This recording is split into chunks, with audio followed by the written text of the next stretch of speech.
Jesse, it's way big. Brought my old computer back to life. Refused to let the antique die.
Excuse me.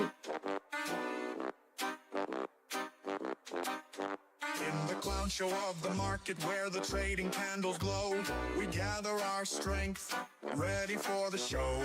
Loyal to each other, we rise up, no fear. Together we're a force, the apes, we are here. We were born in the chaos, rising up so free. Holding tight like we're meant to be. We are family, all the apes are with me. In this jungle of stocks, we find unity. Ken Griffin lied, but we won't back down. In this wild roller coaster, we're taking his crown. Have you heard about Melvin Capital? Their report card was not passable. KC every day. Papa Mac, preacher, pirate, GrayLeaf, we're here to slay. Adam Aaron rides with us, with wisdom so bright. Cash is king in this ape revolution, we're ready to fight. We were born in the chaos, rising up so free. Holding tight like we're meant to be. We are family. I got all my apes with me. In this circus of stocks, we find unity.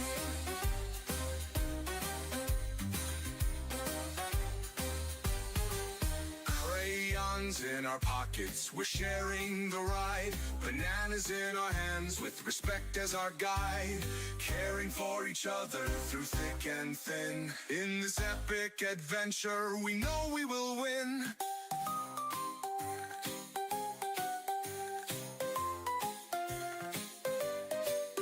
Popcorn in the air, we're ready for some fun.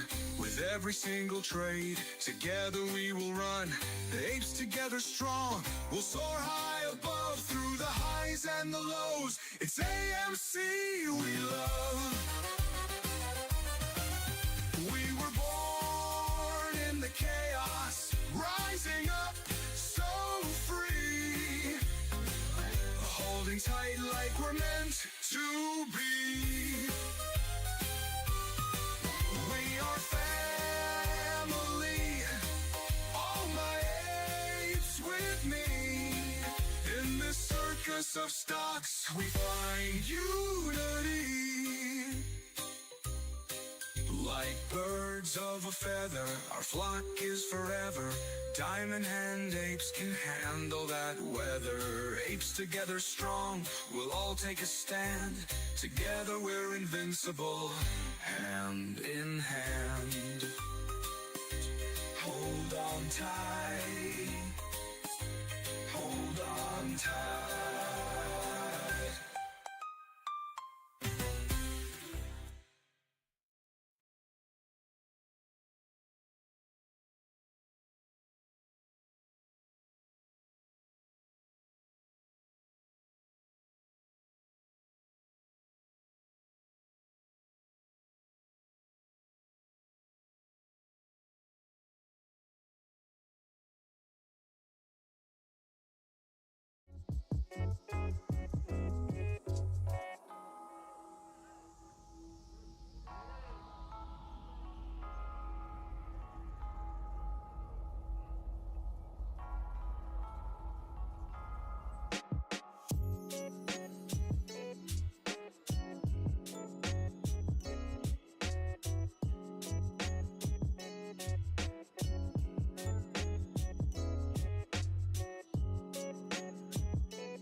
There's my favorite part of the aquarium. Oh, where'd it go?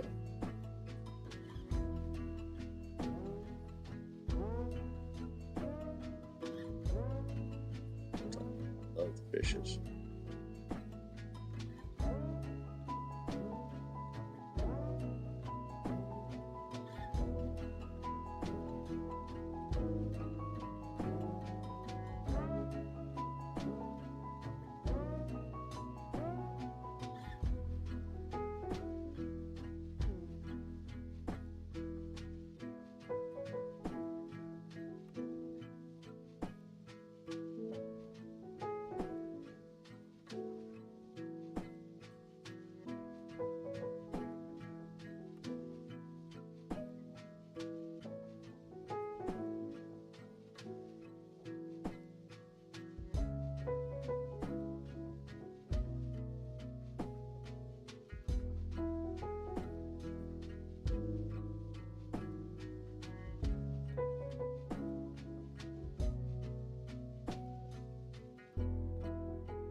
Usually I got mom. I got her. I got mom. I got scared her real good.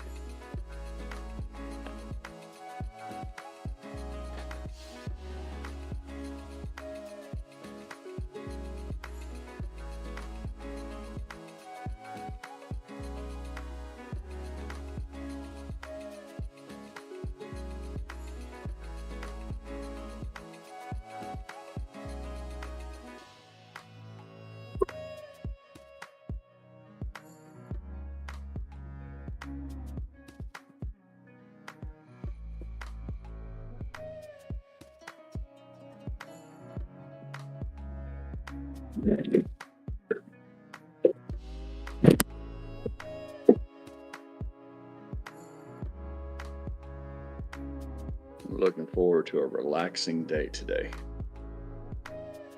Yes, sir. I'm off work today. Low stress, man. Yeah, I'm taking it easy. I've been hitting it hard for about 10 days in a row. And I have decided that today is going to be relaxing, entertaining. Looks like we're going to have a fun one today, man. I went ahead and transferred some cash this morning. I wasn't able to make any buys yesterday, but since we're still in the bottom nethers there, I figured I'd go ahead and do it again.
Andrew, I stepped away from the mic, buddy. I had to replenish my ice water, fetch myself a pastry, and I missed your question.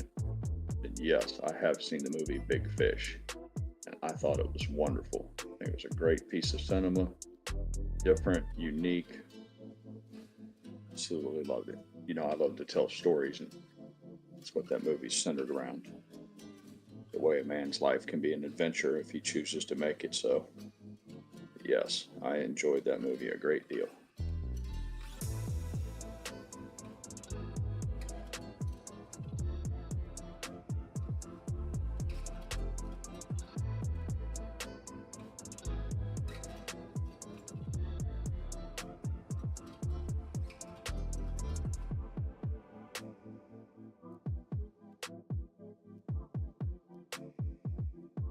Anytime you build a swimming pool, you're at a risk of rain. You know, you dig a hole, you don't want to turn it into a pond.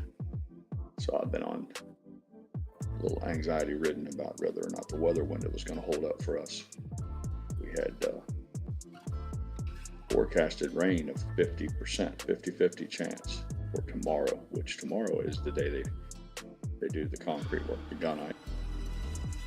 And I'm pleased to report that they have reduced that now to like 8%, which is non-existent. That's fine. We can live with that. So it would appear that I won. I was blessed by the weather gods. Pool build. So we're excited. We have our inspection today from the county. They've capped off all the plumbing pipes. If you're not familiar with the process, they cap off all the plumbing. They pressurize it, and then it has to hold pressure. That ensures that there's no leaks before they cover all the trenches up. Yep. Have our inspection today, and if everything goes well, concrete trucks will arrive tomorrow, and we will be over one of the biggest hurdles. After that, it's just buttoning up loose ends. We're excited around here. Morning, Dynamite.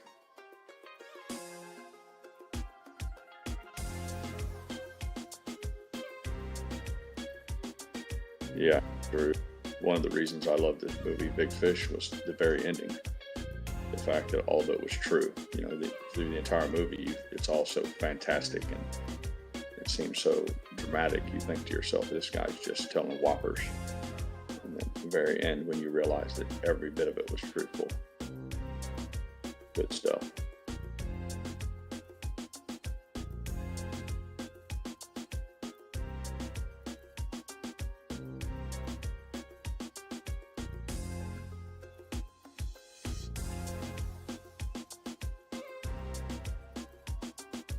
Beige and blue too.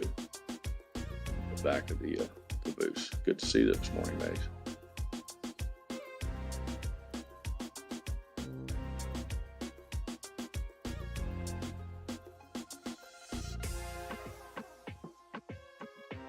Morning, everybody.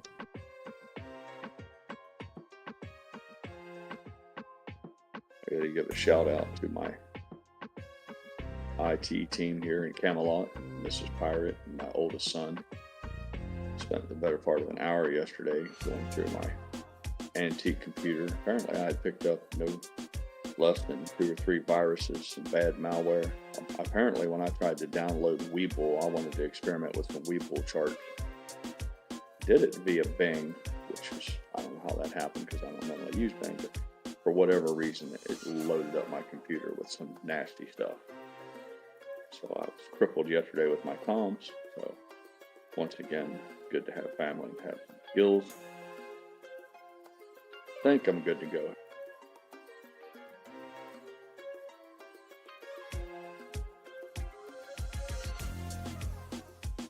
Although my son has joined forces with the likes of Preacher and even Mrs. Pirate and politicking for me to buy a new computer. I gave the green light on that, much as it pains me to see my antique computer put into retirement. Yet for the 3rd time, it would appear that because I can't run anything beyond Windows 8, that I'm at a disadvantage. So looking forward to see what they find at Sam's Club or Walmart. For the meantime, my Frankenstein lives.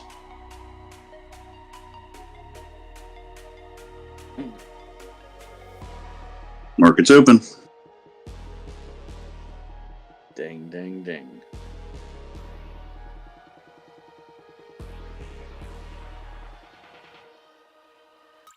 Pirate, do you still have your abacus? Still have my what? Abacus?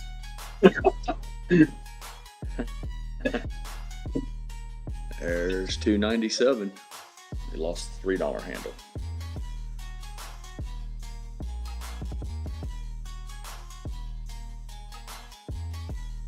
Anybody trying to get a fill below $3 that had a market order in may have just got your shares. I will note that they're trading 3 digits deep. That's usually indicative of when there's some fuckery afoot.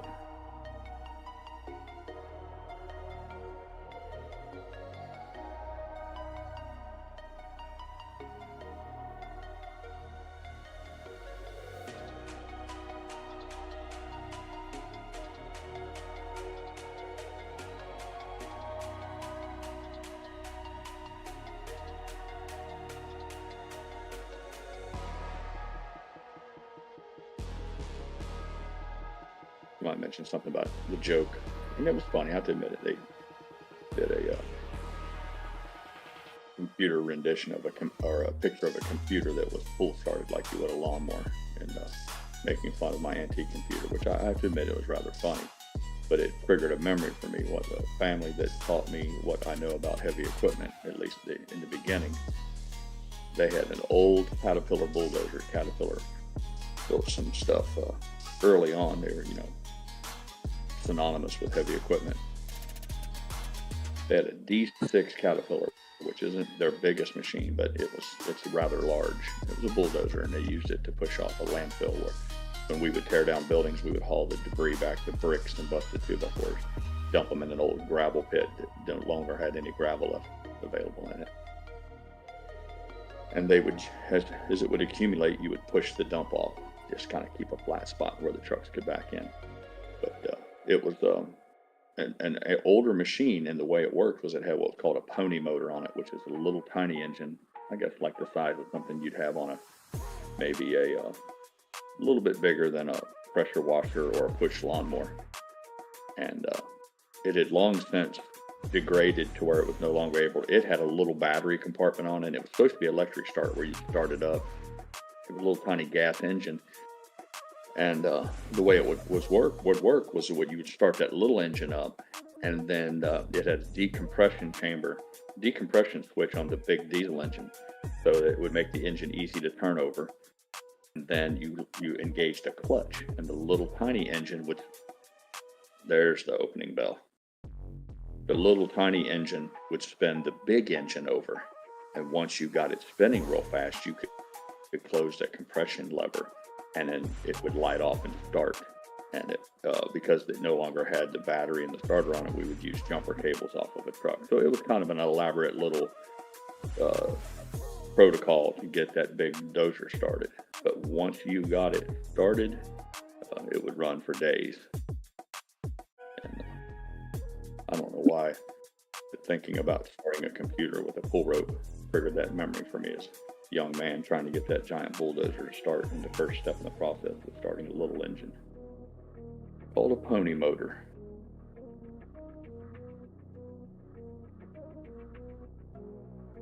Strange. I wonder why somebody said the market was open, but then we heard the bell ring, I guess, 2 minutes later. So that's odd.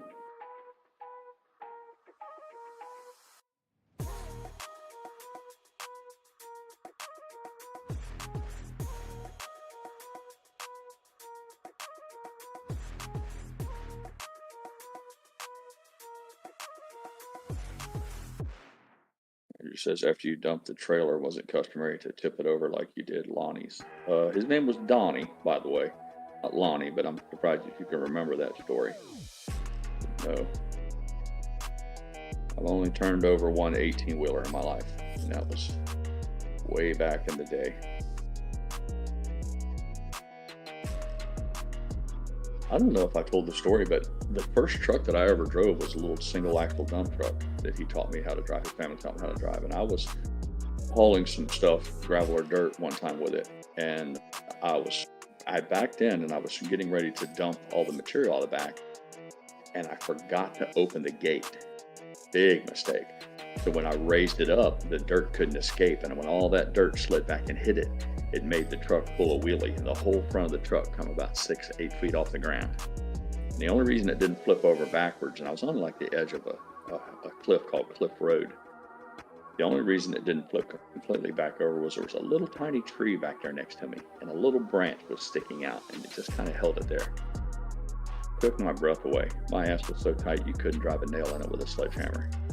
I realized my mistake.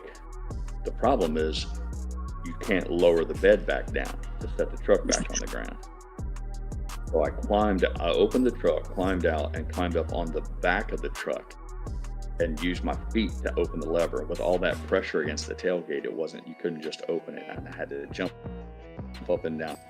Of course, once I kicked the lever open, the tailgate swung open, all that tonnage slid off, and then the front end of the truck slammed back on the ground. It tossed me off onto the ground.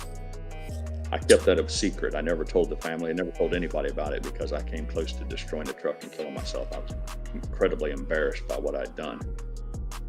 But it's one of those things where I came incredibly close to having a bad day. What I should have done was immediately ran and got help. But as a young men are not do, I didn't want to face the embarrassment. I felt relatively certain, even though it was risky, that I could fix it and no one would be the wiser. Foolish young men. AMC at $2.95. $2.96. Run faster than.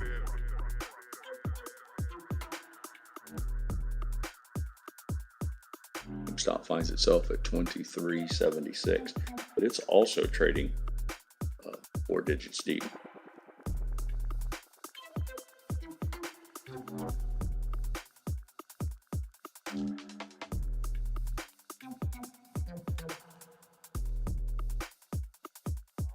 Big blast in them.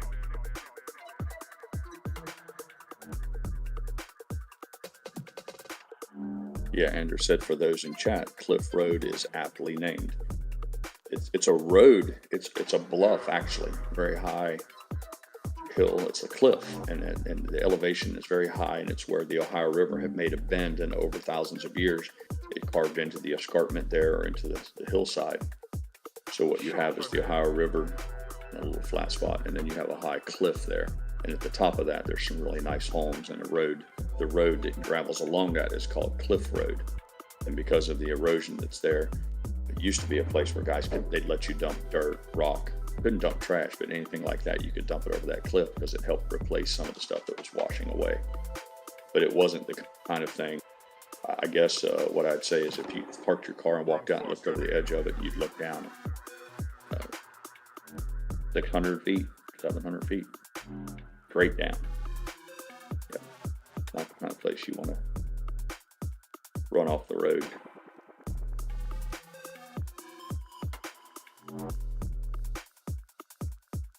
Beautiful though. If you ever get a chance to find yourself in the Cincinnati, Ohio area, you seek it out. It's a very short road. It's not hard to find. It's right off of Highway 50, and you get a really panoramic view of the Ohio River and what's known as North Bend, where the river makes a bend to the north, as the name would imply. And consequently, at the bottom of Cliff Road is where the President William Henry Harrison is buried, and his family. They have his tomb is there. He's the president that was famous for catching pneumonia at his inauguration and died as a result of that. And then at the other end of Cliff Road is a park called Shawnee Lookout, named after the Shawnee Indian tribe that were the indigenous people that inhabited our river valley where I grew up. And, there's some real nice parks there. They have little things to see. Little small park, not anything like a national park, mind you. Nice little place to visit.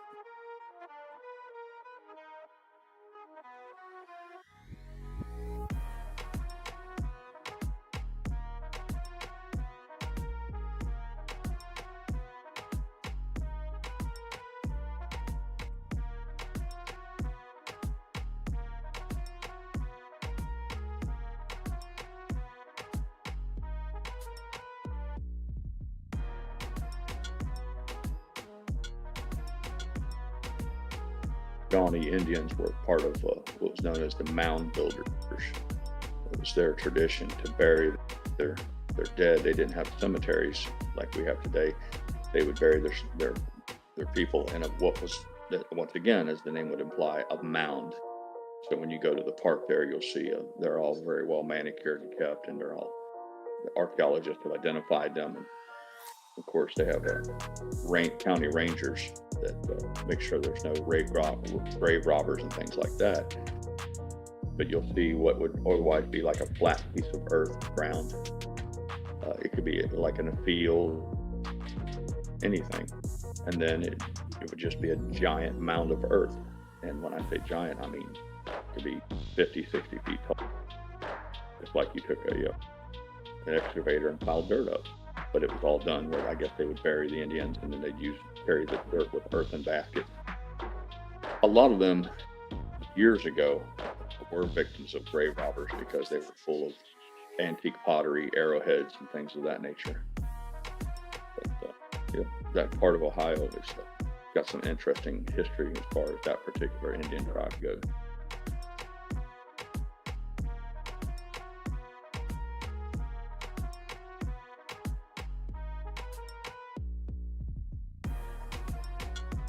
AMC's back above 3, so that's encouraging. Here, 3 pennies. Above 3 is above 3.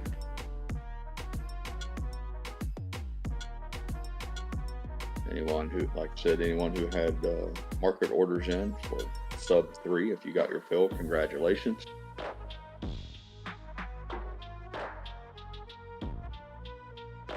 Got it, sir. Good for you.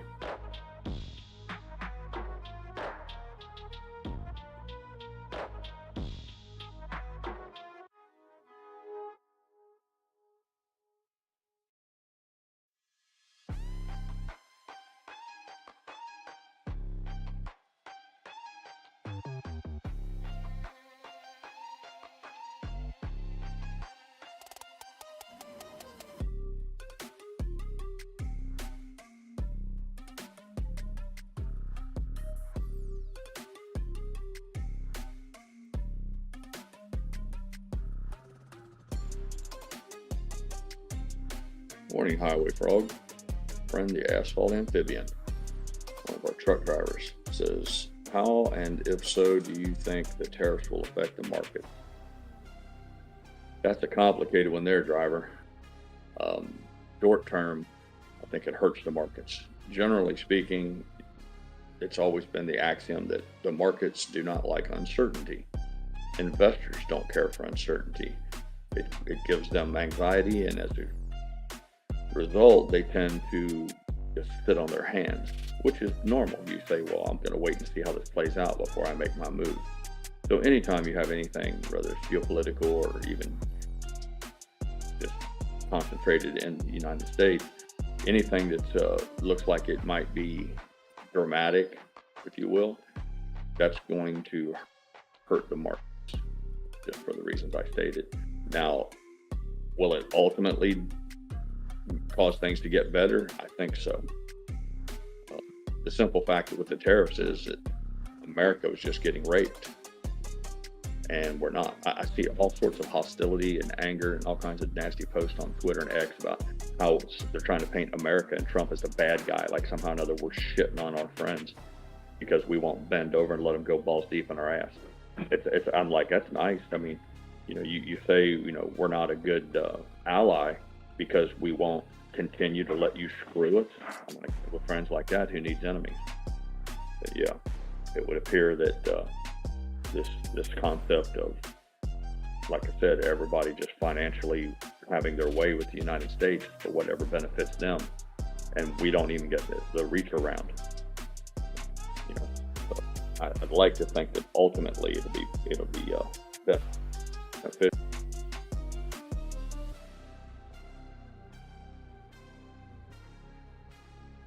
But even Trump himself said that we have dug ourselves into a pretty nasty hole, not unlike our financial enemies, the hedge funds here. The United States has dug itself into a nasty hole with the actions of the Federal Reserve, everything, the Treasury, and to fix it is going to be painful.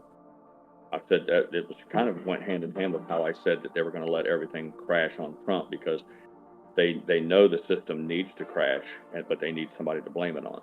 And he's obviously not part of the DC cool kids club. So it all fits nicely into my theory that they're going to let this thing burn down around him. We'll see if that plays out or not.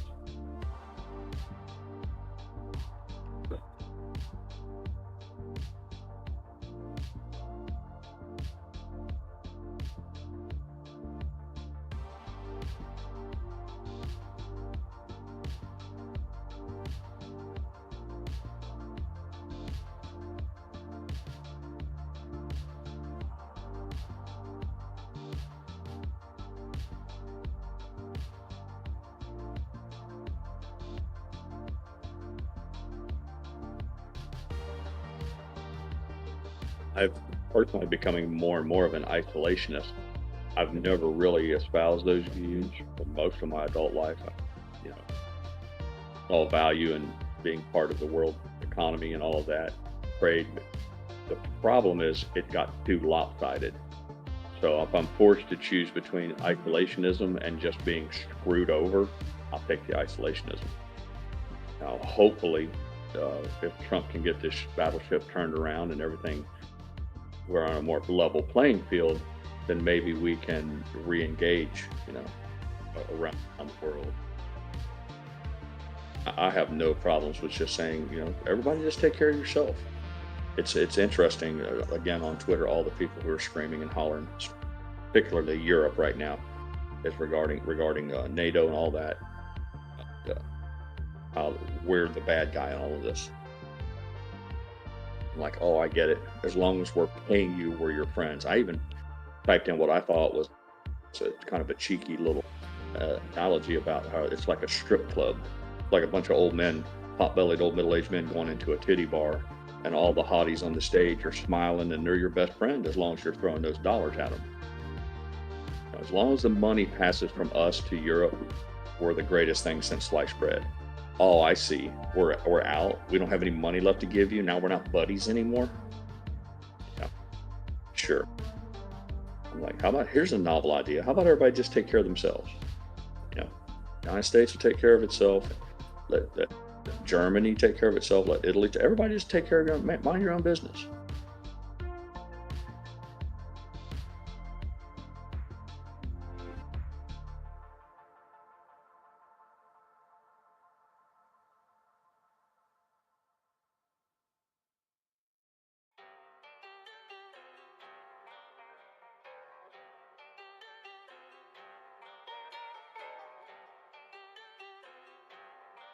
So many Twitter posts or X posts from the people in the United Kingdom,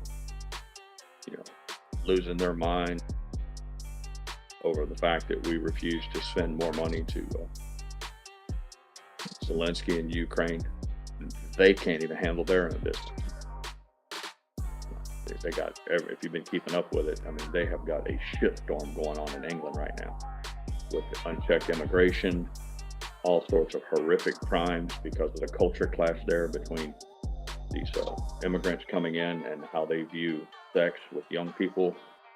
They can't get their hand around that, combined with the fact that they're using their own police force to tell people you're not allowed to say anything naughty on the internet. And if you even say anything about immigrants, they're going to kick your door in, seize your phone and computer, and lock you up. And these people take issue with how we do things in the United States. I would argue what they need to do is shut the fuck up and learn. But pride goeth before the fall, I guess.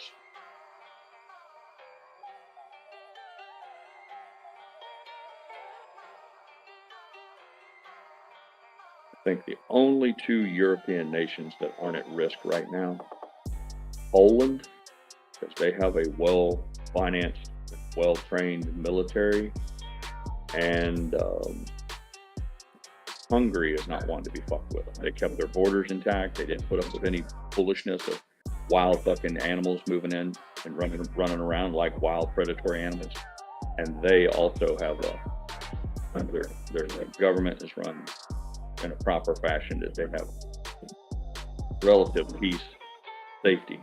But the rest of Europe, it looks like it's on the edge of catching fire.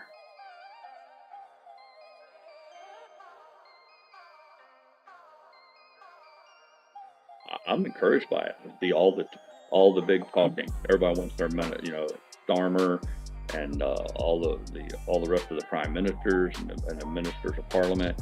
They're coming out and talking about how they're going to give money to Ukraine and Europe will come together. I'm like, good, very good. That's how you guys need to do it. Very well. That's exactly how you should do it. It's your continent, your problem. You pay to fix. It's going to be interesting to see how they do it, with considering the fact that they're already taxing the fuck out of all their citizens over there, but they turn around, instead of using the money on defense, they spend it on like all the kinds of free shit. Like a great deal of Europe is free everything, free this, free that. Well, that money comes from, has to come from somewhere, just like in the United States. But unlike, well, it's similar to Canada. I say the same thing about our Canadian friends. I hope Censor Content's listening. Censor Content and those up north, they have free security. They sleep under the blanket of security that the United States military might provides. So that allows them to tax their citizens and spend it on all kinds of shit. So every time I hear about free health care and all this other horse shit, the first thing I want to ask Canadians is, would you still be able to afford that if you had to buy your own tanks and airplanes? And the answer is no. So again, I was like, I don't have any hatred towards any of these countries. I mean, they ran a good scam for a while, but now it's up. It's over with and done. The free money from Uncle Sugar is no longer available, and it's time for everybody to put on their big boy pants, go to work, tax their own citizens, and provide for their own military might.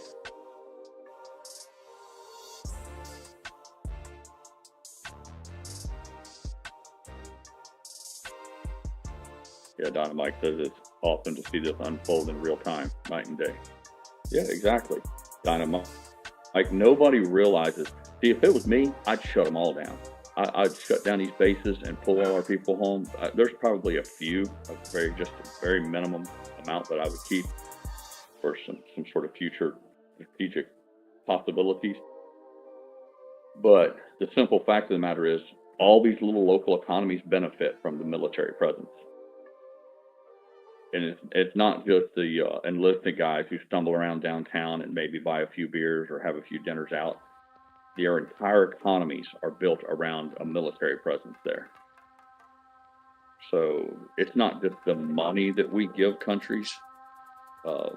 It's also the fact that we, like I said, it's like it would be tantamount to you and your family having a free security guards that come to your house, like free 4 armed men that provide round-the-clock coverage to your house at no cost to you. Well, who wouldn't take that?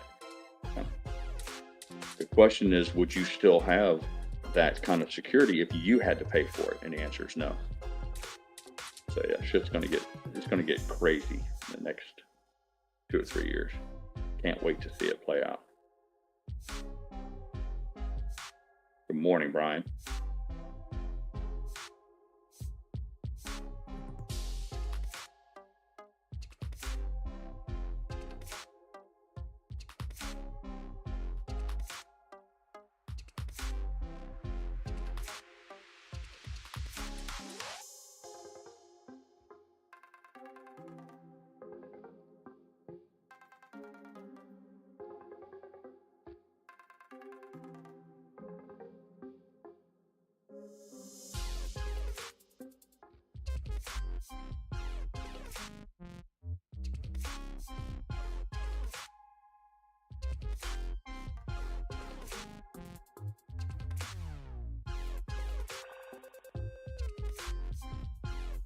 While we're on the subject, one would do well to remember this.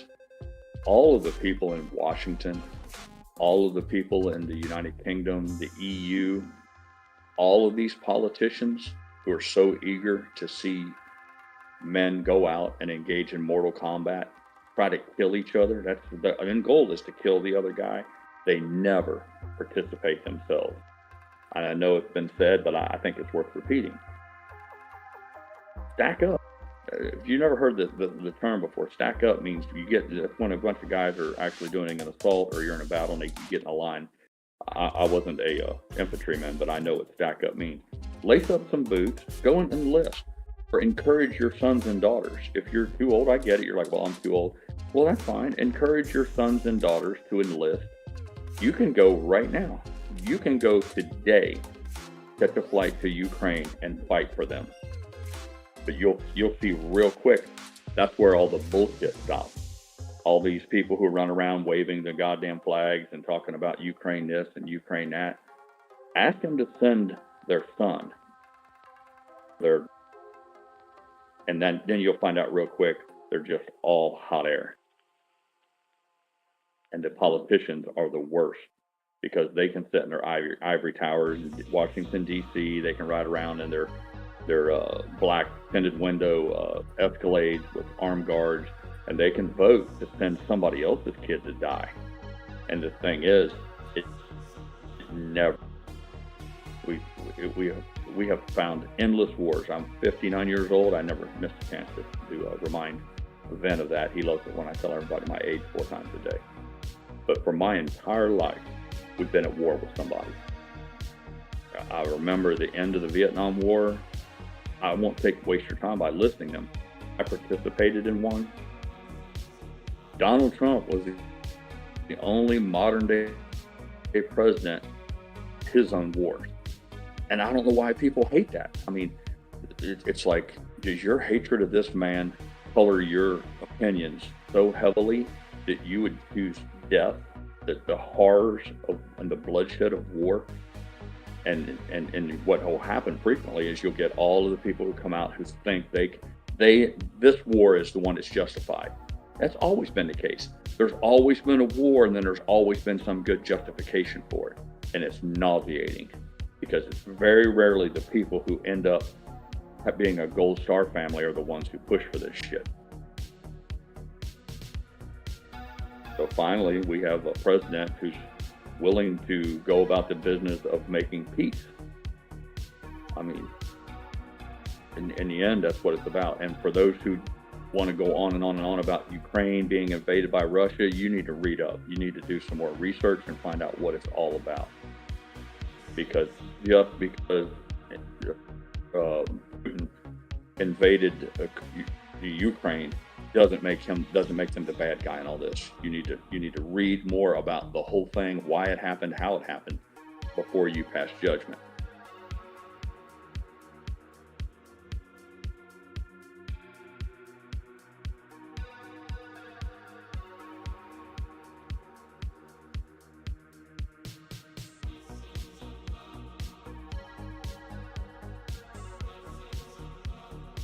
Good morning, Kim lady. Good to see you.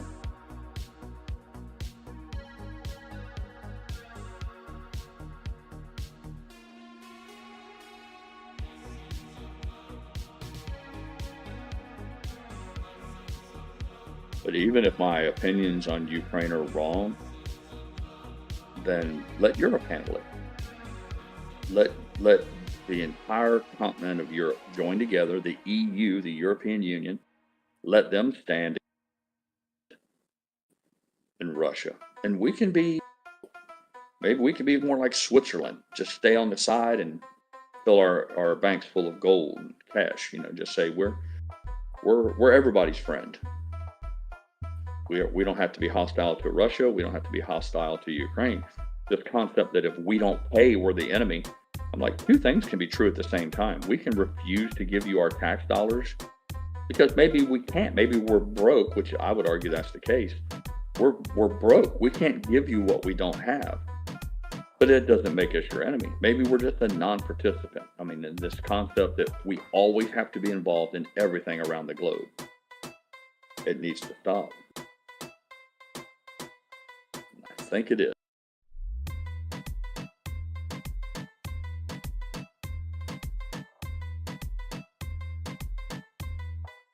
Preacher said he'll come out and say it, that Putin is a dickhead and he is wrong. It may be, preacher. It may be. I'm just making the argument that the United States doesn't have to involve themselves in it. Let Europe take care of it. Europe is huge. The European Union is huge. If Putin is the bad guy in all this, then Europe can handle their business.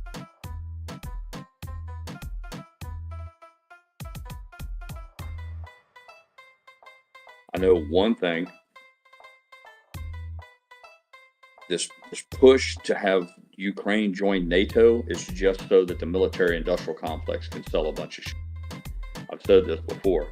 If anybody doesn't realize it, the minute you become a NATO country, you have to buy like the starter pack. You got to buy so many airplanes, bombers, tanks, troop carriers, blah, blah, blah, blah, blah, blah, blah. All those things that's automatic. Well, that's profit. That means that's an instant sale for the guys at Lockheed Martin and Raytheon and all of those. So they're eager they'd love to see more and more. Every time somebody joins NATO, they get a big cash register bell rings. Now you got to remember that the USSR collapsed. All of that, those little small stands broke apart, and they're all independent little countries. And Putin does NATO weapons in the Ukraine because it's on his border. Any more than America wanted the Cuban Missile Crisis was because the Russians wanted to missiles, and we almost went to war. Kennedy almost went to war over it because we said, no, you're not. We wouldn't allow Russia to put missiles in Mexico, right on our border.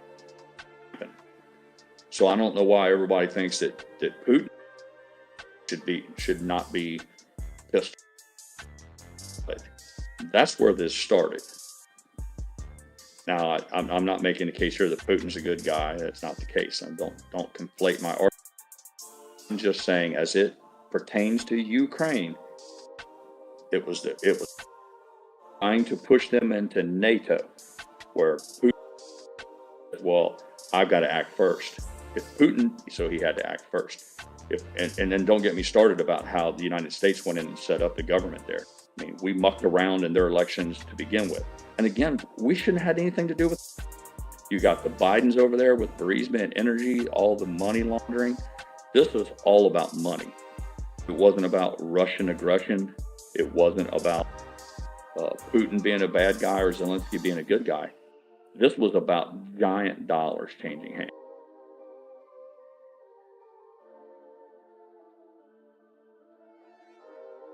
Preacher says, so where did NATO put their bases? And who do you think decides on those locations?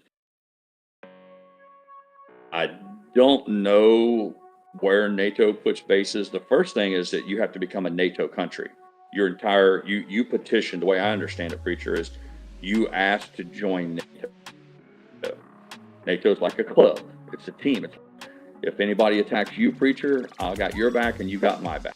So, but they don't let just anybody join because there are rules. But as far as who picked the bases, I don't know how they select. First of all, I don't think there's a such thing as a NATO base. The country becomes NATO, and then the country has its own base. So, for instance, if Ukraine was to become a NATO, then the bases they already have would still be there. They just get the new toy. That's the way I understand it. Somebody may know more about it than I do, but the whole idea is that once you join it's a treaty, North Atlantic Treaty Organization. If NATO is accepted, then they already have just a NATO base. They just get lots of new weapons. That's the way Dynamite said, I read an article that said the EU spent more on Russian oil than Ukraine aid during it. Yeah, it's been crazy, Mike. I mean, it was like at one point in time, I'm getting off track here, but yeah, you're right. Preacher says, Pirate, I was referring to the fact that the U.S. did not want Russia to have any bases on the U.S. border, and the U.S. went and did the exact same thing. The difference was that we played the role, Preacher, in liberating. So the original NATO was a consequence of war. When World War II was over with, they felt like that there was a need for all of the smaller countries in Europe to bind together to have a treaty to say, we won't, like when Germany rolled over Poland, for instance.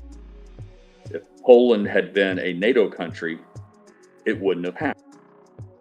So after World War II, they said, to keep this from happening again, to keep another Hitler from rising up somewhere in Europe, we will have a treaty organization that says we will all defend each other. That was the genesis of NATO. Then all of the countries who primarily were allied countries who fought against the Axis, the victors all got together and agreed that each country who was part of NATO would defend each other But to keep free riders out, to keep freeloaders out, each country had to agree to buy a minimum amount of equipment. They had to spend so much of their GDP on weapons. So that's how you ended up. It wasn't like the United States just got up one day and said, let's just go to Europe and put a bunch of bases down, preacher. It didn't happen that way. Europe was on fire. Europe was at risk of becoming completely controlled by the Axis powers. The United States played a role in helping stop that, as did Russia. And then when it was over, they said, yeah, we're going to go ahead and leave some bases around to keep peace here. So there's a difference in why that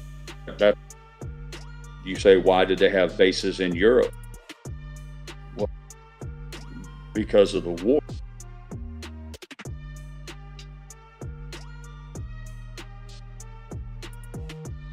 Now, if America gets invaded someday, and Europe and saves our ass from, and when it's all said and done, they want to have some bases maybe in Cuba and Mexico because they saved our ass. They could probably, but it starts out first with bailing somebody else's ass out. There's a reason why the United States got half of Germany. Russia took half of Germany. The United States took half of Germany. And when I say took it, we mean took control. Now, the United States was a benevolent landlord. That's why, the difference between East and West Germany is well documented. It wasn't like we just got up one day and said, oh, let's just go take over half of Germany. There was a war, there was a victor, and after it was over with, people sliced up, pieces of the real estate. That's how it's happened. Genghis Khan, it's just the way it goes. To the victor goes the sword. Preacher said he's going to DM me a picture. It's all about painting with the same brush. There can be pros and cons for most.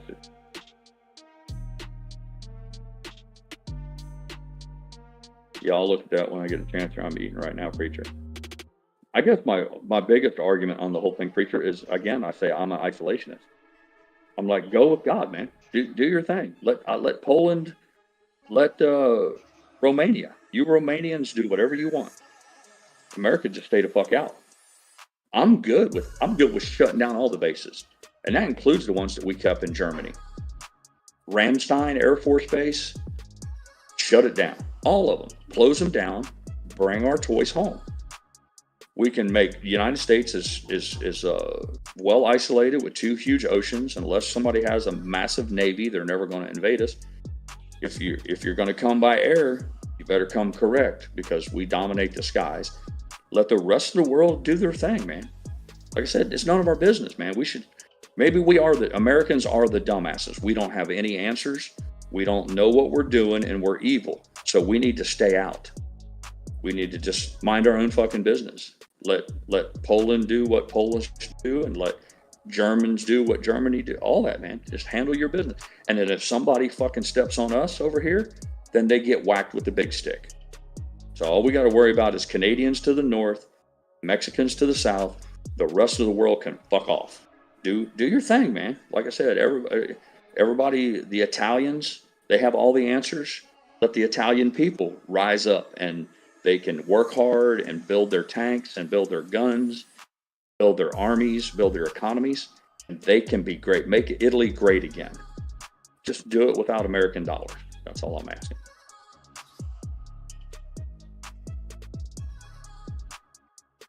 Terry says, do you think Trump is going to leave NATO? That's a good question, Terry, and yes, I do. I hope he does. I absolutely hope he does. Here's the thing. NATO was supposed to be a treaty organization between just all these people. What it really meant was America. We were like the big attack dog, and then all the other NATO countries, they were just like the little ankle biters. The only thing they had was the real estate.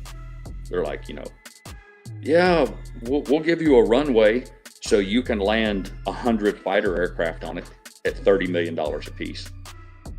Again, the NATO was nothing but a big ass fucking for the United States. All you got to do is look into the money. It's well documented how much we spent. See, there were agreements.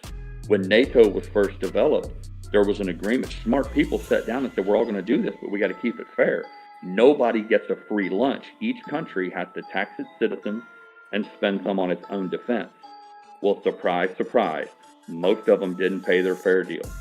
They didn't keep their fucking agreement. So in the end, America ended up cutting the fat check, sending all the equipment, all of that. For what? So we can be hated? They can hate us for free. I'm okay if the rest of the world fucking hates Americans. You just can't have any more of our money and any more of our soldiers. No more American blood bleeding on fucking Europe for Europeans.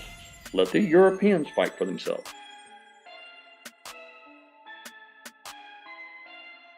Again, I don't have any ill will towards the people of Europe. I think the world a preacher. I like him. He's become a friend, and everyone else. It's not about the people. It's about their government. And if your government is trying to rob my government, I have a problem with that. So handle your business. It'd be similar if we lived in houses next door to one another. It's different. You run your house, take care of your family. I'll run mine. Now, if we can help each other from time to time or be kind, I'm all about that. But at no time does it become my responsibility to run my neighbor's household. And that's what it has degraded to. So I'm like, I just want to wave this surrender flag. I want to say, yep, America's evil. We're bad. We're awful. So we're just going to leave now. We're leaving the party. Enjoy your party without us. We're going to go back home and hide. We're going to hide in our shame. We'll see how it works out for the rest of the fucking world. I don't want it to collapse or devolve into World War III. What I'd like to see what they claim they're doing. I'd like to see the Europeans all say to themselves, that's fine. We don't need America's money or participation. We'll do this on our own. I'm like, yay. That's perfect. Absolutely perfect. Yeah. And I wish them every success. And the world can all be a safe, happy, prosperous place. Everybody can take care of their own, leave each other alone, just take care of your own business and everything can be fine.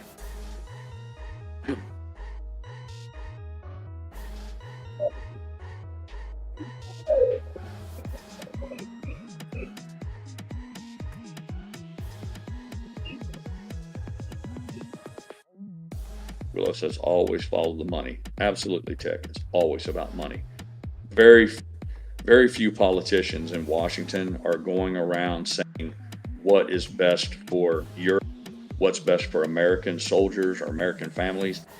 They're almost always bought and paid for by a lobbyist. So if Lockheed Martin or Raytheon helped to get a politician elected, he's always going to be for war. They're going to tell you why it's just. Oh, this is an important war. We need to be involved in this one. This one here it's noble for young men to get their legs blowed off and die because this is important.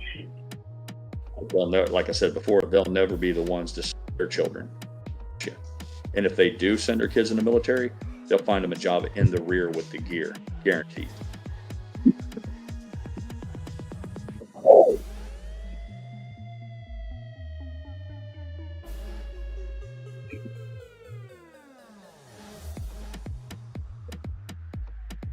Donkey Kong said, it's like us all going out to dinner and asking the same guy to pay every time.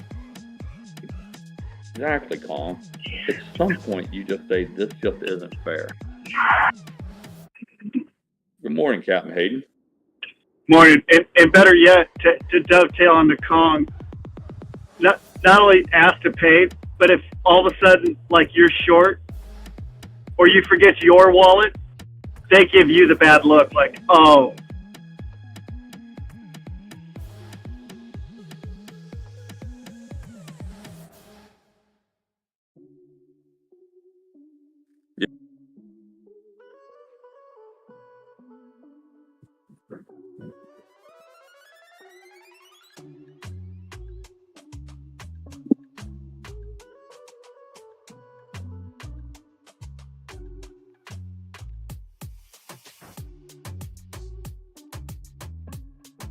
Or if you go out to dinner and you pick up the tab every day for 10 years, and then the one time you go and you say, I can't pay, they're like, well, evil. You're an evil. Okay, I'm sorry, but I'm still not paying. I have to be evil, but I don't.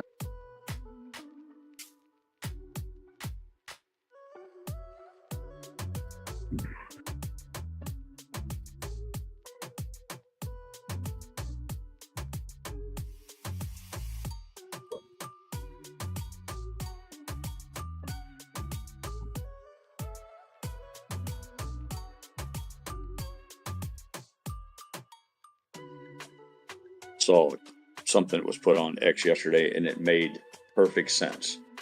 And I'll ask anybody here who's willing to give me a reason why the original writer was wrong. And it simply said, name another country in the whole world where they tax the working people and send the money to America. I'll say it again. Name one country where the average blue-collar worker, the truck driver, the auto mechanic, the cleaning lady, the cook, where they take money out of their check, give it to their, in form of taxes, and give it to their politicians, and those politicians send that money to the United States. I'll wait. And we have done it for years. A generation or, and now that Americans say no hard feelings, but things are kind of tough over here, we're instantly the fucking devil. You know, it's like the guy, the panhandler on the side of the busy road, who got the cardboard sign to ask for money, and you go, I don't have any, and then he throws a rock at your car.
Took a moment there and looked at the picture you sent me, preacher.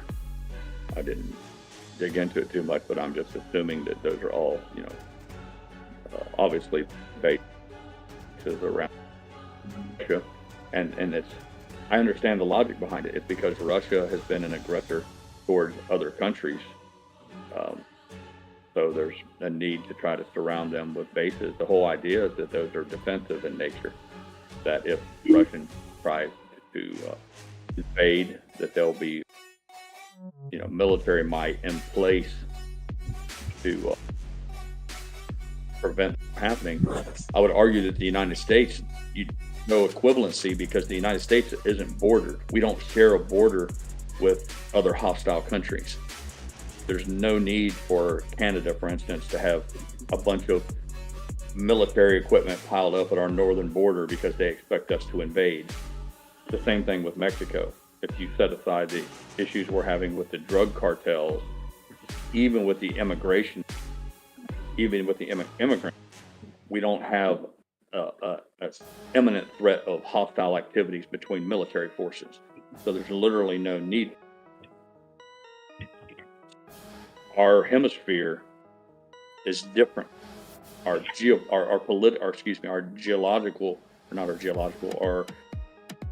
the way our country is situated.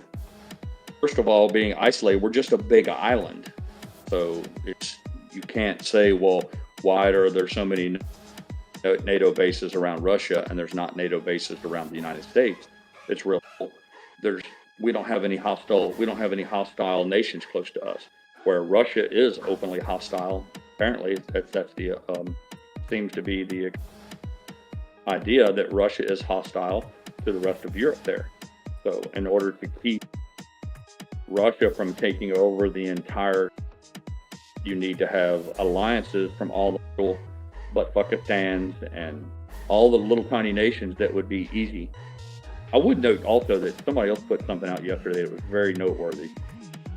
Russia is huge in terms of landmass, but they're not that big as far as population, GDP, and all of that. So anytime you look at Russia on a map, don't be confused with the size of their country in terms of acreage versus the size of their country and as far as industrial might, populations, all of those things. It's different. But again, like I have no problems with shutting all the NATO. America's shutting NATO down. I hope Trump pulls out of NATO. It's a North Atlantic Treaty Organization. Let the people of Europe come together and defend themselves. Again, you don't need America's involvement. We're bad people over here. We're greedy, rude, and we're broke. On top of that, we are broke. The world needs to know America's fucking bankrupt right now. Love to help you, but I can't. Like when your brother-in-law comes over and needs a loan, you're like, dude, man, I love you, man. I'd love to be able to help you out, but things right now. And then if they want to hate us for it, I'm like, I'm sorry. Okay, I understand you hate me, but you still can't have any more money, and you're not getting any more soldiers. No American should be shedding blood in Europe anymore.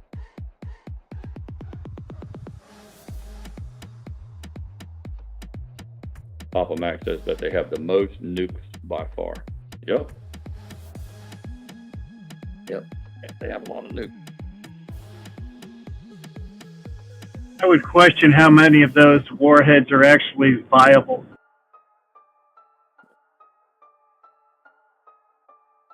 They've had a long-standing problem with keeping their stuff in a working condition.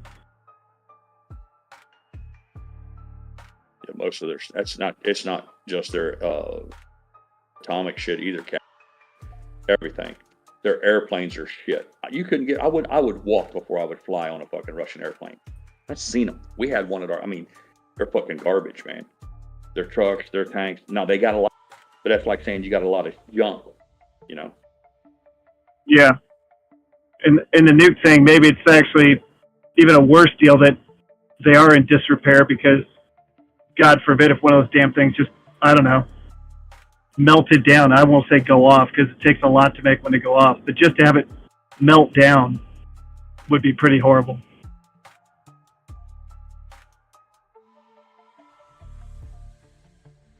I don't believe the Russians would ever use nukes, and I'll tell you why. All you have to do is take 10 seconds and do a Google search and look at the population density of Russia. Don't look at the map like the one that Preacher just put. Oh, he sent it to my DM. Don't just look at a map of Russia. This should be relatively easy. Find a population density map. Their entire country is concentrated in two places. You can make an argument that 2 nuclear bombs could take out the entire Russian population, at least the bigger parts of them. It's like, yeah, they may have 1/4 of the world's landmass or whatever, but they're all living in the same 2 towns.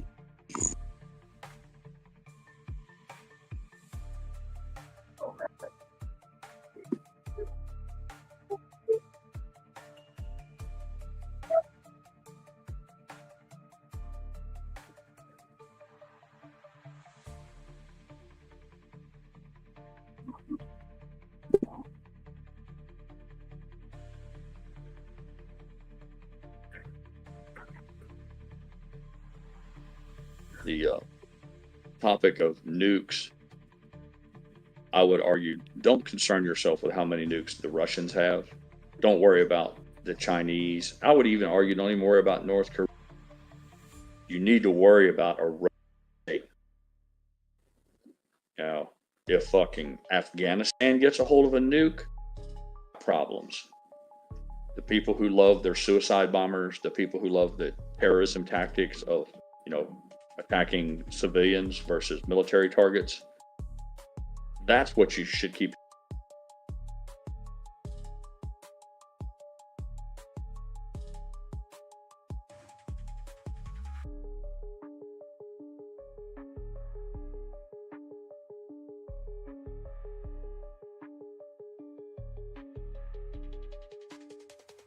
Papa Mac says, if Putin is cornered like an animal, it becomes dangerous and unpredictable. I don't think he's cornered, though. How do you corner him? What do you think? You're not cornering him anywhere. It's like trying to corner an elephant. How do you corner an elephant? I don't even know what you mean by that, Papa Mac. Unless, look, let's be real clear, Papa Mac. Unless the United States literally goes to a hot shooting war with Russia or China, those are the only 2 countries that's going to stand up to Russia. Now, if Europe can pull the European Union together and the entire, maybe they can stand against him, but that's always been difficult for the Europeans because they have a hard time rowing the boat all in the same direction.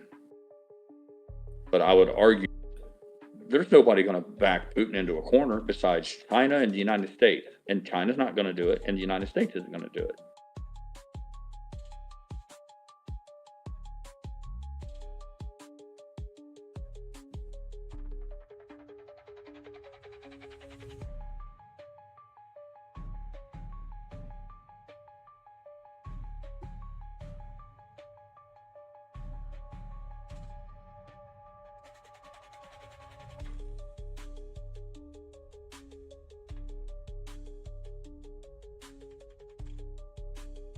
There are some real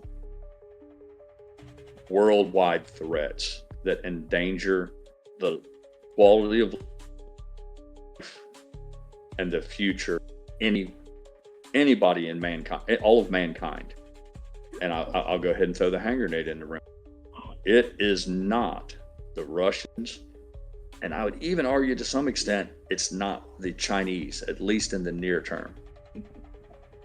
It's the fundamentalist, extremist Muslims. If you're not paying attention to what's going on with the Muslims in Ireland, Scotland, England, Germany, you don't have to take my word for it. Just do a quick search and just be honest with yourself about what you're reading. I stumbled across something this morning about 2 girls who were studying to become tourism guides. They were in Morocco. They found them with their heads cut off. I put it on my Discord. I put a disclaimer on there. I've never done it before. I said, don't look at this if you have children or women in the room. But it shows them, and ironically, it shows the same girls holding up fucking, say, refugees and migrants welcome. I'm like, I wonder what they were thinking as they were having their fucking heads sawed off, how they felt about that, crying out for her. Just that instinct that, mothers love. And it wasn't a Russian, and it wasn't a fucking Chinaman. Nope. But if you even talk about it in open circles, you're immediately you're called a Zionist, you're called a fucking Jew, you're called all this crazy shit. I don't even know what a fucking being a Zionist means, but I know what I see. I know what I see with my own two fucking, and then he goes right back into the wholesale violence with the machetes and the stabbings and the rapes. This whole idea that their culture thinks it's okay to just grab a girl, drag her in, and fuck her if you want, because in their minds it's not rape. See, that's what most people can't wrap their head around. They don't even believe it's rape. Where they come from, so why do people act surprised if you move a couple trainloads of them into your neighborhood that your little girl starts getting treated that way?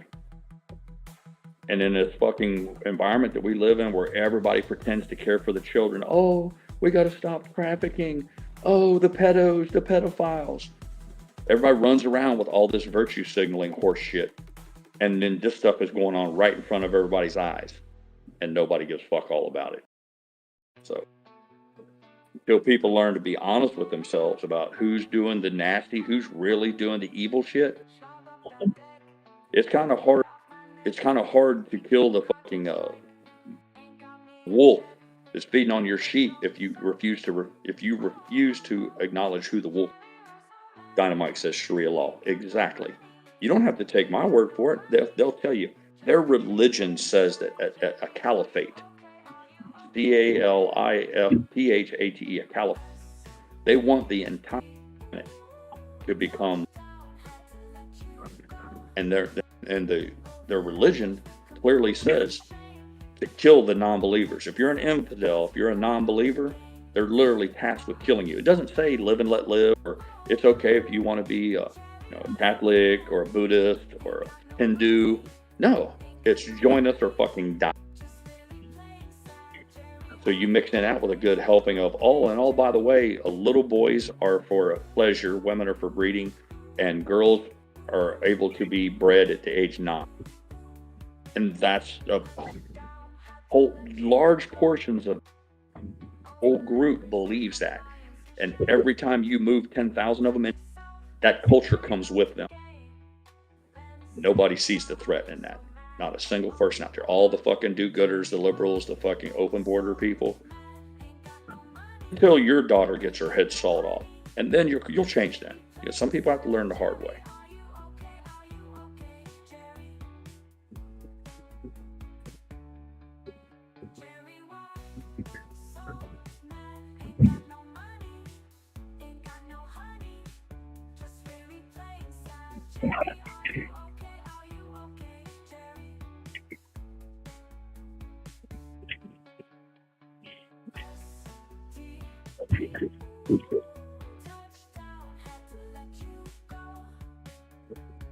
Says in Canada, a Muslim on camera said we are outproducing you, and eventually law will be in Canada. That's where the true threat is. If you want to know what to be afraid of for your family, for your way of life, not the Russians.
Doing some touch up, I think. Well, that might be Mike. Is that your brain? What? Is that your brain? Yeah. I use them to bring those garbage cans over that ditch.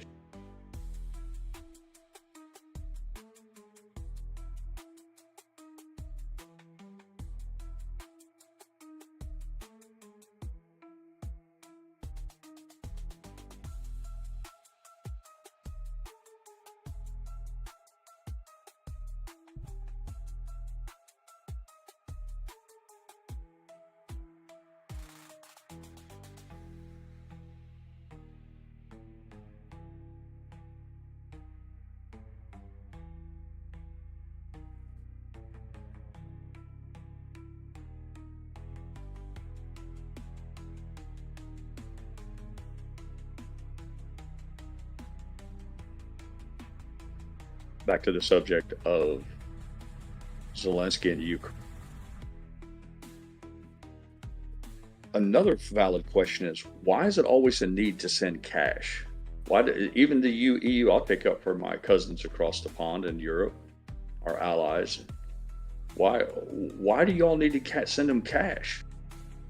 Why not just, why does he need boatloads and boatloads of cash? Are they throwing coins at each other on the battlefield? And I'm being silly right now. That's we talked about this the other day. My thing is, if you want to help Ukraine, then send them, a squadron of stealth fighters. Send them a couple submarines. Send tanks. Send them a battalion of an armored. Send them an armored division. Have Germany, Italy, all the European countries send their equipment there. They don't need dollars. Well, the answer is self-evident. It's all about money, because that's what this is about. It's not about fighting a war. This is about money travel.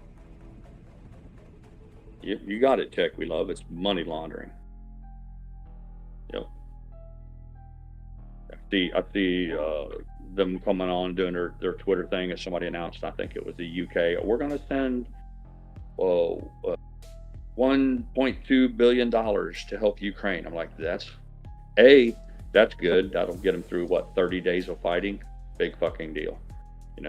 You're like feeding an elephant with a tablespoon. But even if you set aside the abysmally ridiculous low amount of money they're getting, why did they need to send cash? Great Britain, United Kingdom, England, whatever you want to call them, they've got plenty of machinery. Are the Ukrainians throwing, gold Krugerrands at the Russians? That they need bullets and guns. Send them bullets and guns. But see, that's the thing. Zelensky and all of his crooked thieving, those money launderers, they can't. What are they going to do with a box of AK-47s? Like, oh my God, I got a whole container load full of rocket-propelled grenades. I'm going to take 10 of these for myself. See, that doesn't work for the whole money laundering scheme. So that tells you right there what this is all about. If it was truly about supporting Ukraine, they wouldn't be sending them money. They would flood them. Everybody in Europe would flood them with weapons and manpower. Put boots on the ground. That's really, I keep glazing over that. I can't say this. Send your son.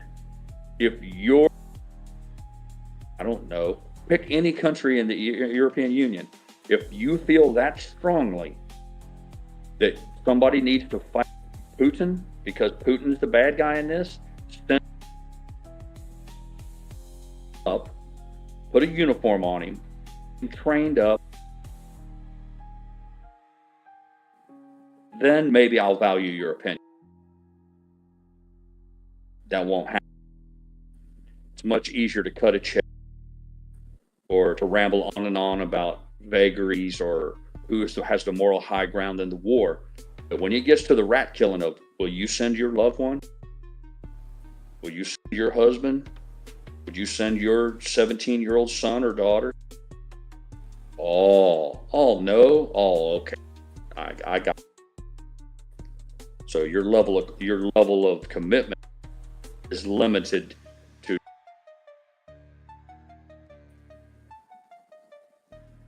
grab a weapon, stand opposed.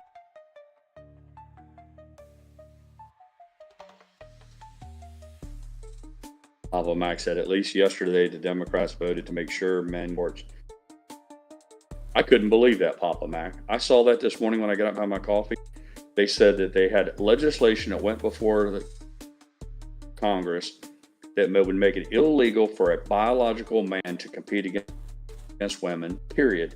And not a single, that tells you everything you need to know. I'm telling you, I used to think that the Democrats were just a party that had differing, opinions than mine, and they weren't necessarily evil, but I'm slowly coming around to that.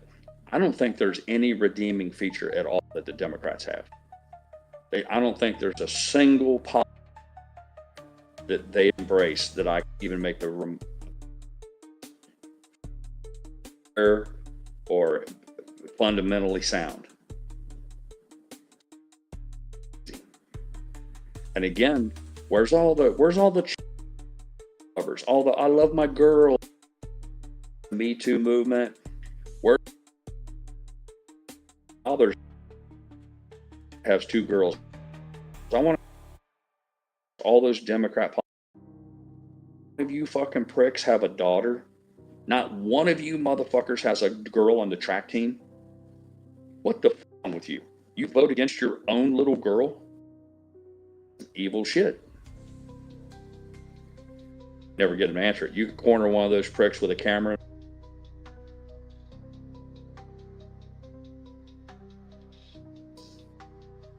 and watch that piece of shit squirm. Damn, y'all got me fired up. I guess it's because my comms were down yesterday. I thought it's bottled up. It's not even 10 o'clock yet, and I'm on a rant. I've been on a rant.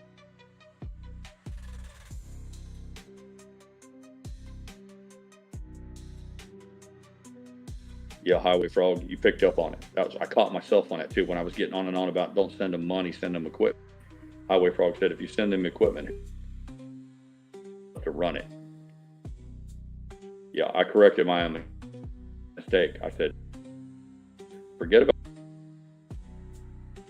it. And the send your sons and daughters. They can. There's a website you can go to.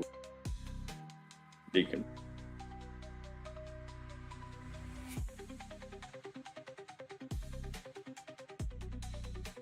What you'll find on that Highway Frog is really quickly you'll find people who say, I don't want to send my son or daughter, but there's always a fucking but behind. But I'll send yours.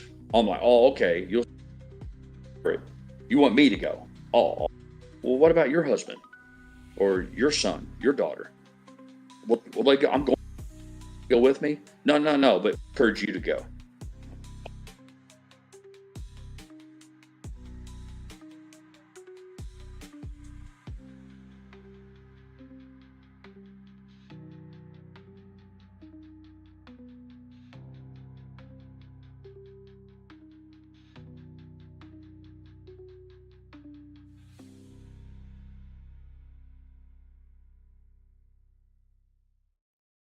If anybody else has paid attention to the news this morning, but today is the day that Trump's tariff kick in. I can't remember the numbers, like 20% for, and I think, forgive me if I don't have the numbers, but today's the day. If the countries are going to answer with their rebuttal, what they're going to do, they're going to get their payback. I guess the fact that they're already sitting on all this doesn't, I guess that fact has escaped them. But so I'm looking forward to Wednesday and Thursday and Friday of this week, reading what all these other countries, what they intend to do now to punish us, I guess, for enacting these tariffs. 25% for Mexico, 25% for Canada, except energy, and 20% duty on China. That starts.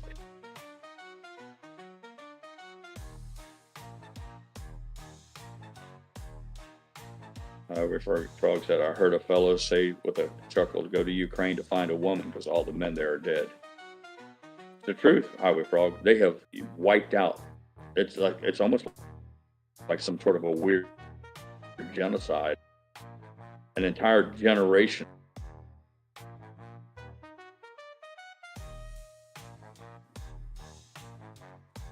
Papa Mike said, what's the ETA on your new PC? Oh man, that's a hold item now. I think I might have to put a red line through that because they got my old antique up and running, as evidenced by my voice. You know, we're good to go here. So they brought it like Frankenstein. It lived. It took Had to fill up the propane over an tank. hour. They worked hard on it.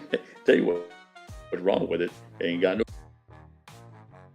But no, they got. I gave them the green light, Papa Mac. I told them they could spend up to $400. Find me something that just they're very basic. I don't need I don't need a video card or any of that. I just want to be able to run my charts, my Thinkorswim, my Discord to hang out with you losers, and maybe look at a few videos on YouTube now and then. That's all I need in there. They seem to think that there's all sorts of offerings at both Walmart and Sam's Club. Now we're waiting for the inevitable sale or a discount or a coupon. Yeah.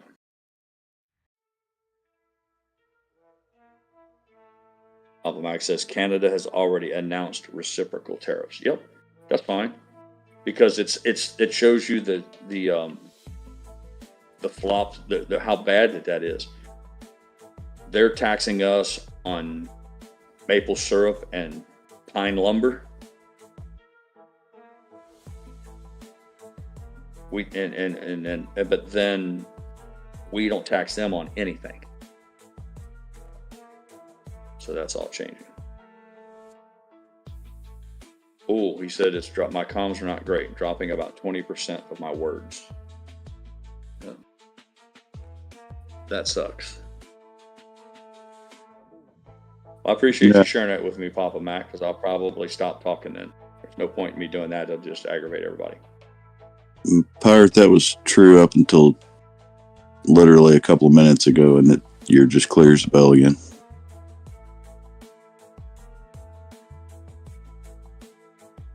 I don't know. In the past, it would be a microwave would create that. Now, two things have happened here. Mrs. Pirate upgraded. Our microwave finally took a shit. She got a bigger, better, faster, more microwave. I'm anxious to see if it interferes when it's heating food up. But that's not the case right now. So.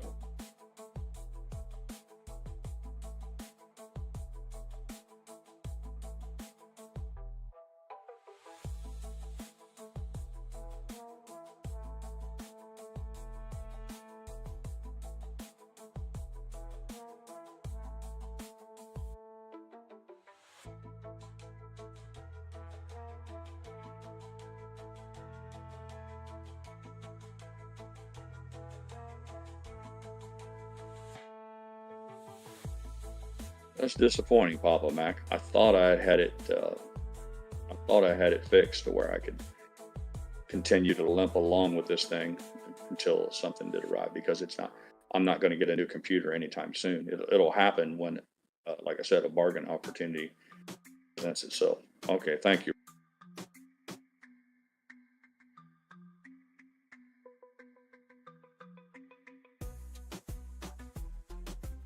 You know, Mac, it might be too that I talk too much. If I go on a monologue, don't draw for 6 minutes of nonstop talking, it may just be me overloading this old computer or the internet.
Breaking news, BlackRock has agreed to purchase Panama Canal shipping ports. So BlackRock is growing by leaps and bounds. And wouldn't you like to sit on those deals? Big money changing hands there.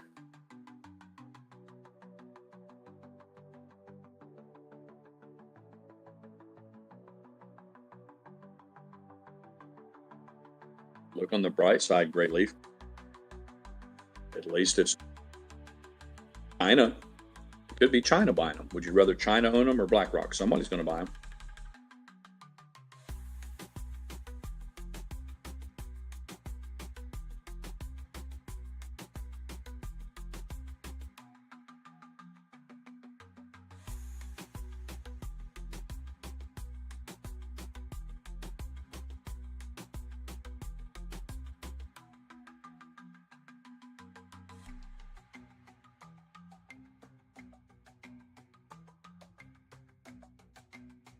I noticed a lot of people arguing on Twitter and X about housing availability and how these corporations are buying up houses. And it's complicated, but I think there's a lot of drama over nothing. On one hand, people say, we need more housing. So you get a giant corp that goes and has a builder build a subdivision for them, and they turn it into rentals, and everybody bitches and moans about it. I thought you wanted more housing. You know, they want more housing that they can own, not rent. Okay, well then, did you buy one? Go buy one. No, they're too expensive. So you don't want to buy a house that's too expensive. A businessman says, I see value in that. I'll go ahead and buy it and I'll just rent it. And they're mad. I think the argument they make is that if BlackRock would quit buying houses, the prices wouldn't go up. And it's silly. It's the most ridiculous thing I've ever heard.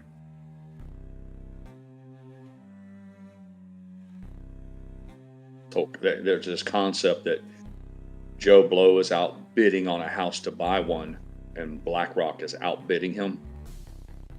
It doesn't work that way. BlackRock, if anything, they pay less for houses.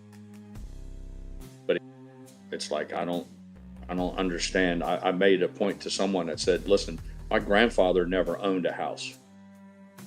My father owned one and he almost paid it off before he died.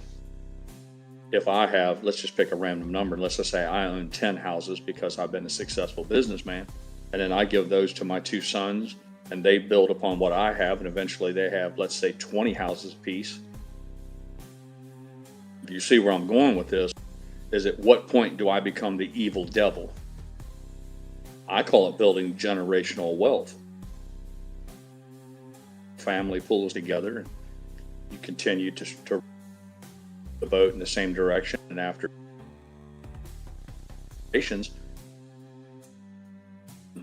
hundreds of homes. I would like to think so, but this concept that anybody who owns more than one house is evil, it's a coping mechanism for people who, for whatever, you know, they're struggling with the high prices of housing. Is that housing will go up over time. I've said this so many times. You know, real estate's my favorite subject. Bricks and concrete will not be cheaper 10 years from now. If you think you can wait 10 years and get a better deal on a house, you're a fool. Do you think carpenters will work for less 10 years? For starters, you got to have a piece of land. Do you think 10 years from now you'll be able to find a piece of land cheaper than it is today? So now I get the whole thing. There's people who say, well, wages haven't rose as fast. I can't control all that. I'm not here to argue that. Maybe that's the case, maybe it's not. My point is, you're going to need a place to sleep at night. You got two choices. You can rent one or buy. I would argue that if you make it your family's sole focus to do whatever you need to sacrifice, however many extra hours you need to work, however many vacations you have to skip, so that you can become that eventually that house can be paid off And your family will own a piece of real estate with a house on it that can be passed from generation to generation. So these people that are running around on the internet telling everybody that renting all your life can be good for you, that's foolish. Think that you can do that and it won't have a negative financial impact on you over the course of your life. It may work for you for the first 2 or 3 years, for the life of me, but I guess it doesn't get the clicks. Big part of X is getting clicks. You know, get on there and tell people, find people who are mad or pissed off because, you know, things aren't going good for them, and then tell them what they want to hear. Get you lots of attention, I guess.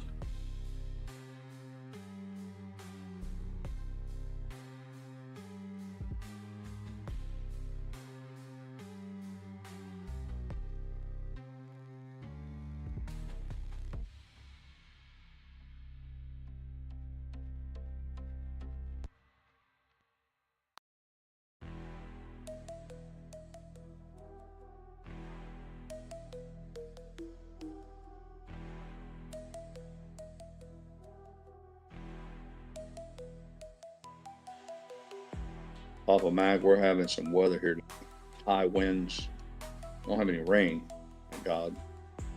So I don't know if there's some outages somewhere around here that may be affecting my internet. That may be a part of it as well.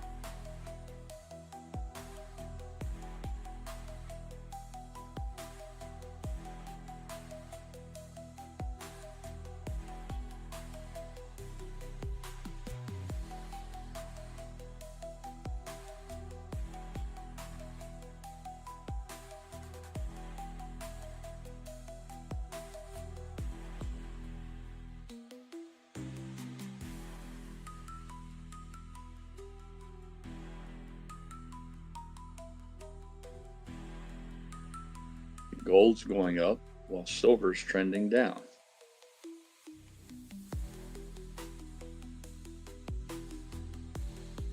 For those of you who are listeners only and cannot see the chart, Amy is at just a scotch over $3. $3.01. Actually, it's 3.015. Well, GameStop is at $23.89. Not looking particularly good this morning.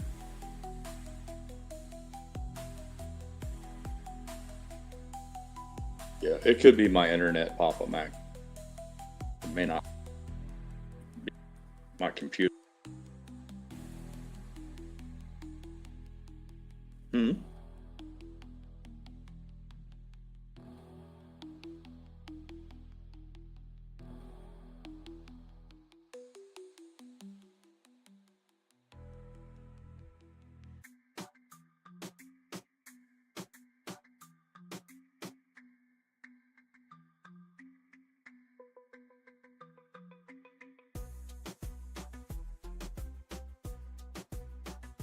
Mr. Pirate said it's not the computer, and that $400 is going back into mason jars and getting buried back out in the yard where it came from.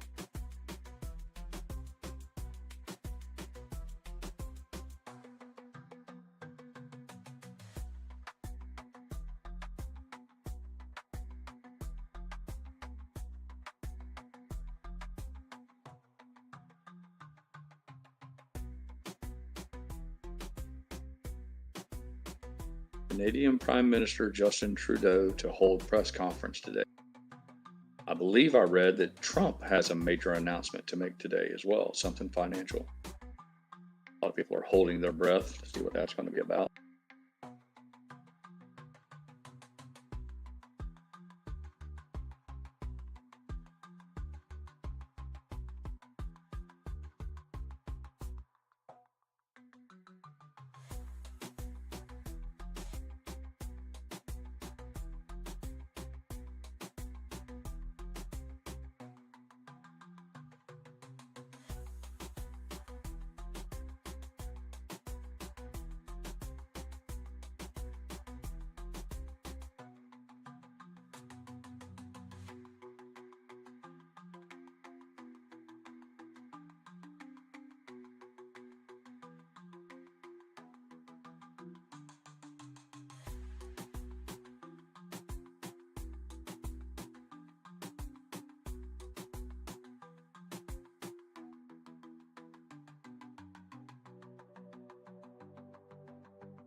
I mean, they moved it to 0% chance of rain tomorrow.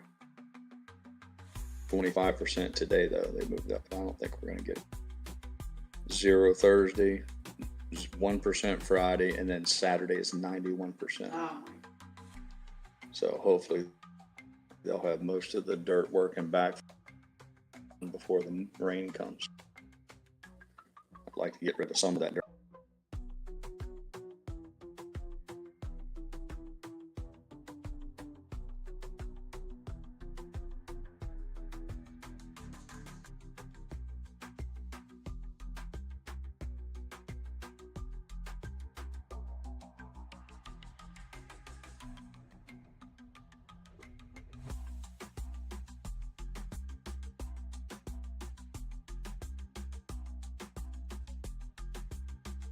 Max said, I guess he's saying Trump is speaking to Congress tonight at 8 p.m. Central, says he's going to be brutally honest. That'll be interesting.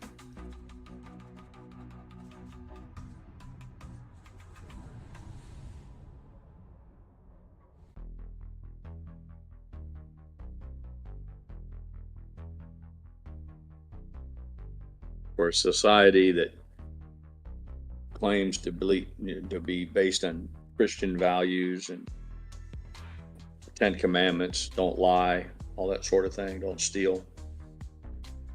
Our politicians sure seem to have a weird way of approaching it. Honesty's kind of in short supply these days.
Becky Love says it's because the top brass threw out most of Christianity long ago. They only used the name affected.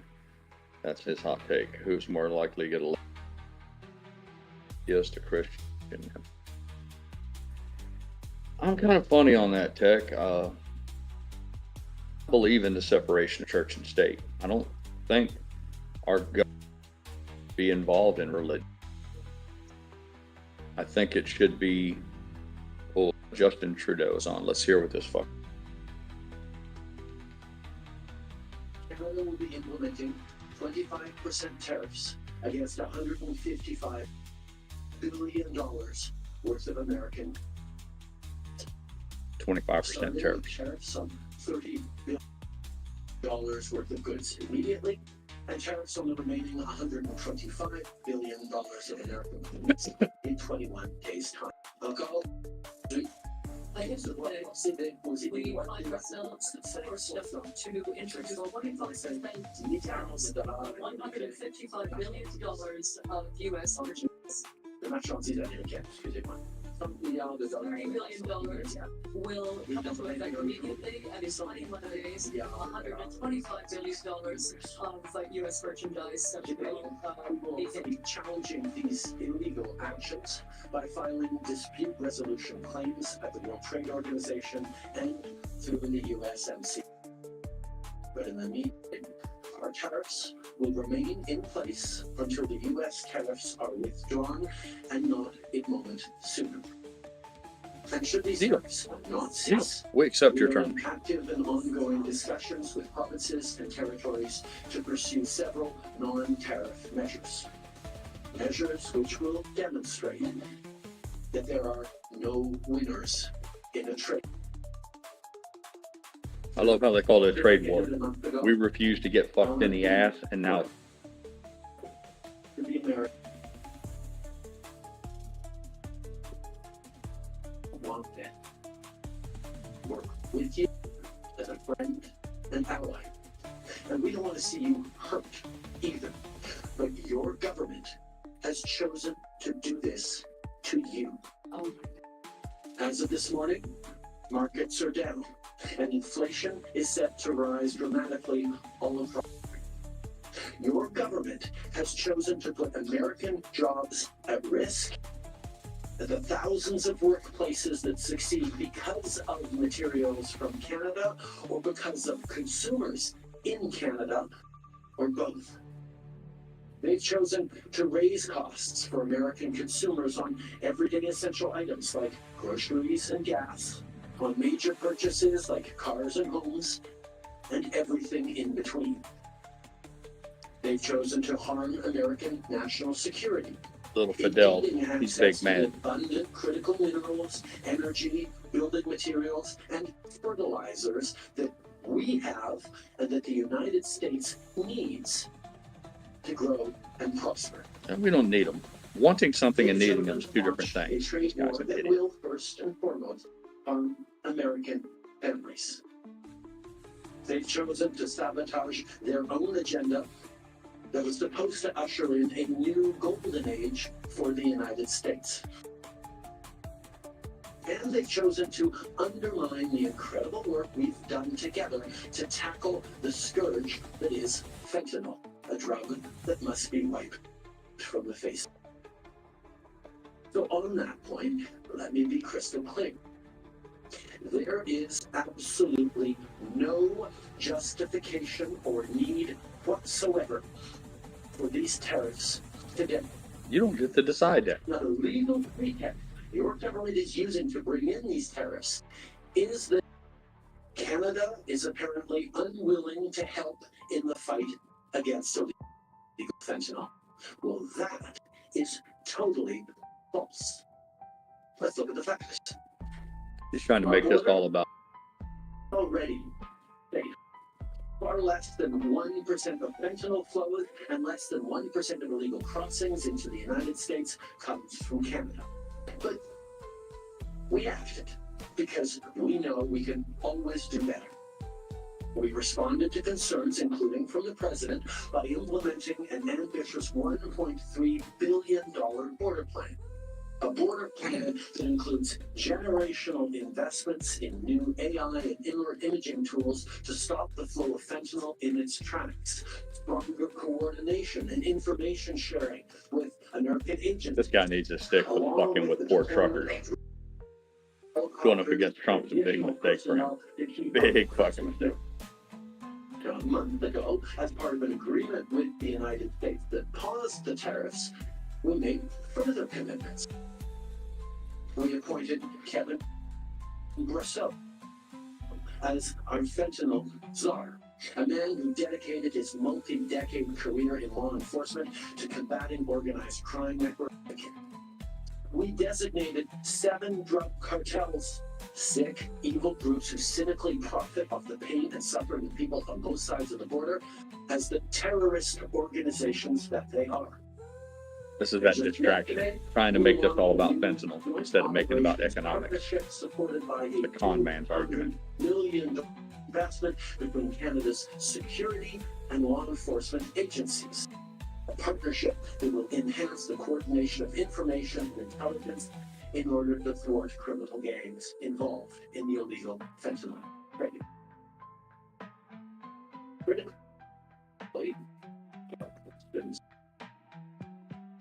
As the U.S. Customs and Border Protection just acknowledged, there was a 97% drop in fentanyl seizure from January compared to December, to a near zero low of less than an ounce seized in January.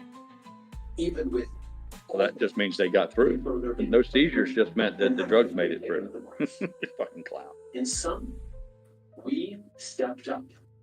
We engaged closely and constructively with the president and his administration. We did everything we promised. We stuck to our word. And we did it because we believe in working together to protect our citizens. Now I want to speak directly to one specific American. Don. In the over 8 years you and I have worked together, we've done big things. We signed a historic deal that has created record jobs and growth in both of our countries. We've done big things together on the world stage. He's trying to put himself on the same level as Trump. Somehow or another, they're equals. What a pompous ass. And now, we should be working together to ensure even greater prosperity for North Americans in a very uncertain and challenging world. Now, it's not in my habit to agree with the Wall Street Journal, but Tom, they point out that even though you're a very smart guy, this is a very dumb thing to do. Well, he just called Trump dumb. Big Big mistake. Big fucking mistake. exactly what our opponents Some people have to learn the hard way. want. Begin. And now, idiots. I won't. This is going to be, even though we're all going to pull together, because that's what we do. We will use every tool at our disposal so Canadians and businesses can weather this storm. From expanding in businesses, we will be there as needed to help. But Canada, make no mistake, no matter how long this lasts, no matter what the cost, the federal government and other orders of government will do for you. We will defend Canadian jobs. We will take measures to prevent predatory behavior that threatens Canadian companies because of the impacts of this trade war, leaving them open to takeovers. We will relentlessly fight to protect our economy. We will stand up for Canadians every single second of every single day because this country is worth fighting for. Les derniers mois ont été stressants. Months have been stressful, and in fact, Speaking of French now, translator. We can reassure. Yeah, put it on mute. I can listen to him speaking frog. Yeah, that's the end of it. It's the NBC. What a moron. So there you have it. Little Fidel. Yeah. So the first thing I will point out is if you think that it's a good negotiating tactic to insult a man like Donald Trump by calling him, I mean, he did. He called him dumb. That whole thing about the Wall Street. They agree with the Wall Street Journal that said he's a smart man, but this is really dumb. Bad move.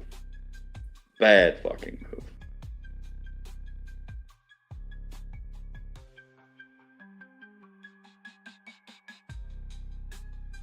Fuck around and find out, man. Shits. If fucking pancake syrup goes to $1,000 a bottle, I could give a fuck less. For one thing, most people don't even eat the good shit. They eat Aunt Jemima's, which is probably 90% corn syrup from corn that's grown in Iowa. See, that's what most people don't realize, and they hate it. And I don't care if it makes them mad. America doesn't need anybody. That's the beauty of America. We don't need a single fucking thing from anybody on this planet, and they for it. They can take that maple syrup and shove it up their ass. They can cheap 2x4s up their ass. They shove their fucking coal, oil, and we don't. See, he kept saying we need it. See, that's a lie. Wanting something and needing it are two different things.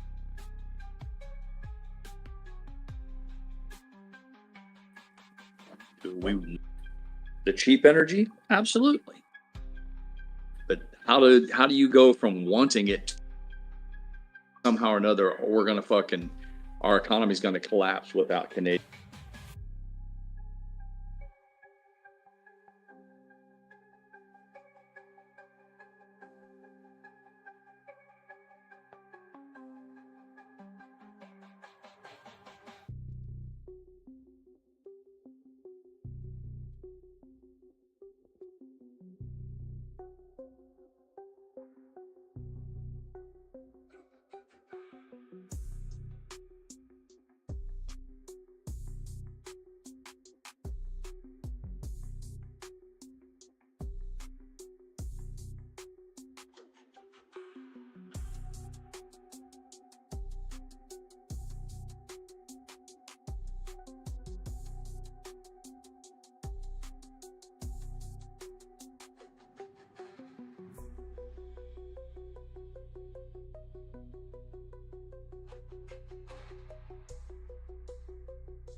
My internet there for a minute. Yeah, we're getting some high winds today, and I think my internet is intermittent.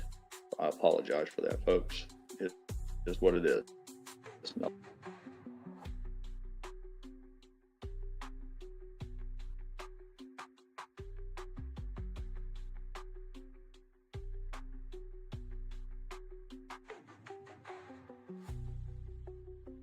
What troubles me the most about it is this constant theater, this pretending that we're all equal. It's the same with the EU. Back to the NATO. America doesn't need it. Americans aren't at risk of being invaded. Americans' lives won't be degraded if Russia fucking rolls over fucking Germany. Doesn't change a fucking thing for the guy in Kentucky or Indiana. It never will. So again, it's like this thing of that you need us as much as we need you is a lie. It's like, let's start out with some basics here. We don't need anything from anybody. And if we agree to be your business partner or to be your ally, that is it's not trans. Now, there should be something in it for us, because that's, in the sense of fair play, it should be quid pro quo. If we protect you from being overrun by, say, Saddam Hussein, and we allow you to keep your oil fields, Saudi Arabia, then maybe you should hook us up with some shit. But get it straight. It's not like our fucking world collapses when something happens in Europe. And same with Canada. This idea that we're equals, it drives me nuts. We're not. The world isn't equal. Lions, the animals on the Serengeti, no, there's no such thing as equality. There's a pecking order. There always has been, there always will be. And to deny it, you do so at your own peril.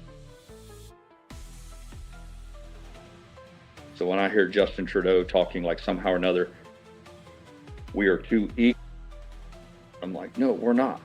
We're not. One of us is clearly inferior to the other, both numerically, in size of industrial strength, GDP, and by any measurable, you pick any metric, we're not the same.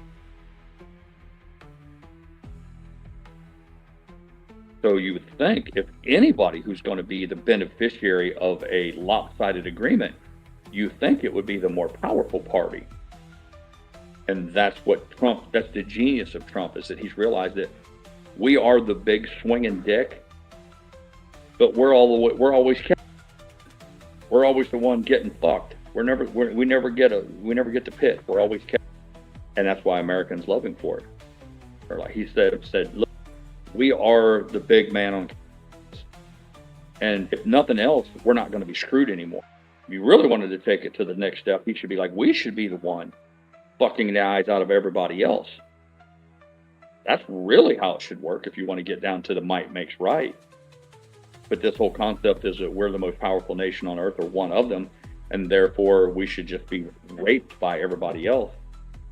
I mean, that was just a result of weak leadership. Too many years of people selling out in DC, selling out at the average American for their personal wealth.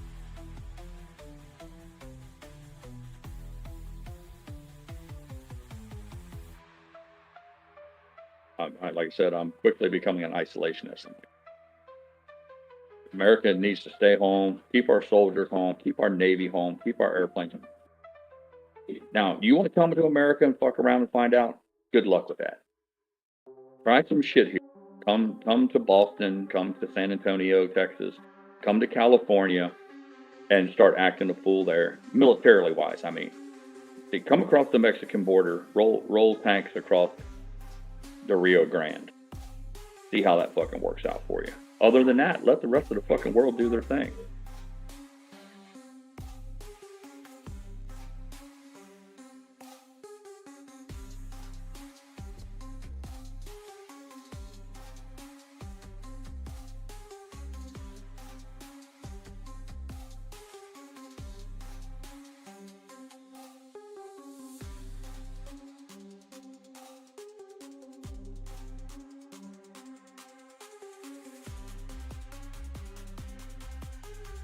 I become frustrated because it's like a no-win situation. Constantly bombarded with how bad and evil the great Satan is, how we are the evil empire. And they say it with their hand out. Can I have more, please? Can I have another helping, please? I hate your fucking guts. Can I have some more to eat? Where I come from, you didn't show a little fucking respect. They showed you the fucking door. And that's what's happening. Trump is showing people, get out.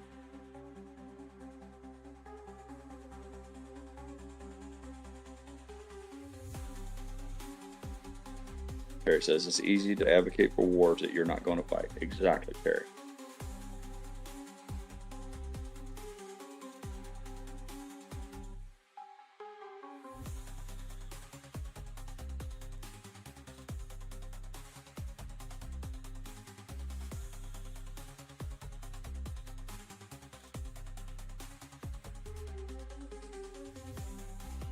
the same bunch that screams for more welfare, more, I'm doing the air quotes now, the social safety net, the aid program. You know, well, as long as the money's flowing into your account, as long as free SNAP benefits card where you get $1,000 worth of groceries every 30 days that somebody else had to pay for, well, I'm sure I'd be for all that shit too. Doesn't make it right though.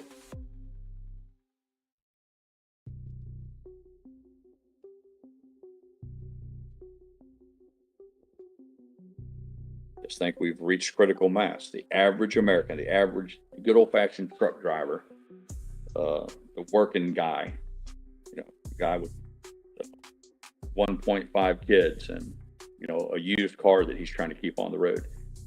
They're just tired of it. They're tired of having their check decimated on payday, to see other fucking fat, lazy people laying around shoving food in their pie hole that haven't lifted a finger all week.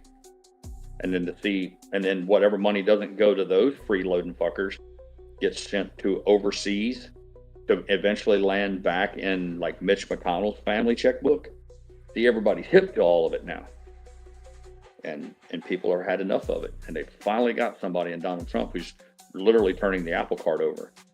And if he steps on a few toes along the way, or some innocent people get caught up in it, that's tough, man. Sorry for your luck. It's just the way it goes sometimes.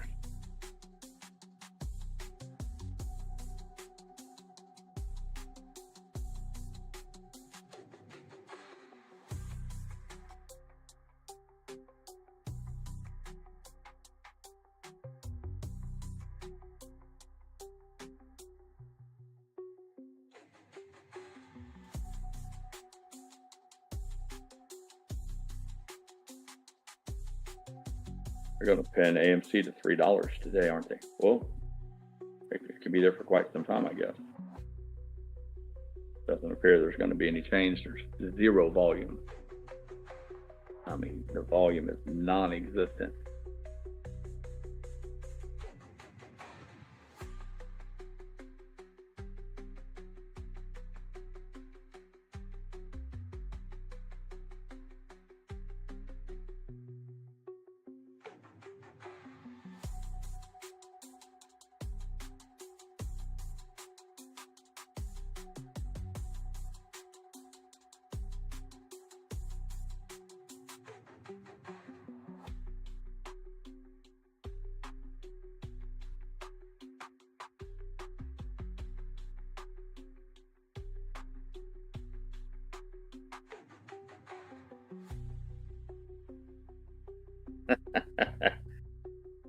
GrayLeaf says she made me a Stillbilly soundbite. I can't play it like I want to. I'll work on it. I'll try to play now so you guys can hear it. Give me opinions so I can get it to play.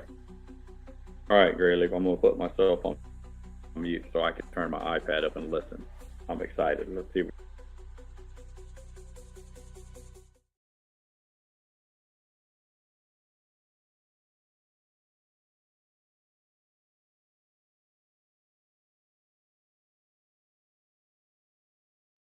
Somebody was barbecuing. I said, oh Lord Jesus, it's a fire. I said, oh Lord Jesus, it's a fire. I said, oh Lord Jesus, it's a fire. Jesus, Jesus, Jesus, Jesus, Jesus.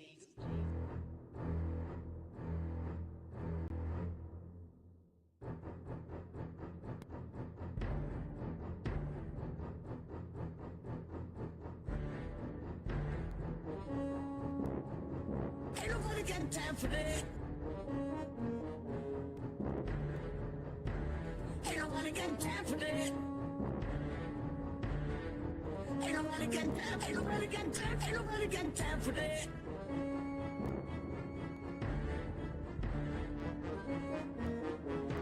Jesus, Jesus, Jesus. Ain't nobody got time for that. Ain't nobody got time for that. Ain't nobody got time. Ain't nobody got time. Ain't nobody got time for that. And I ran out. I didn't grab no shoes and nothing. Jesus, I'm ready for my life. Jesus, Jesus, Jesus, Jesus, Jesus. Ain't nobody got time for that.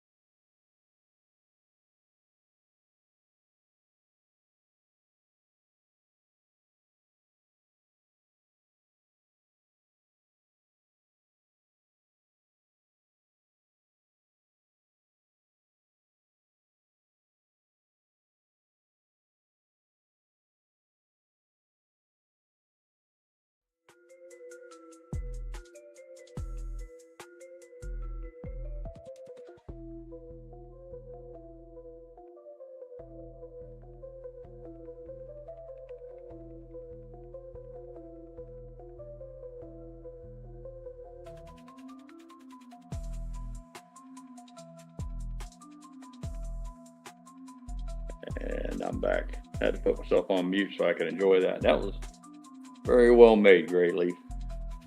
Very, very funny. Nice to have. We don't see the shills the way we used to. I think they've learned to give us a wide berth. I think they figured out that it's best just to avoid us. And I like that. That speaks to the housekeeping that we have endeavored upon over the past 4 years. Yeah, the Jaws intro is easily recognizable. It's ominous. It is. It's become synonymous with impending doom. So I like it. I like it a lot. Yeah. Yeah. We can put that on the soundboard where everyone can access it. Ain't nobody got time for that.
Yeah, I think one of the benefits, GrayLeaf, of the soundboard being so brief, I think you're limited to like 18 seconds or something. I think, and I might be wrong on this, but I think that keeps you from running afoul of any copyright. Because in order for you to get a copyright strike, it has to be a prolonged. I think that's why you see a lot of the YouTube videos, they'll play perhaps like a Pink Floyd video or something, but they never play the whole thing. They'll stop short of the end, or they'll interrupt it in the middle. But there again, but don't take my word for it. Do your thing.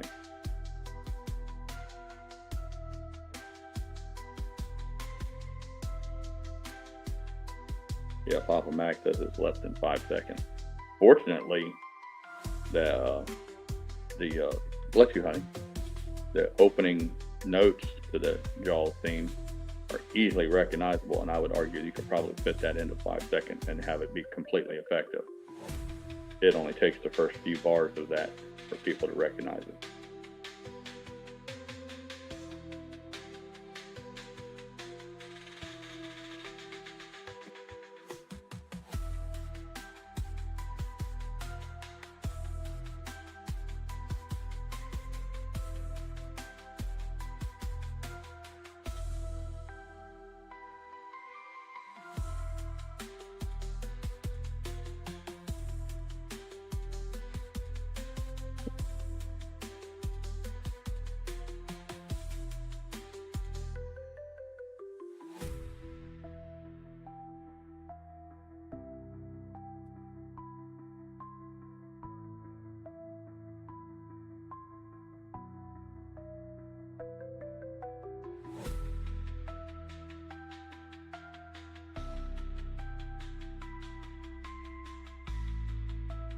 None of the workers showed up today. They finished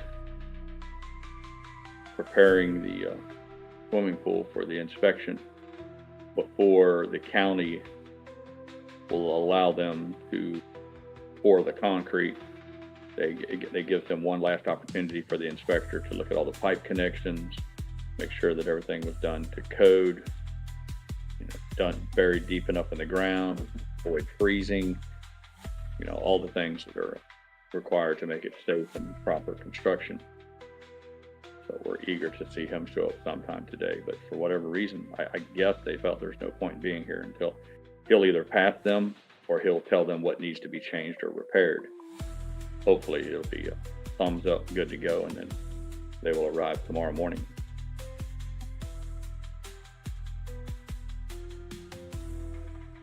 So we're blessed with a little peace and quiet around here, which hasn't been the case for the past week or so.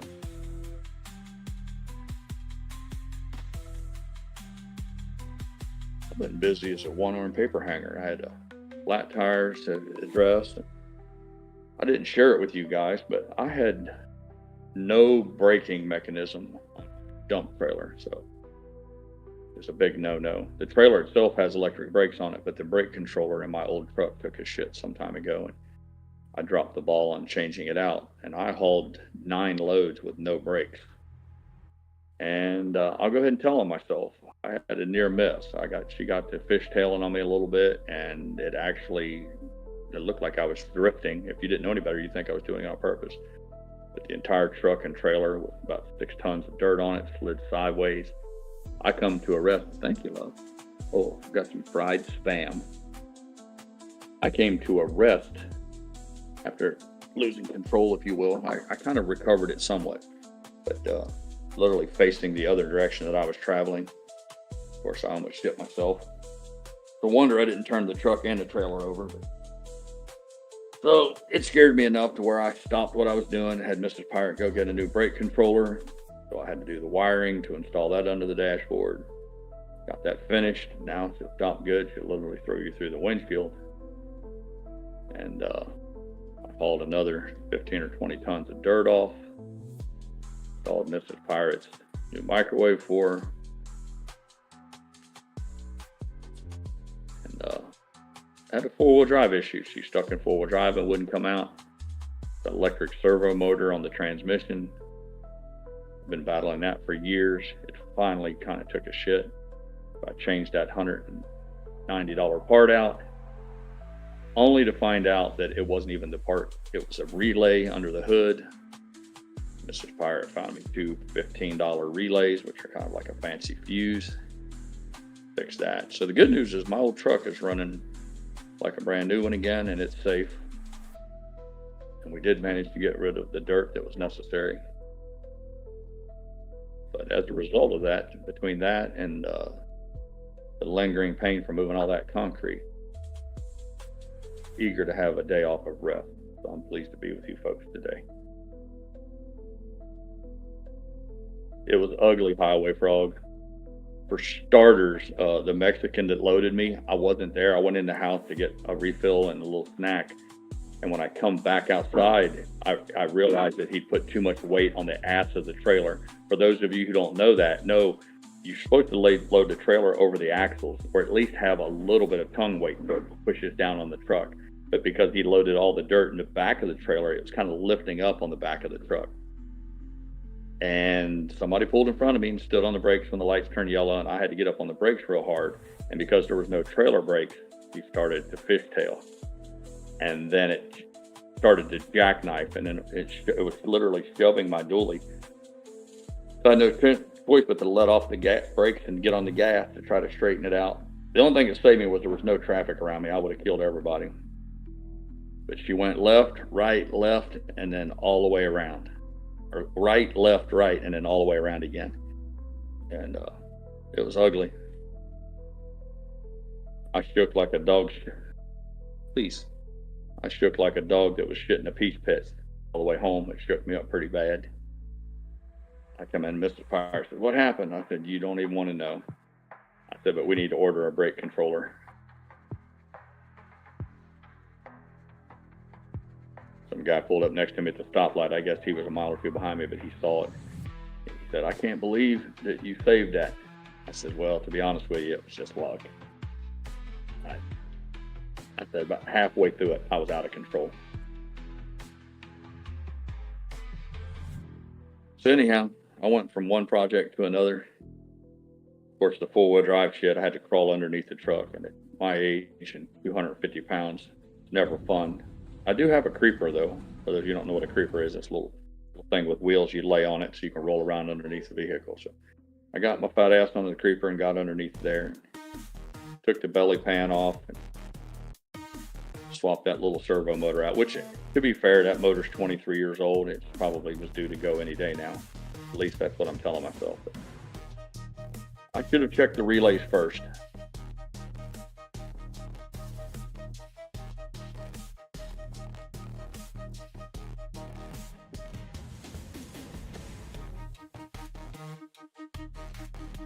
It was funny.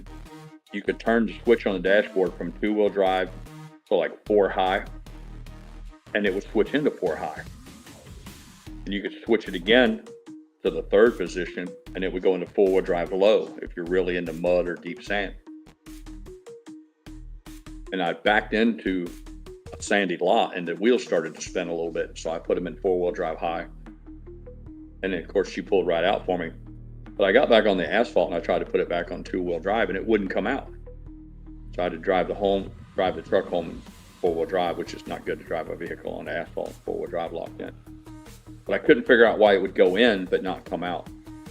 So I took the old motor off underneath it, the little electric motor that hooks to the transmission, swapped it all out. And when I did, I started the truck up, it was back in 4-wheel drive or 2-wheel drive. So I did a test. I got inside of there and I turned it to 4-wheel drive, and sure enough, it went right into 4-wheel drive again. But I'll be damned, it wouldn't come back out. And I'm like, I'm right back where I started with a brand new part. I went back to the old internet, started looking around a little bit. And, first thing I saw was tons of videos on changing the electric motor out, because that's usually the culprit. And some guy was kind enough to put a little YouTube video. He says, before you change the motor out, which was too late for me, before you change the motor out, I suggest you check the relays. And it's not part of the fuse box, it's under the hood near the brake reservoir. I was like, you gotta be shitting me. And they said there's 2 relays, and this is the cool part. One relay makes it go into 4-wheel drive, the other relay makes it go out. So I just went out and popped the hood and I switched them. Sure enough, it would come out of 4-wheel drive but wouldn't go back in, which told me that one of those 2 relays was bad. So Mrs. Pirate bought me 2 $15 relays, and I had to live with the shame that I changed out that motor on the part on the transmission, probably unnecessarily. But that's my story. That's what kept me busy over the weekend.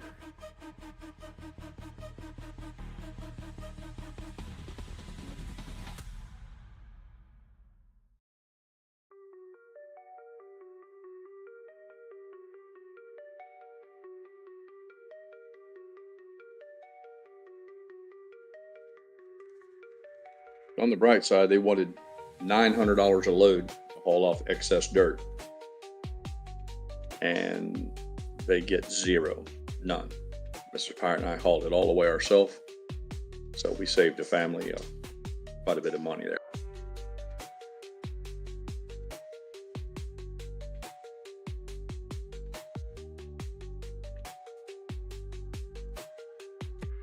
Man, that was the first Papa Mac says. So what you're saying is you uploaded that video to your channel. I would have gave if I had a dash cam, oh my God, or if somebody had caught it on video, it would have been amazing. I looked, when it first started happening, I saw it, and I kind of anticipated. I got on the brakes real hard, Papa Mac, and I said, this is gonna be bad. I started looking for a place to ditch dive instead of hitting a car in front of me. And then I felt the ass end of the truck being pushed. And I thought, okay, I'm gonna jackknife now. So I let off the brakes and got back on the gas, hoping I could drive out of it. But then the trailer swung, it was in my left side, and then it swung all the way around to the right side, the passenger side. And I thought, oh, this is bad. Of course, I countered that. And then it came back the other way. And the whole time, the white smoke is just billowing out for those tires. By the way, I had like 4 brand new tires on this dump trailer. It ate the sidewalls up on them, 4 chunks of rubber out of them. It was an unholy mess. But in the end, I was thankful because I should have been upside down. It should have destroyed the truck and the trailer. But that was the first time I got the shit scared out of me. And I haven't been scared in a vehicle or a machine since I was 17 years old. I forgot what it was like to get really scared. And it's funny because you're not scared when it's happening, but when it's over with, it would have made some good content, but it's not going to happen.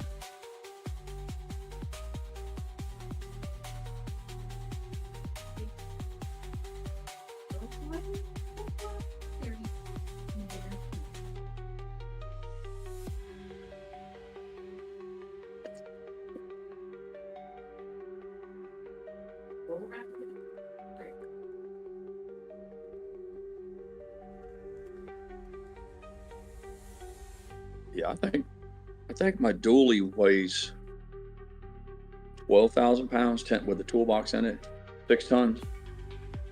The trailer itself weighs, loaded, I think it weighs 14,000 pounds. That's another 7 tons. So let's just call it 14 tons. And I was running 55 when it happened.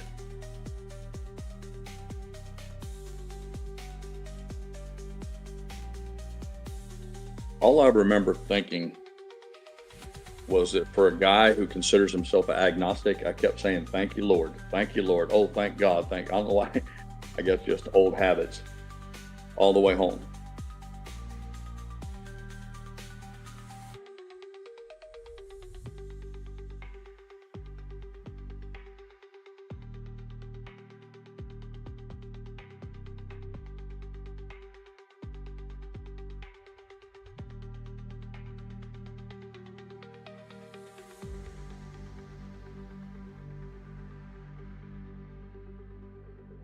Oh, that's okay, Papa Mac. I know we get 3 or 4 conversations going at once, and I'm eating a little spam. I got Mr. Pirate fried up some spam for me.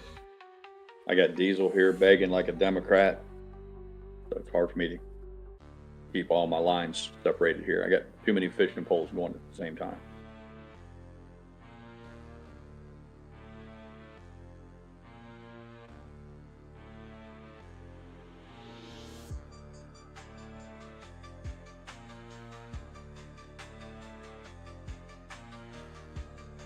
Wind.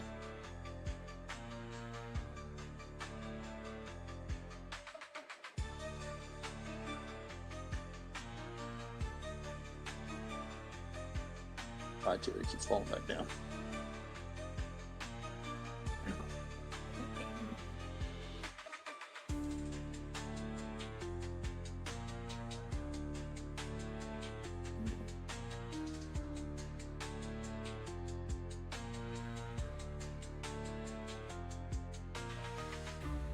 Yeah, Papa Mac. There's no such thing as an atheist in a foxhole. Exactly. That's all I kept saying as I drove away. I was like, I'm not sure if there's a God or not, but I better err on the side of caution here and just say thank you, because the only thing that I can say is that I could have been upside down in the ditch, smashed into a million pieces.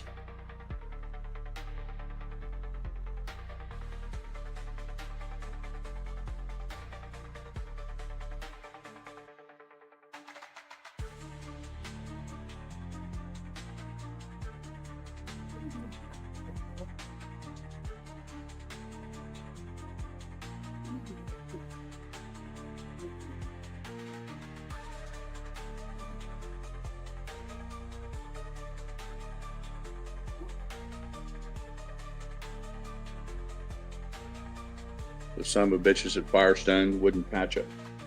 Picked up a nail at the landfill. They took the tire apart, knee deep in tread. They're like, yeah, we can't patch this. The law says no more than 2 patches. This tire's already been patched twice. I'm like, because of roofing nails. It's a brand new tire, patch it. They're like, no, we can't. So the fuckers made me buy a brand new tire. So I'd already just put a brand new tire on, so I was bitter about that. And then I noticed that the swimming pool guys had unloaded a bunch of materials in my driveway where Old Red's parked. And I kid you not, they dumped a pound of nails on the ground and then didn't pick them up. They weren't nails, actually, they were drywall screws. They used drywall screws to screw together the wooden frame for the pool. And I mean, I reached down with both hands and scooped them up, and I couldn't get them all in one grab. And I called the Mexican dude over and I handed them to him and I gave him the stink eye. Made him clean the rest of them up. I'm like, it's not so bad that they dumped them. It's the fact that they just walked away from them. I find it hard to believe that they spilled that many and didn't notice it. but that's just paranoia on my part.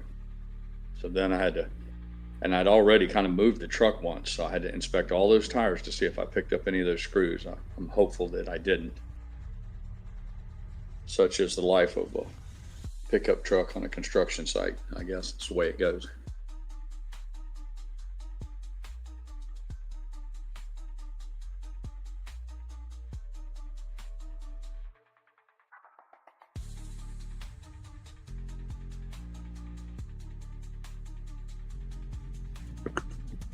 Looks like we kind of hit a momentary bottom on the market there and started turning back up. FYI, Nvidia's up 114 to 114. Sorry.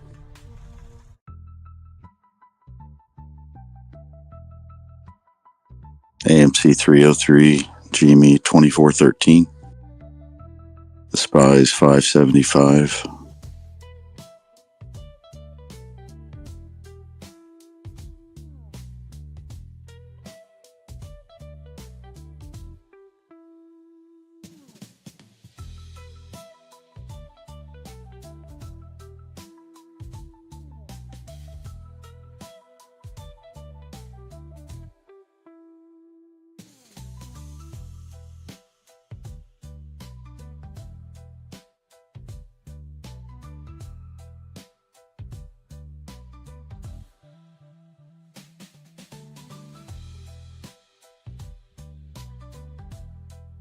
Bless you.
Sandy Papa Mac said that he watches a live cam in Big Bear Lake. They got a live cam with the bald eagles. He said 2 of the baby eagles hatched this morning. They got a 3rd egg that hasn't hatched yet. So that's very cool, Papa Mac. I need to check that out.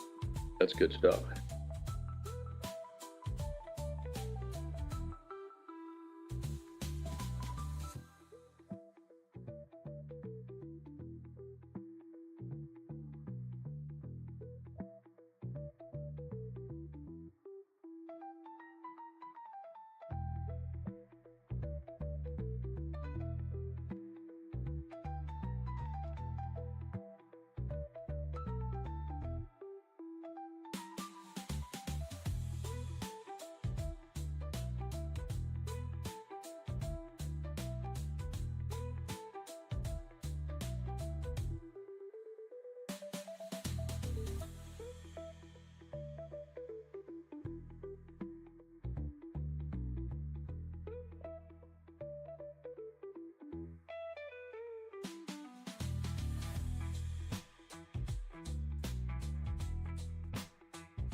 Yeah, there's nothing cuter than baby wildlife.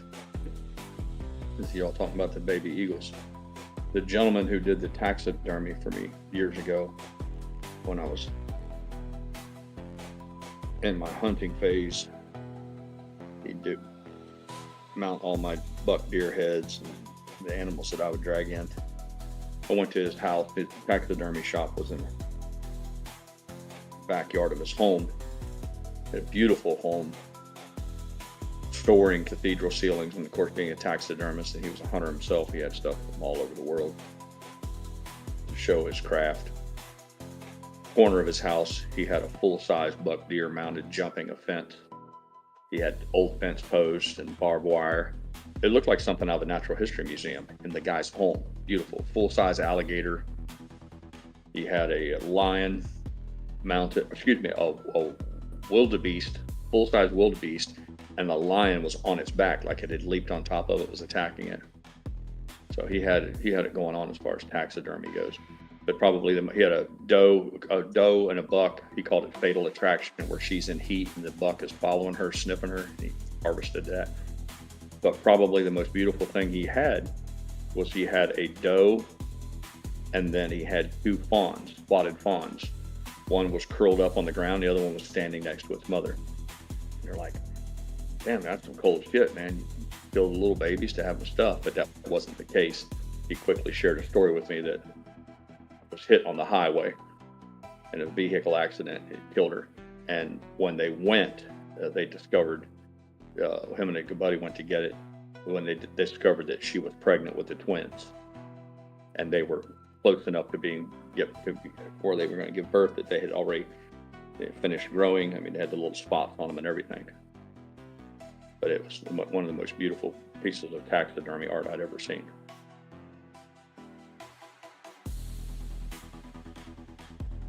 I made a good living. I think he was charging me anywhere from $300 to $500 for a buck deer, just a head, shoulder mount. Apparently, he lived a pretty good lifestyle. I mean, he drove brand new vehicles, big, beautiful home. His wife was a stay-at-home mom. So apparently that's a skill set that pays handsomely if you can get a reputation built for yourself.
S&P 500, NASDAQ, the Russell, all in negative year to date. Stocks have given back all the gains from 2025, according to CNBC.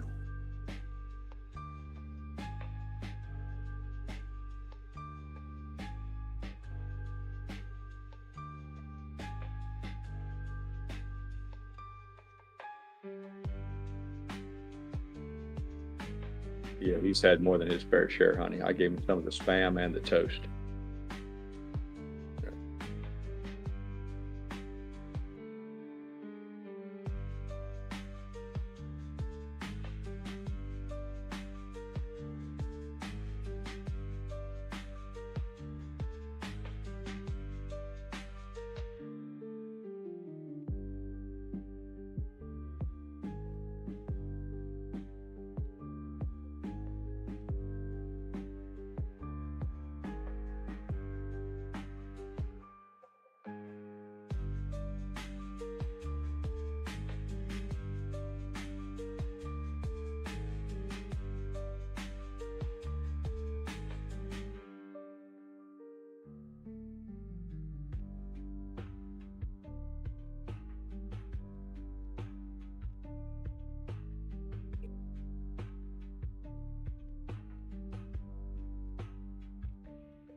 Terry said Trump will address Congress in scuba gear to avoid drowning in liberal tears. That's funny.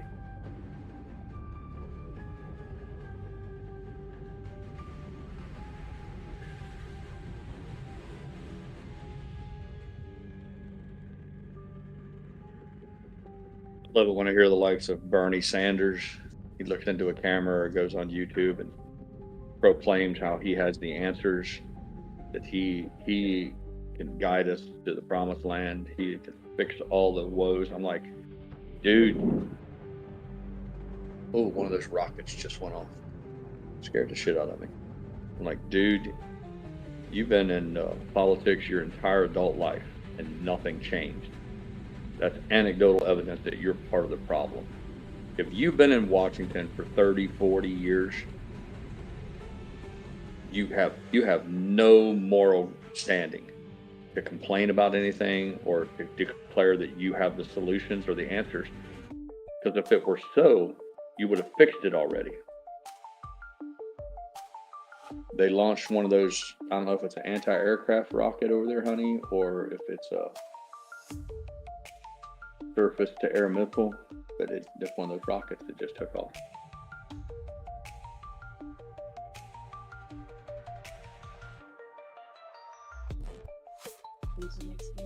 Oh yeah. All right, babe.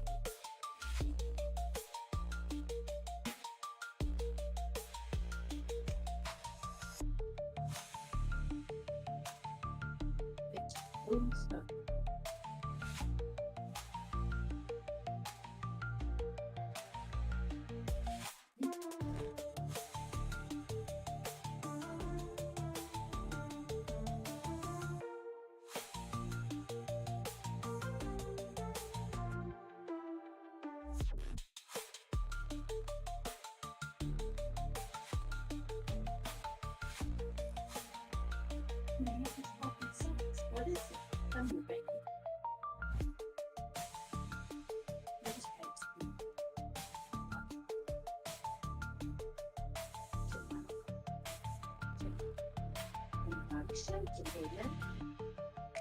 Diesel's absolutely terrified of fireworks, as many dogs are. But they just launched a rocket over at the beach, and it sounds exactly like fireworks going off. And he's shaking right now. He's having a panic attack because he thinks the fireworks are starting. He associates anytime he hears something loud like that with an hour or 4 hours of unending boom booms.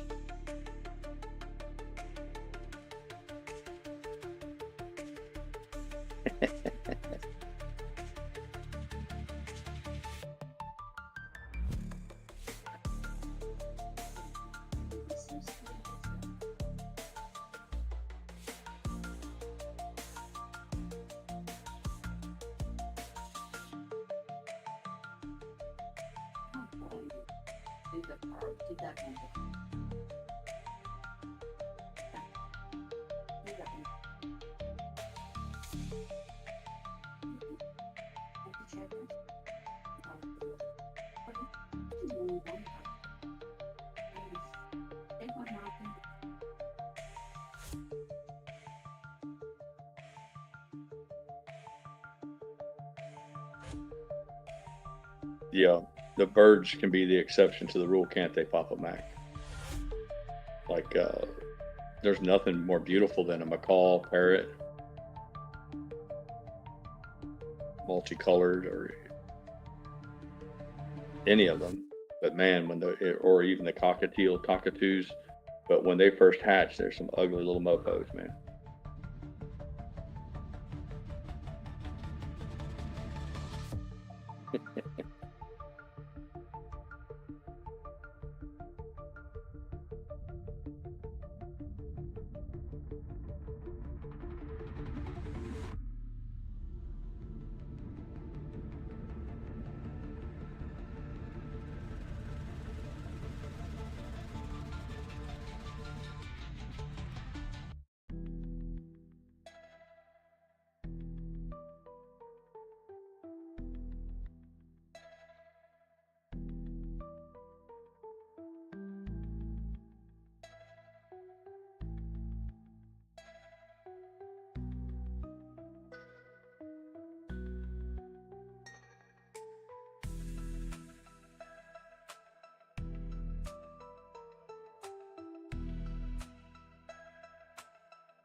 You too, Sandy. That neighbor's car, that's a Camaro.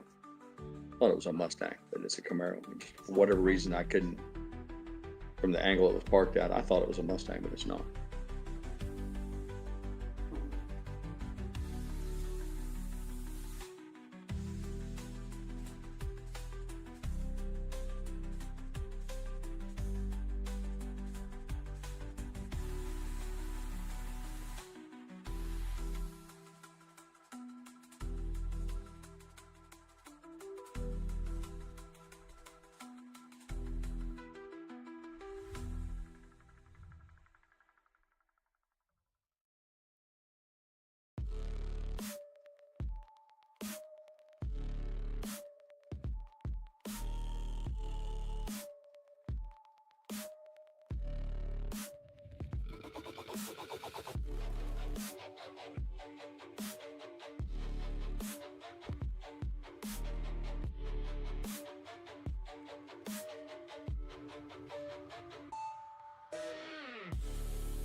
Slog up that deck, get off my neck.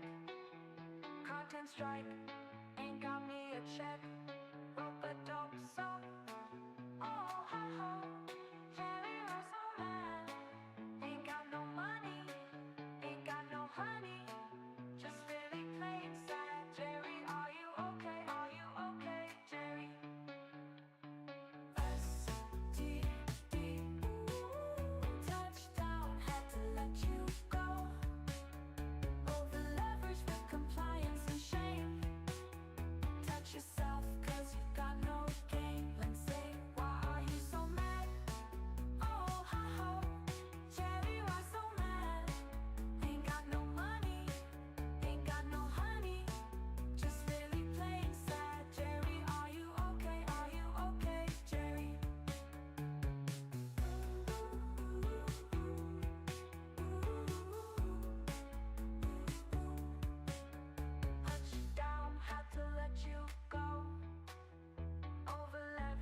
Hmm.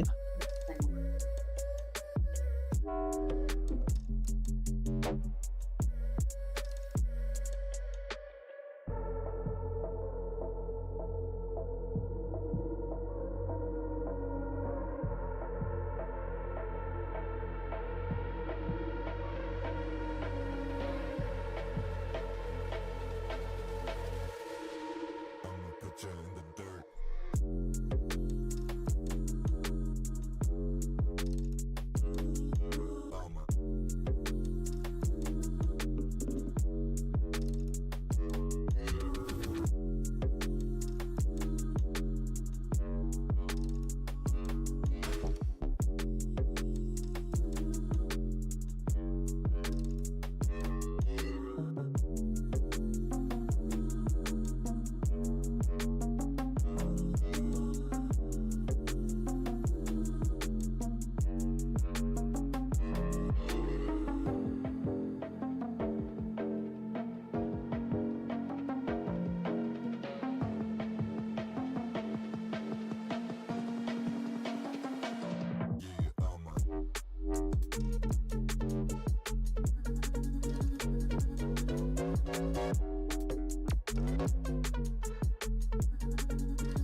The original was 23.6. They added 5 feet to it. 28.6. Yeah, they did right. They added 5 feet.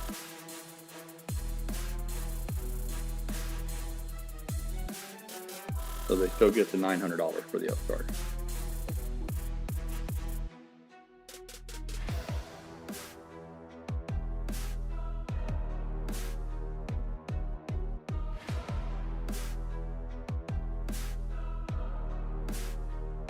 Yeah, we only asked for 3 more feet of pool, but you got 5 more. Remember? It was 8 foot wide, and he was going to make it 5 foot wide. No, he was going to make it 5 foot wide. That was going to add 3 feet. Now here are my plans. And we were going to move it to 5 foot, which would have made the pool 3 foot longer. You got 5 foot longer, not 3 foot longer, for the same change order money. So you won on that.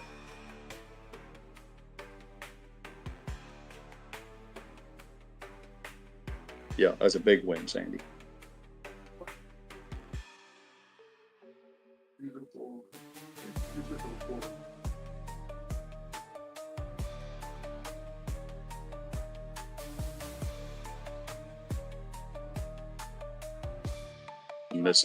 Mrs. Pirate and I had to go out with a measuring tape. We added on, the pool was supposed to be 8 foot from the seawall, and we asked them if we could move it to 5 foot to the seawall, which obviously would have made the pool 3 feet longer. So we gave them another $1,000, $900 to do that.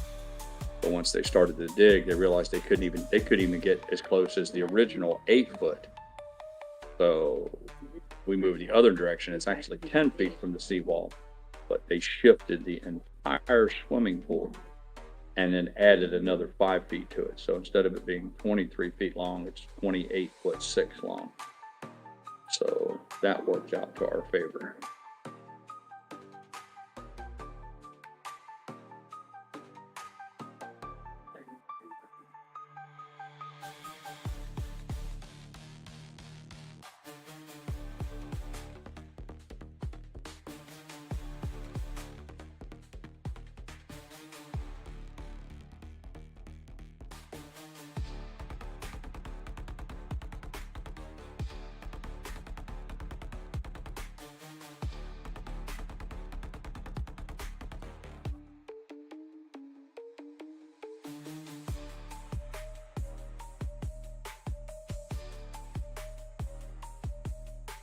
Logan, remember when you start your car, leave the hood open for me. Yeah, I just want to hit it with the ohm meter to see if it's still putting out 14 volts.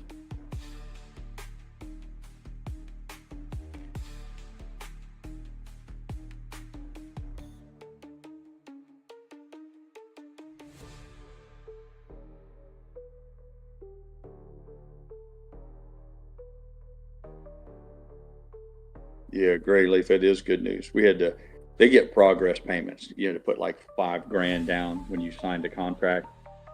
And then they asked for, last night when they finished with the dig and the steel, they asked for $35,000. And Mr. Pirate wanted to make sure it was okay to pay them. I said, absolutely. They've done a great job. Give the man his money. So they've already got $40,000 of the 60. But we're getting down now to where we have to find out if there's any mistakes that have been made. If there's any changes that are going to be affected, it has to be now, because once that concrete hits the ground, too late, no crying. No crying in baseball.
They had to traverse our driveway many times yesterday in order to haul some of that clay off, both to load my big red, and then we had a big dump truck here that they needed a load of dirt for one of the other pools that they built. They didn't have enough dirt to finish the backfill, and knowing that I had to get rid of some of mine if they asked if they could have a load, showed them some goodwill, because I told them I wanted all my dirt to use on another piece of land that I own.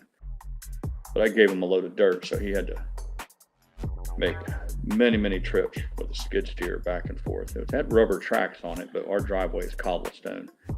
And if you run over a rock or twist and grind on it, it fucks it all up. Not to mention that they drop that red clay on each trip. And if you drive over it, it grinds it in, and it necessitates like pressure washing the entire driveway. So in order to prevent all that, I have a backpack blower. Big commercial backpack blower. It's very powerful. It moves dirt, wet leaves. So every trip he made from the dirt pile to the street, he would leave a stream of trash behind him, dirt, what have you. And I would go quickly behind him like a chambermaid, and I would blow all that sand back up into the dirt pile so that when he came back across it again, he didn't grind it in. And I went through 2 complete tanks of fuel on that backpack blower. I think it took us about 4 hours. Every trip he made, I would clean up behind him. It worked very well though. At the end of the day, we didn't have any damage to the cobblestone. He even kept the streets clean, which keeps the HOA Nazis off my back.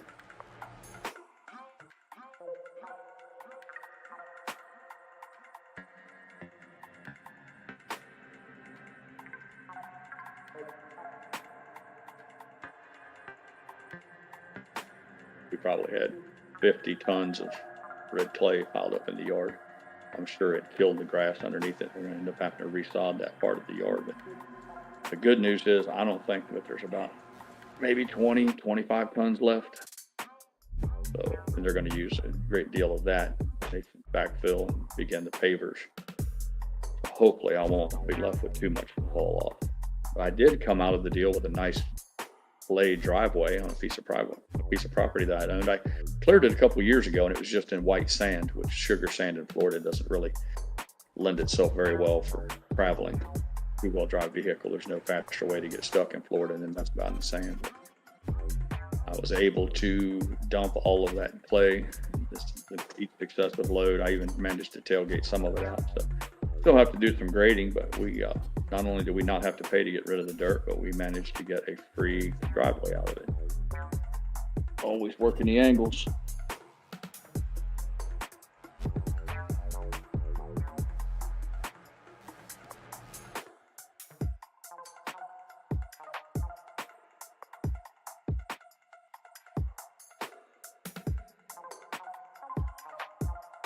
How you doing? You're the guy here to make sure that I get you right.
He said they pressure tested really good, honey.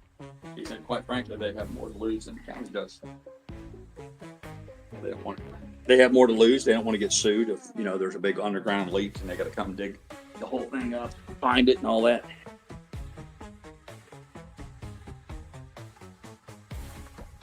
He said pretty much what I knew. He's like, they're just there to make sure that nobody gets electrocuted because they don't have something properly grounded. Or somebody tried to run an electric wire in the same ditch as a water line, some kind of dumb shit like that. I apologize for the abrupt departure. Mrs. Pirate looked up and county inspector was walking through the backyard. I had to run out there real quick and suck up to him a little bit.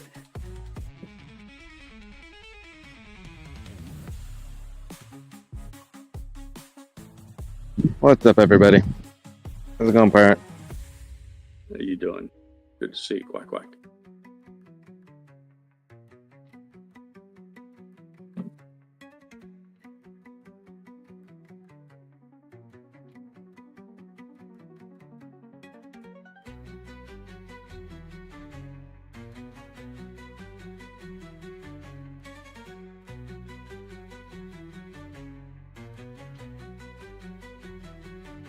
Sandy Papa Mac said Trump is upping the tariff to Canada. Well, what happened was he had, I think, 18 or 20% on Canada. Sandy, no, he had like 20% on Canada or 15%. And Trudeau come out today and said they were going to do 20. But then Trump said, well, that's fine. We'll just go ahead and raise ours another 5% to equal yours out. That's exactly right. Yeah.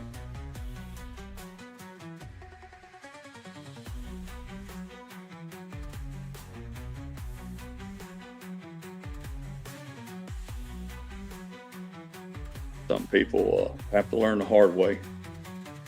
I see it all the time on the internet. The American propensity for self-harm is boundless.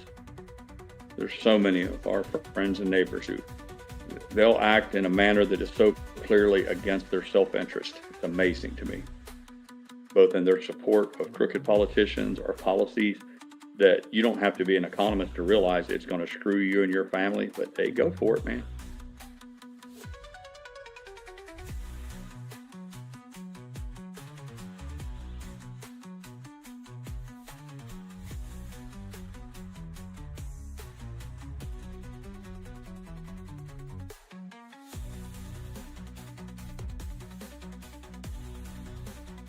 Papa Mac said he called him Governor Trudeau again to troll him.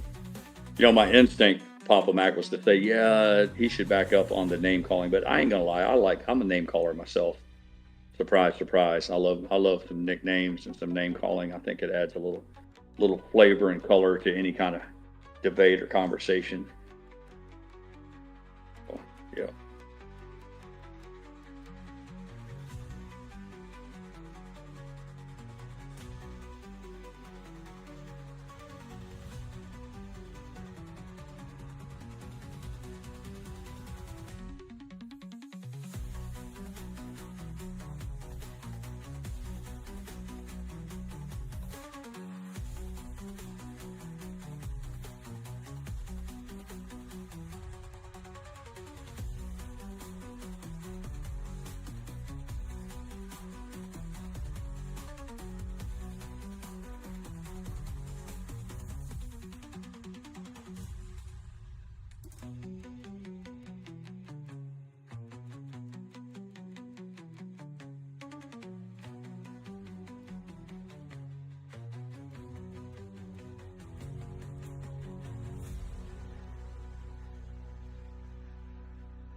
Papa Mac says, I think the initial tariff to Canada was 25%.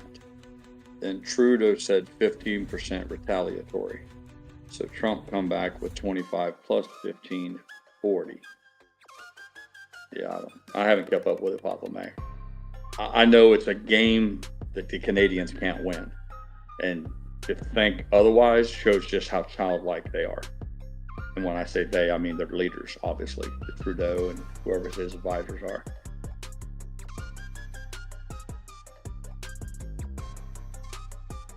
I mean, if I was Trump, I'd do a press conference and say, I'll tell you what, you keep fucking around, we'll just do a trade embargo. Look up the definition of embargo. We'll make Canada the next fucking Cuba, where it's illegal to bring any of that shit across this come south. See how you like that.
I can already read the minds of the Canadians who say, well, that's fine, pirate. But if you have an embargo, the price of goods in America is going to go through the roof because you won't have all those cheap goods from overseas. And I'd be like, yes, you're right. That's very accurate. We will pay an incredibly higher, a great deal more for everything in America, from socks, gym shoes, you name it. But here's the thing. Without America buying all that fucking cheap shit from around the world, those industries will collapse. See, we're the biggest customer. And when your biggest customer quits buying from you, your business shrivels up and dies. So yeah, we may have to produce our own gym shoes in America and have to pay more for them so that a guy working in America making shoes can get a decent paycheck. I don't know, maybe, yeah. But I promise you this, whatever country that employed all of their people making fucking gym shoes for us, they're done. That's the last paycheck they get, because see, that's how it works. Their cheap gym shoes flow to America and our dollars flow there. So I'll gladly have my gym shoes made in America, and I don't give a fuck if I got to pay $100 a pair for them, which good gym shoes cost that now. I'll pay $200 a pair. But that company overseas, they're done. So we may pay more for our products here, but it will create a Great Depression in the rest of the world, the likes of which you've never seen. See, that's the thing. When your biggest customer tells you, fuck you, I ain't buying your shit anymore, it becomes a real problem for you.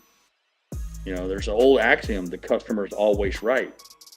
And apparently people have forgotten that shit.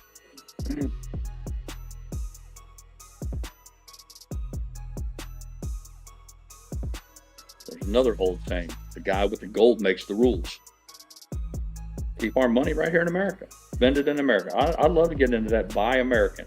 If it doesn't have a made in America tag on it, don't fucking buy it. Period. Put your money where your mouth is. Made in America.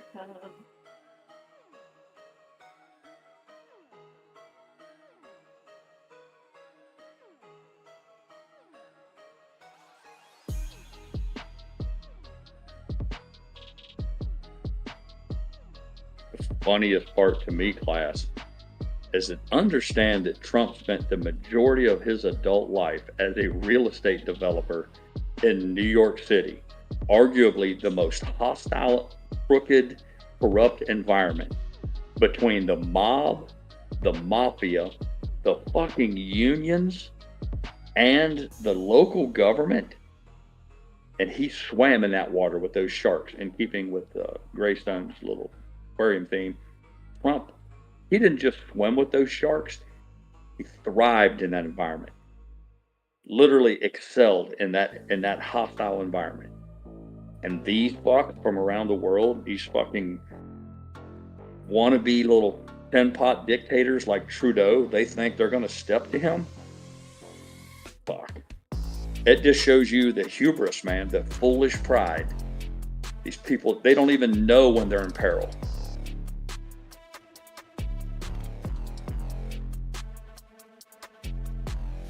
Learn.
What's AMC at?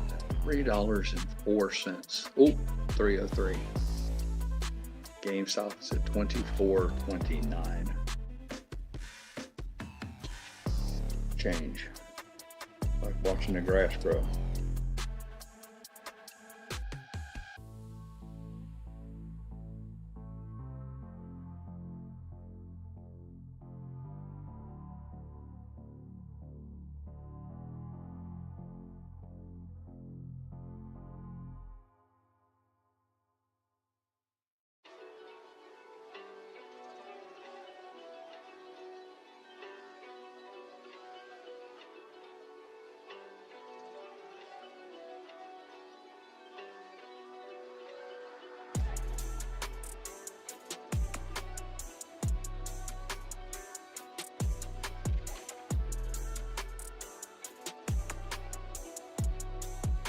Highway Frog says it feels like, for those of you who don't know, Highway Frog from Canada, says it feels like Canada wants us more dependent on the government. That's always the way, Amphibian.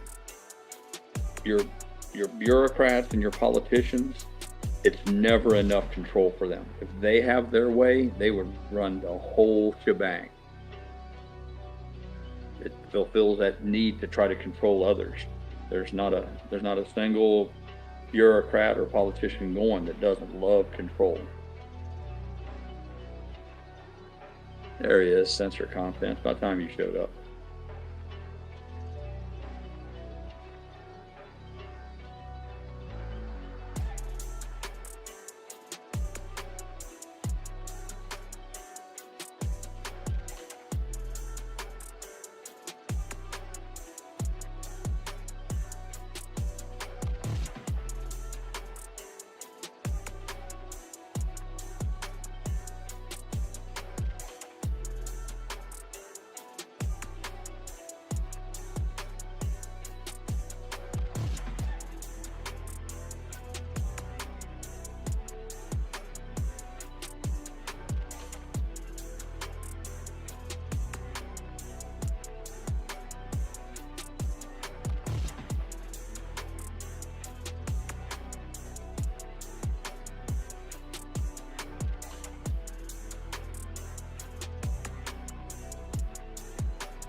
It looks like the closest we're going to get for rain, they're saying 60% chance at 10 o'clock tonight for like an hour or two. So there's one big storm that we might be vulnerable to.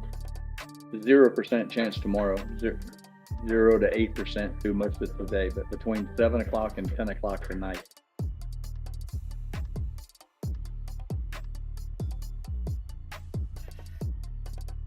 They got it. No, if they pour tomorrow on a Wednesday, it'll be hard as a wedding deck by Saturday. It can rain all at once. In fact, you can almost make an argument that it would help, because it would make all that clay run down in all those little nooks and crannies to help backfill. Sometimes you gotta water. Yeah, to make all the sand and clay get down in all the little nooks and crannies. Exactly. HAOB, diesel. Ooh.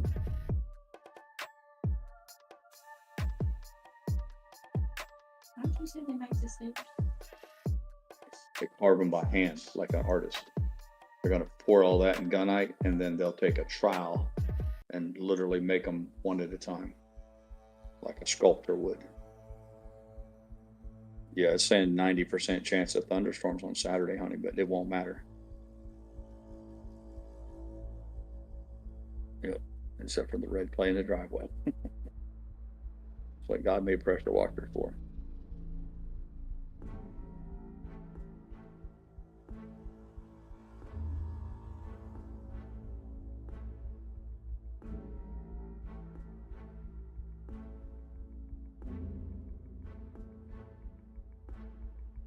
Brother Dixon.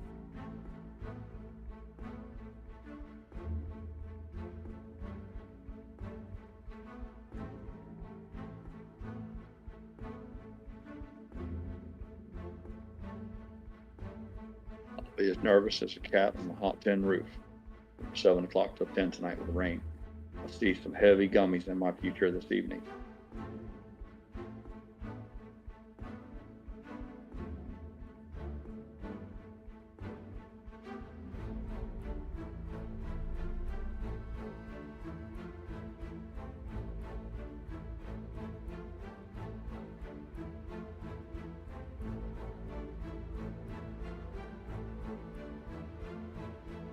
Who just wants us to take it? Yep.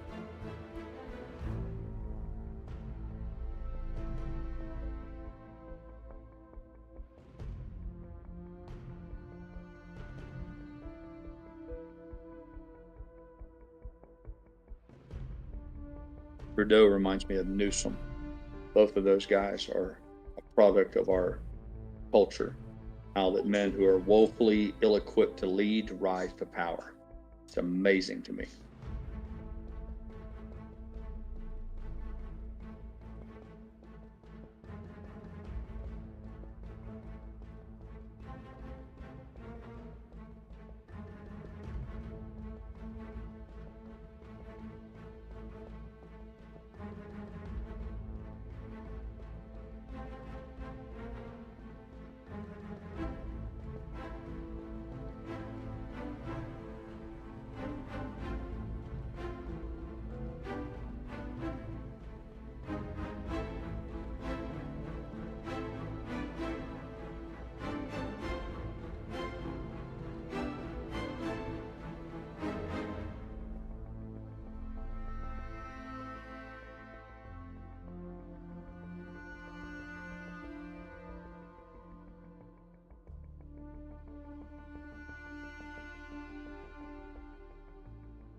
It's all our neighbor. Should be saying people older than us. No, he never made eye contact. I was busy with the backpack load. But he's big old fat man, bald, white guy. He's gonna fit right in around here. If I had to guess, I'd say he's a little older than us, so he's certainly no younger than us, so he's got to be somewhere between 60 and 65, maybe.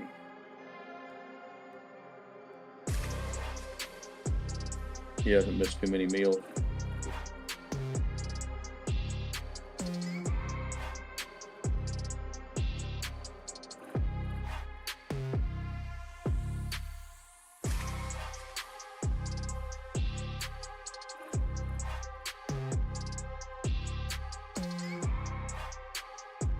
Yeah, I looked over there while he was moving a few things around on his car. I was going to give him a big wave, holler welcome or something. But I think he might have assumed that I was one of the Mexicans. He thought I was just part of the pool crew.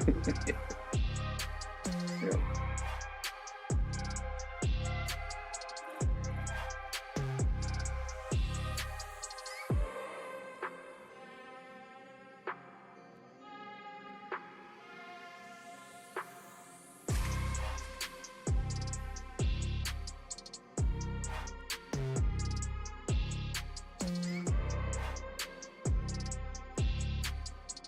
Canadian lumber tariff will hit housing.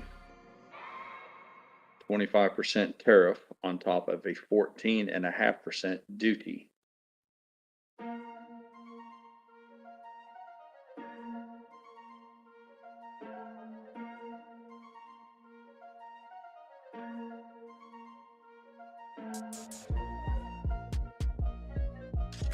The geniuses on Twitter telling everybody not to buy a house because the big housing crash is just around the corner. Man, they're hurting so many people.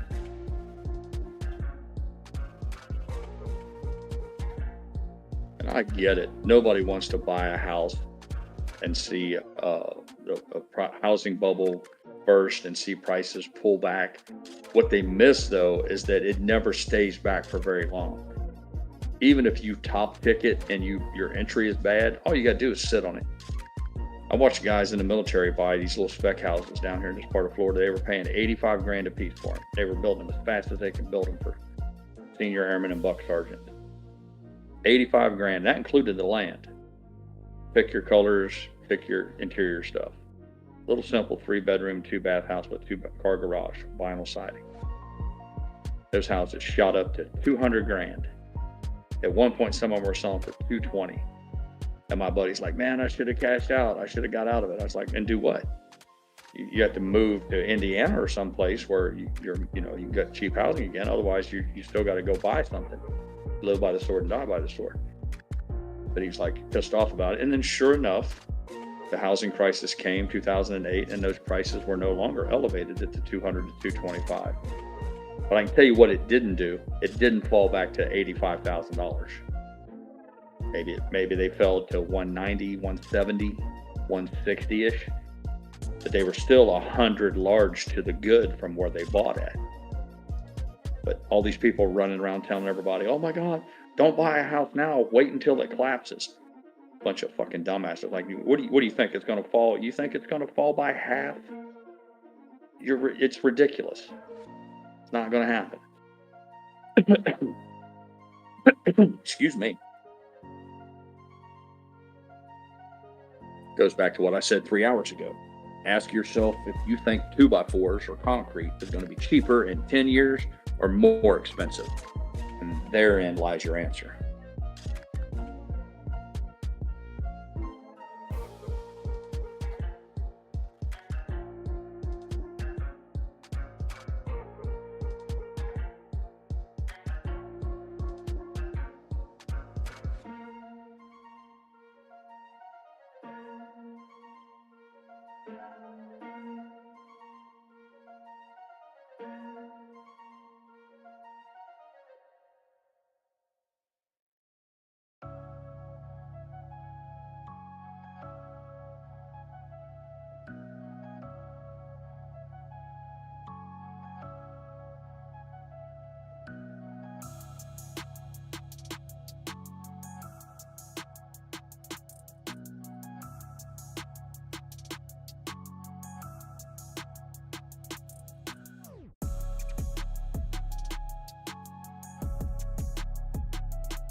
Step away just a moment.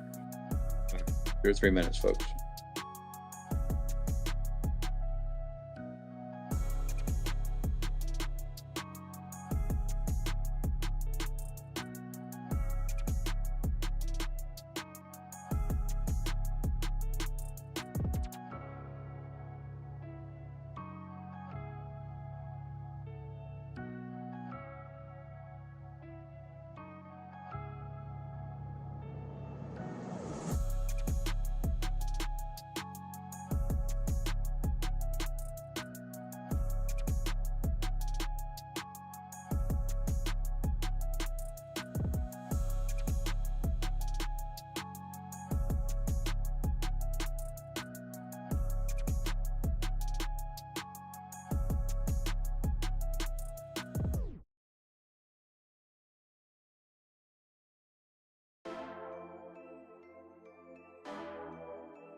Back.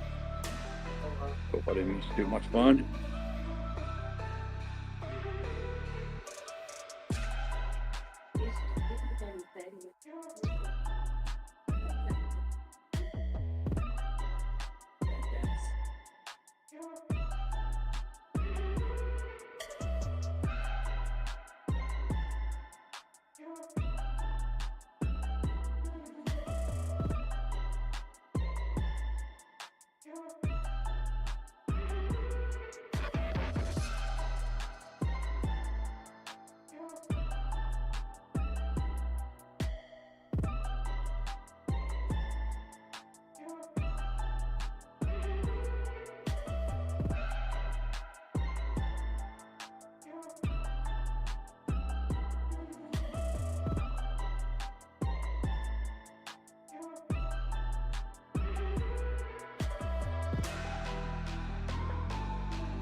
Run faster than.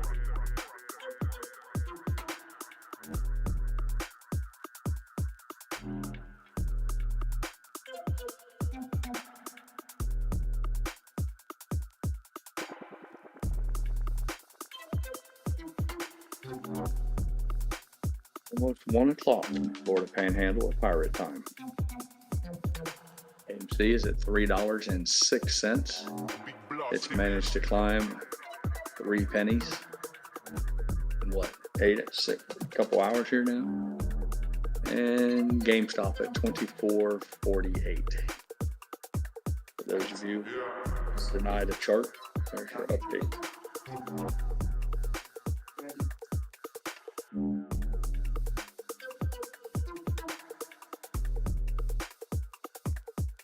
Sharper than.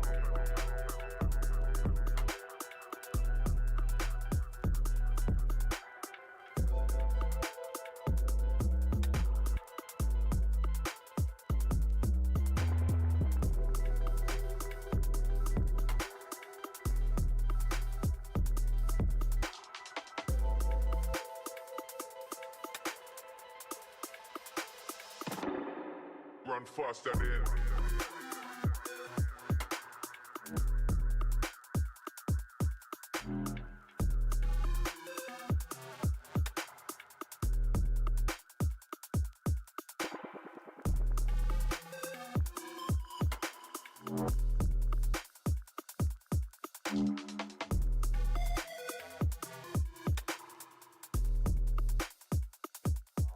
Big blast in them.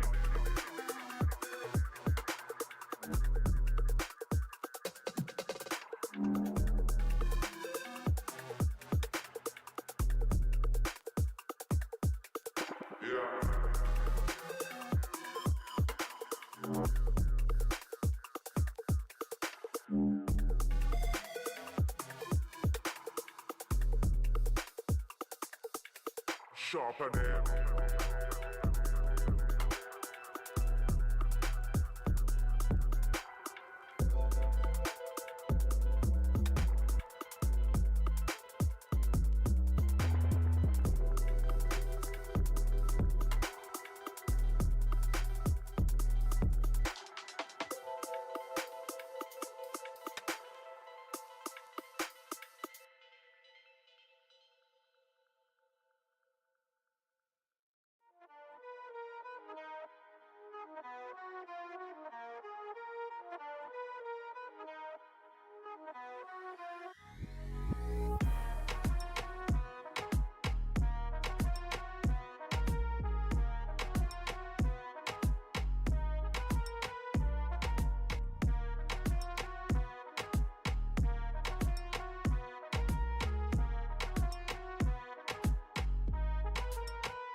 Good to see Easter Beast.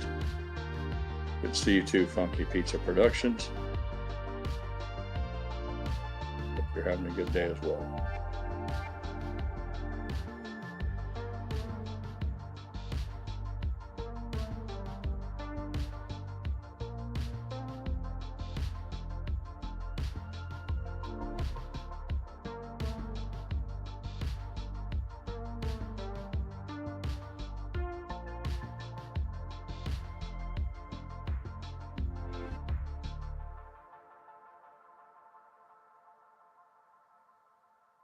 Oh, okay, Papa Mac. He said, I assume he means AMC is showing signs of life in the stock price. Okay.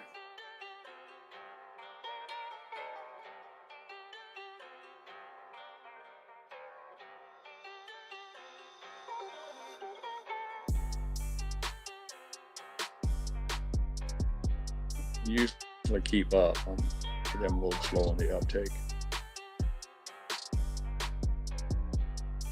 I guess they charge Brad by the, I guess he gets charged by the letter when he uses the alphabet.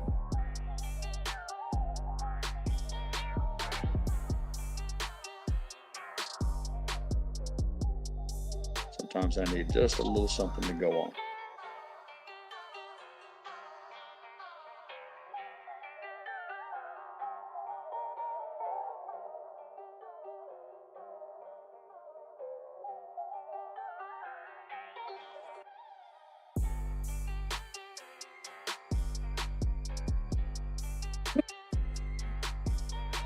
Excuse me. Big sneeze snuck up on me.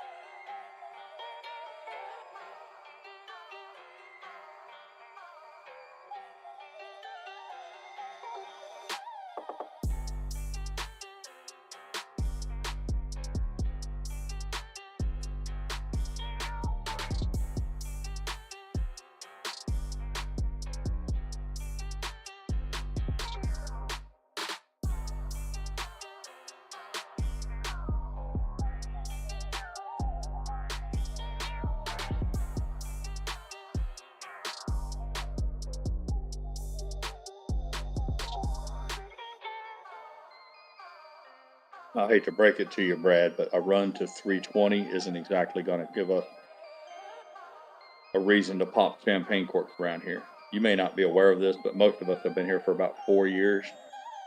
And due to a lot of dollar cost averaging, the majority of us have a cost basis of around $25 a share on this. So you'll excuse me if I don't want to do a hip hooray for $3.20. It's going to take considerably more than that.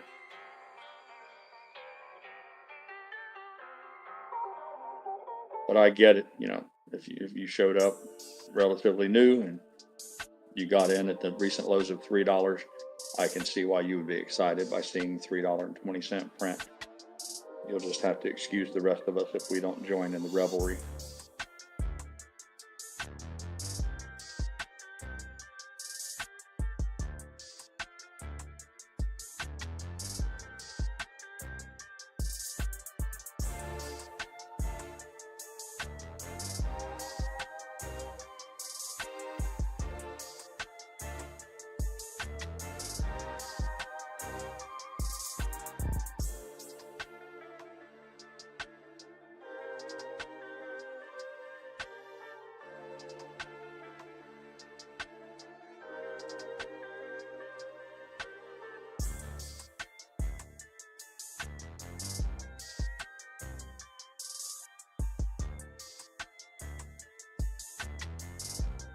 Yep. That's the general attitude, Brad Claps, is that we'll see a short squeeze. I was just pointing out that $3.20 isn't gonna be worthy of a celebration for most of us. But we're all here gathered like we have been for the better part of 4 years for the day that when we see $320 a share in one day. Not over the course of a month, one fucking day.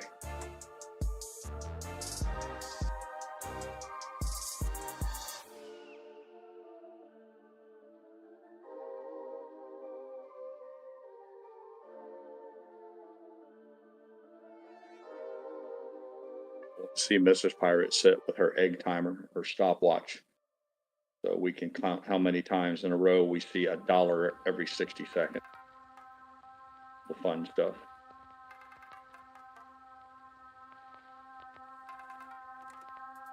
We saw it move one time. It went up a complete dollar increase in like 48 seconds.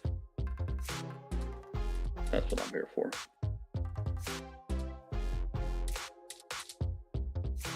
Need to see that go on for about an hour.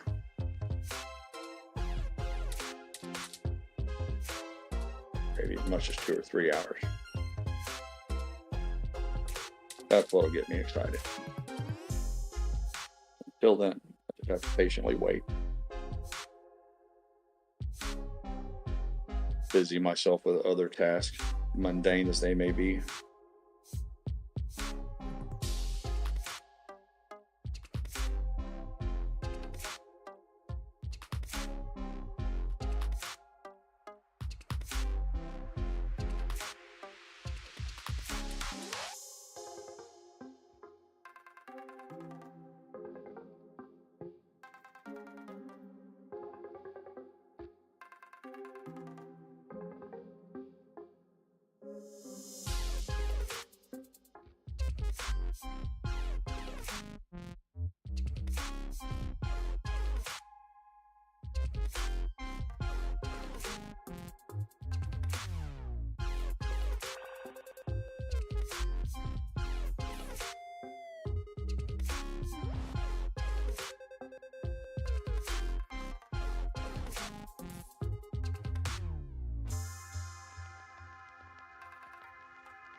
Battery chargers got a pretty nice system on it, Andy. When that battery's full, it automatically stops charging, so it doesn't boil the water out.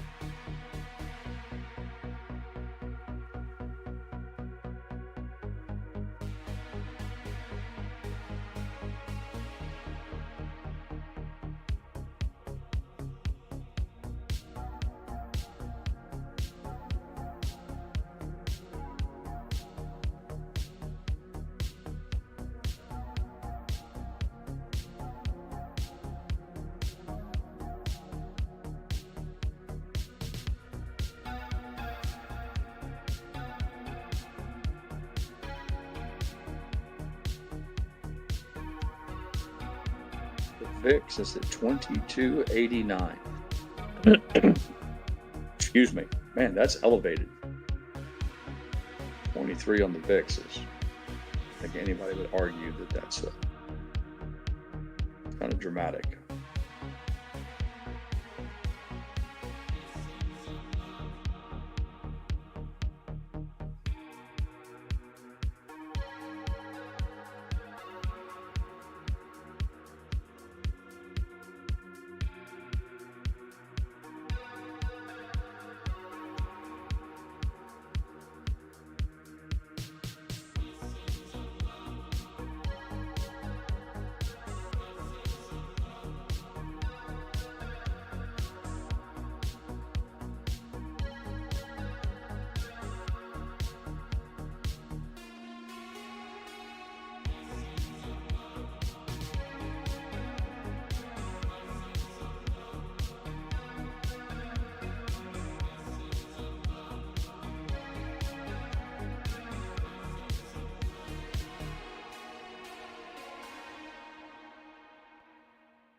Andrew Morgan says, I'm telling you that I think Roaring Kitty's flag and microphone is Trump's speech tonight. Ric Flair will. I just can't buy into any of that, Andrew. I'm sorry. There's absolutely no way that Roaring Kitty would know that Trump was giving a speech tonight. I mean, correlation doesn't always, I guess I was going to say causation, but that's not accurate. I would just say that it's blind luck. There's absolutely no way that anybody would have any knowledge that Trump was going to address Congress tonight. Not that far back, not weeks and weeks back.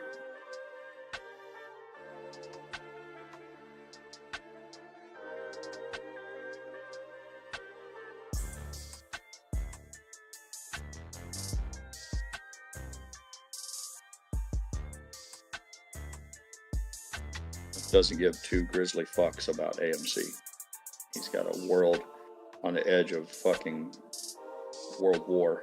The last thing on his mind is a movie company and the stock market's involvement.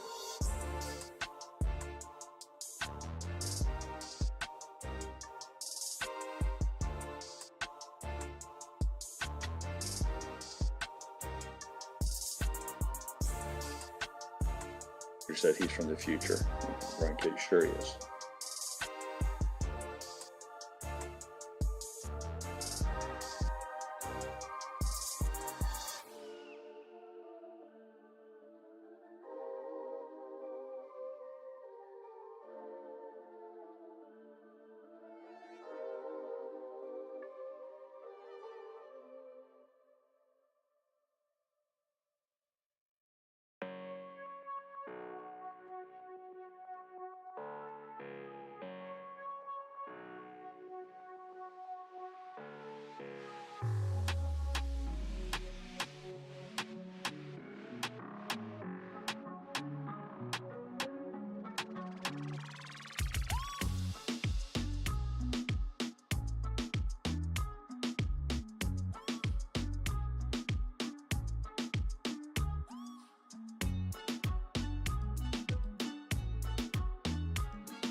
Old Papa Mac says, in January, Mike Johnson invited Trump to address Congress tonight. Well, there you go. So it's common knowledge.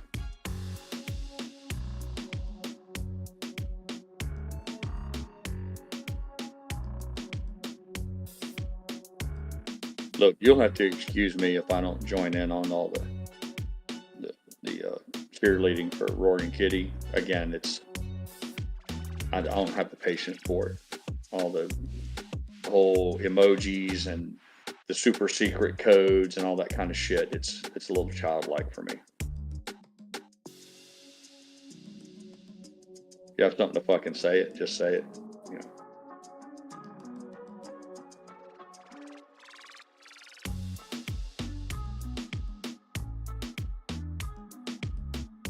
The problem with all the super secret emoji codes and all that is it evades taking responsibility when it's clearly just fucking wrong. It's just ambiguous enough or just cloudy enough that if none of it pans out, nobody has to say, well, yeah, it was all just silly shit.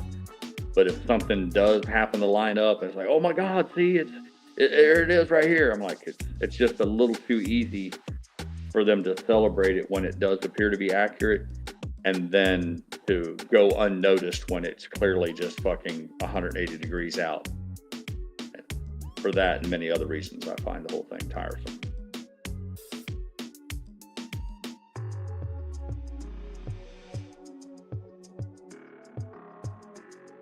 Real Rugged says, Pirate, what's today's symbol, please? Symbol of what, Rugged? Oh, you mean symbol on the emoji? Yeah, I fucking clue.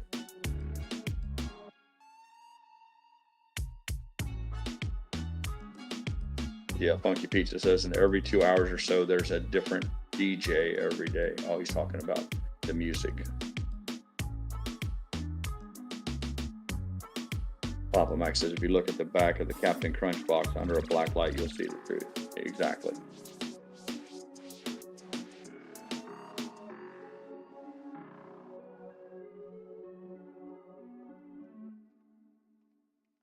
I'm afraid, like so many other things on the internet, it all has the appearance of attention seeking. More of that looky me shit.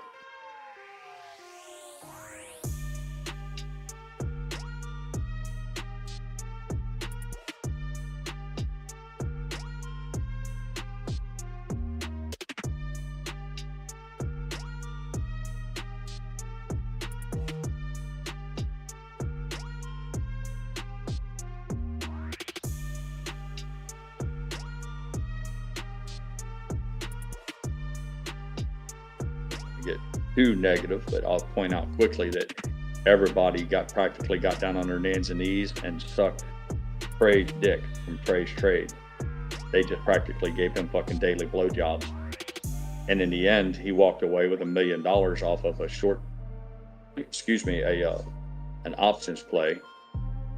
And I'd just like to ask everybody who got down and worshipped him and bowed down and applauded him, send him fucking super chats. Yay, dude, here's money. How much money did they make? The answer was fucking zero. Same thing with Roaring Kitty. Everybody wants to praise him like he's the next fucking coming of Warren Buffett. I'm like, how did he help you make any money? Did he do anything to help your benefit your life, your family's life? Now there's people out there who probably argue, well, he's fighting the good fight with AMC, and I'm like, I don't know that I see the evidence of that. You know, I mean, if he's identified some sort of swap or something, and he understands something that he sees going on in the market, and he's able to capitalize on it to enrich himself, then I have all the respect in the world for that. But I've yet to hear anybody that says, man, I just cleaned up. I made a ton of money because my buddy Roaring Kitty helped point out something that he saw was happening to me or happening in the markets that benefited me. So, you know, until then, I'll, like I said, get by with a little help from my friends.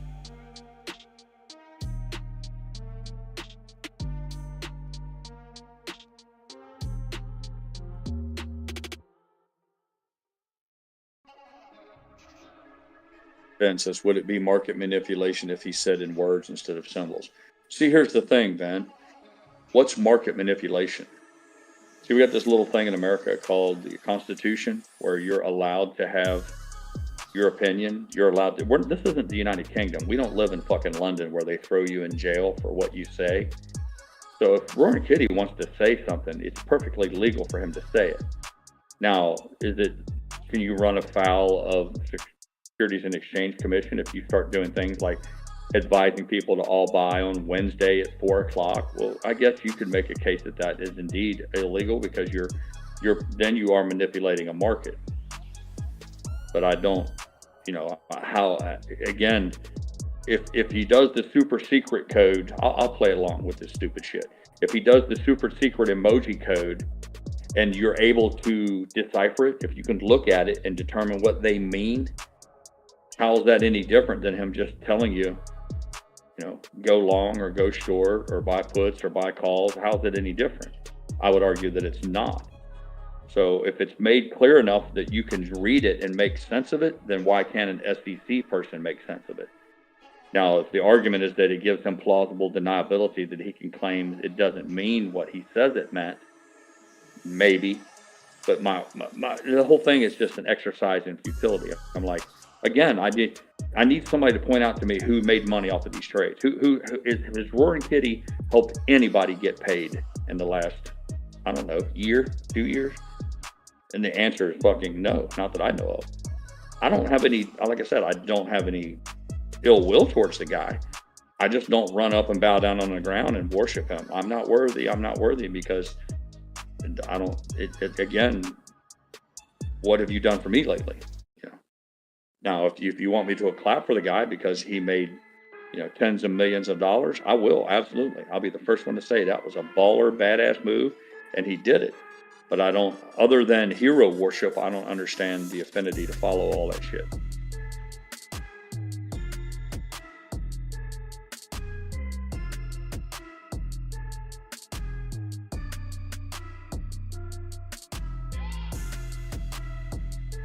Ben says, good or bad, people can't sue him. Well, for starters, when it comes to suing people, Ben, you got to find a lawyer who's willing to do it.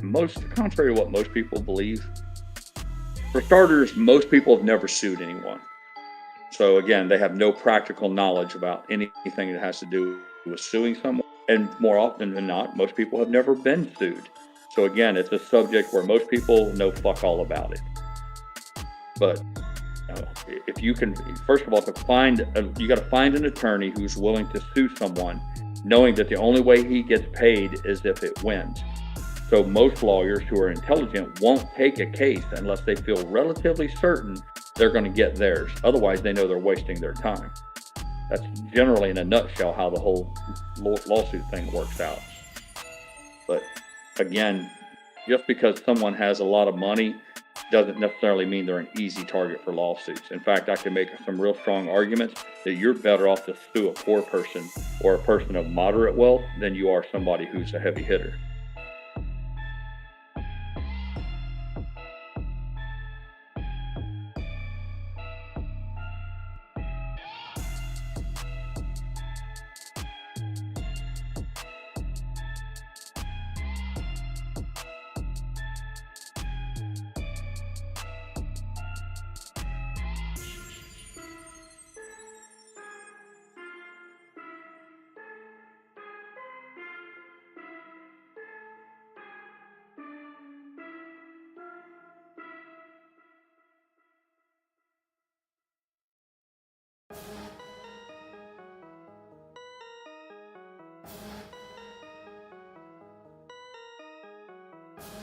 Morgan says, I bet the lawyer who represented the fat ass lady rapper who sued Lyft would take the case. Yeah, and they lost, Andrew. You know, I'm not saying that there aren't lawyers out there who will do some frivolous lawsuits. I'm just saying it's not as easy. You don't, anybody who just wants to sue somebody, it's not that easy. Unless you want to pay up front. Now, if you hire a lawyer and say, listen, I want to sue this person and I'll pay you. Now, and then you're spending your money up front, which most people will not fucking do, then you're going to have a hard time finding a lawyer for frivolous lawsuits.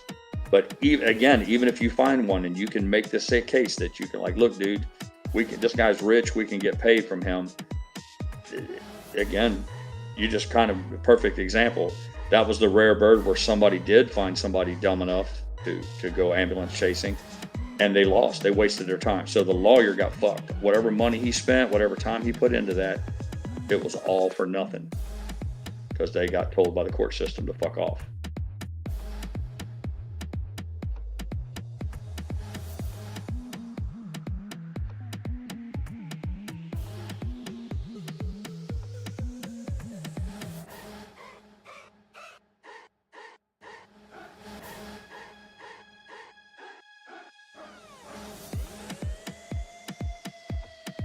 Andrew said he loves the case. The guy said that she was going to pop his tires because she was so goddamn fat. My favorite ones are the ones where they got some 400-pound tub of lard on a beach in Cancun. They got like 8 little people trying to help her big ass up on a horse. This poor fucking quarter horse or halflinger, he's standing there. That son of a bitch ain't exactly on his fucking, he wasn't exactly a racehorse to begin with if he found himself on the beach giving ride to tourists for $10 a ride. So it's not like he's the finest specimen of equine breeding to ever hit Earth.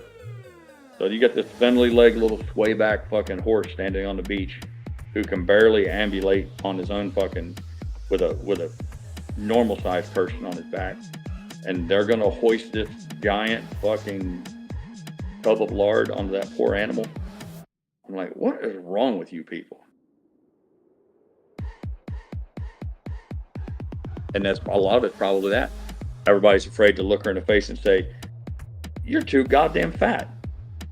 I want to ride your horse. How much to ride your horse? I'll be like, bitch, there's no amount of money that you could pay me that would let you climb up on my horse. Take your fat ass. You need to go down to fucking find you a life cycle class or do some walking. The last thing you need to do is be riding anything.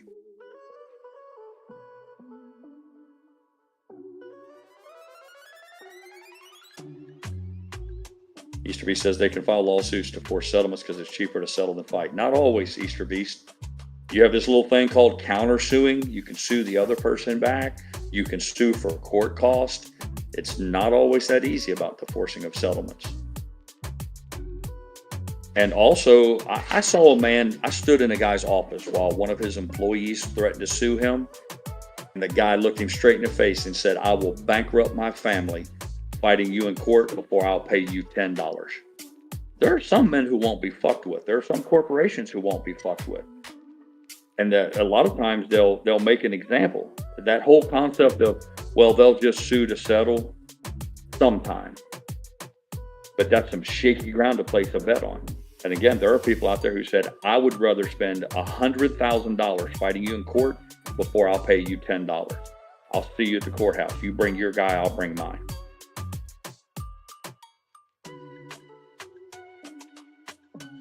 Highway Frog says, talk about tariffs and markets. Do you think it will drop real estate? No, the tariffs don't have anything to do with real estate other than new construction, perhaps, Highway Frog. They talked earlier about tariffs on lumber coming out of Canada could create a lumber shortage, and that could drive the cost of prices up. It could slow the building of new homes, but more importantly, it'd add to the cost because there's 2x4 prices get passed on to the home buyer. But all this stuff is short-term pain.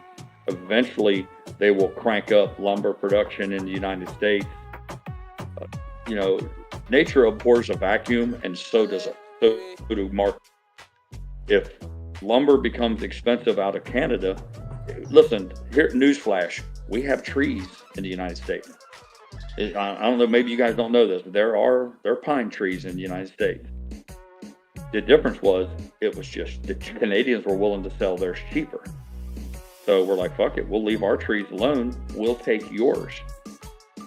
But so we benefited. That was one of the few things where it worked for the American consumer to have pine trees, pine lumber coming out of Canada. But that's a one tiny win when we had 99 other losses. That's literally the definition of a trade imbalance. Doesn't mean that every single thing is harmful to the United States.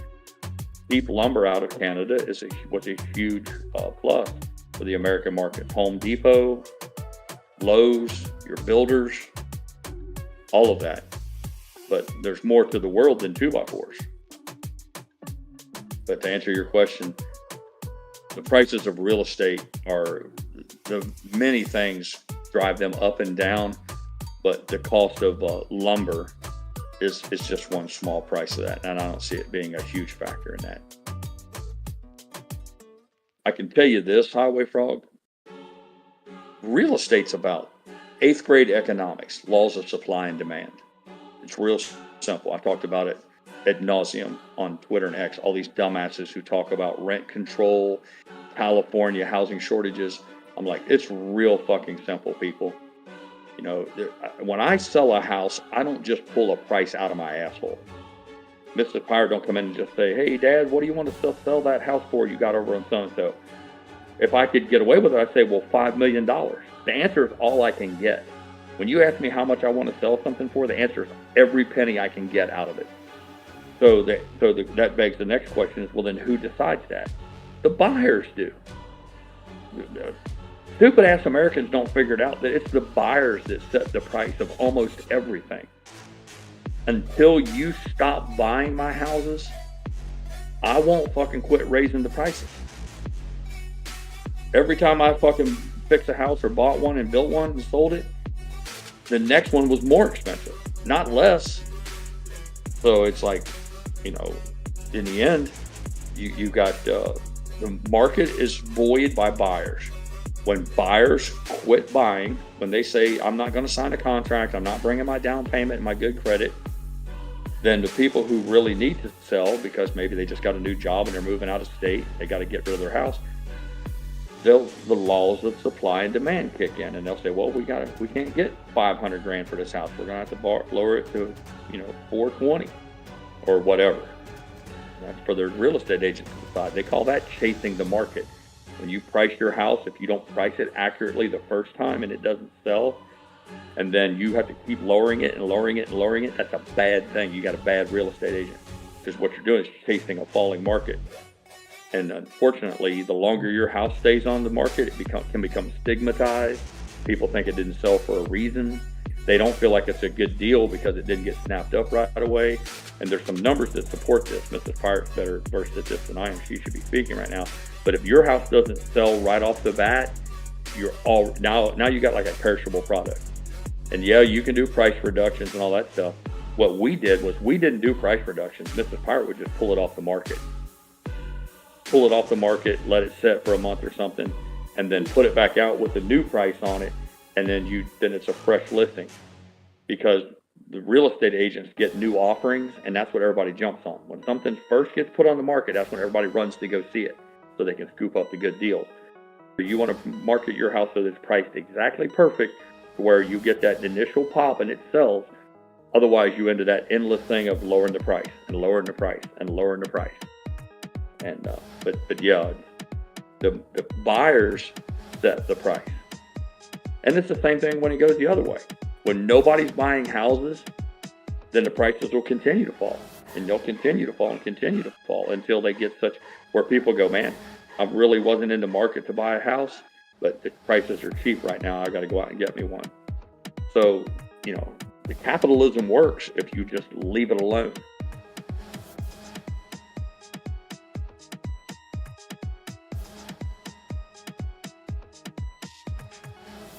Ben says a woman won against McDonald's for coffee that was too hot. She spilled it on herself. Yeah, Van, that story's about 20 years old. Lots happened since then.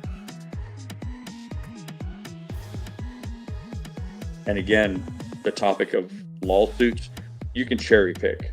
Just because one woman got paid by McDonald's for coffee doesn't mean, try it again. See if it works out for you. Sue McDonald's tomorrow and see if you can get it to the courthouse.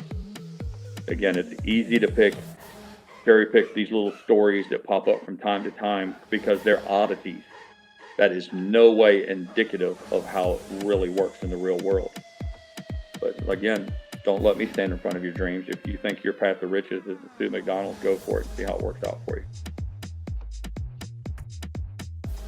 Easterby says, oh, okay, the guy who cuts my hair got sued because he stole workers where he worked and opened his own business. He settled.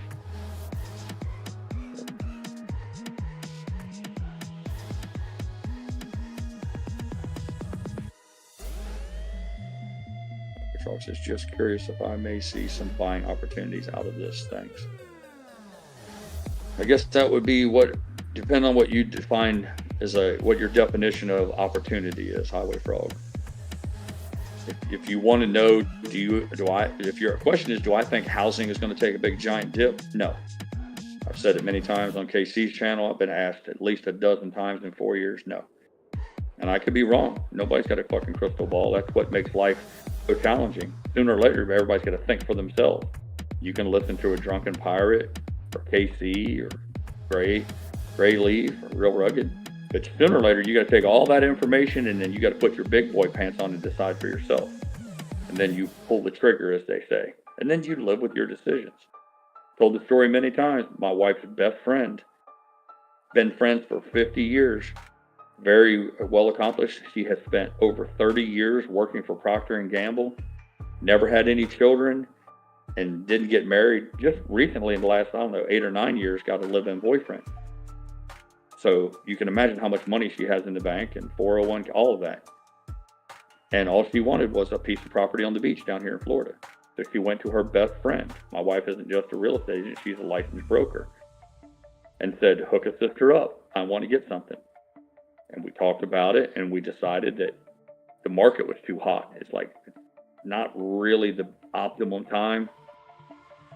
Our considered opinion, you should wait a little while. And you'll probably thank us because you're going to get a lot better deal. And that was fucking 8 years ago. She still doesn't have her place on the beach. She still doesn't have her place in Florida. And it damn sure isn't the price that she was going to pay then. It's never going back to that. So we hurt somebody. We fucked up. And the advice that we gave, which was heartfelt, honest advice. This is somebody that my wife would have done the deal for no commission. He would have done the legwork, found her the property, held her hand through the whole process, and then did it all for free, because that's what you do for family. And all we did was make a bad call. And what we should have said was, you have to decide for yourself when to buy. When you make that decision, then we'll help you to the best of our ability to do the best we can, like we would anybody in the family. Because this is another example of how giving somebody advice, there's no upside for it. But now we're the reason why, And it's a lot of that greed thing too, where same thing when people ask me about when's the best time to buy a house, I'm like when's the best time to plant a tree? Today is the second best day. The best time was 10 years ago. The sooner you buy a house and stop renting, the sooner you'll start making equity in something you own. But then you get people that go, well, yeah, I bought my house for $300,000 and now it's only worth $220,000. Well, that's because maybe you top ticked it on some short term bouncing around. But real estate doesn't go down to nothing. All you got to do is sit on it for a while and it'll come back. But people are greedy. It's that instant gratification, the cheat code generation. They want to buy a house. They want to feel like they killed it on the price. And I get it. I understand that. We got a great deal. And on day one, it's worth more than we paid for it. And in 3 years, I'm going to sell it for double what I paid for it. Well, you're just being ridiculous. That for one, that's not what a house isn't. You don't buy and sell houses like you would a fucking stock for a scalp trade or a day trade. One is supposed to be you buy something to live in to meet your immediate needs for housing. And if you do it properly, it's something that can grow in time to be worth more than it will when you first bought it. It's an appreciable asset. But people fail to look at all those things, both in terms of the timeliness, the long-term aspects, and all of that. The same ones who tell people, now's a great time to be a renter. I'm like, you're a fucking clown. You're fucking hurting people. Well, let me get my calculator out. I'm like, shove your calculator up your ass. I've got real experience. I know the difference between renting and buying, and I know that a man lives 80 years. You want to get a calculator out? Let's calculate everything. Not just this 5 years you're currently under. But they're myopic. They want their argument to be valid so that they get some sort of fucking internet notoriety, or they're viewed as some sort of a fucking financial genius because, you know, they figured out somehow or another that right now that you can rent for less than you can own, and then therefore that automatically means it's the best thing to do.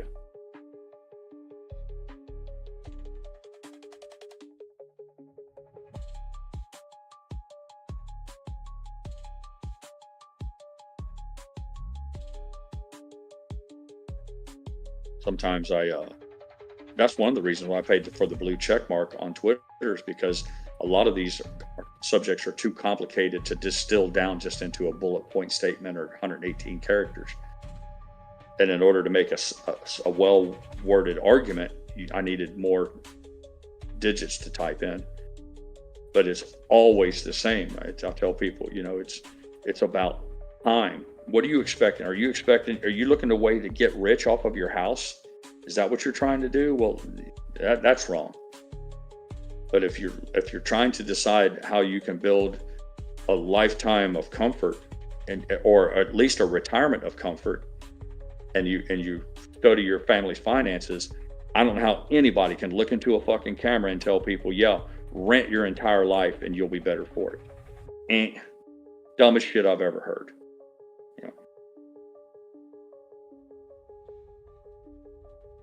Ben says, don't teach them. I need those stupid renters. Yeah, that's me, Ben. I mean, I've made no secret of it. My wife and I, we had a double handful of rentals, and I love them. Those people go to work, they break their fucking balls at their various jobs, you know, overtime, late day, whatever, you know, and then they cash their checks and they bring the pirate the money. I love it. I built the machine. I built my little ship to sail in just those waters. But when I'm with friends, and I count these people on this live stream as my friend, I try to keep it as real as I can. I mean, I'm making every effort to never lie and be as honest as I can. Doesn't mean I'm not wrong, but I'm not lying. I'm giving you my heartfelt opinion on this shit. You know, but there's people out there, like I said, on Twitter and then sometimes in the live chat, they'll go on and on and on about how I'm wrong. They have never owned a home, bought or sold one. B, they've never even bought or sold a rental. The most they can do is they got a distant cousin's best friend's dog groomer's sister-in-law told them some stories, so they think they know everything about real estate. But it doesn't stop them from going on there and typing out all that foolishness that hopefully they think will get them a few clicks and I guess give them some meaning to an otherwise empty life. I don't get it.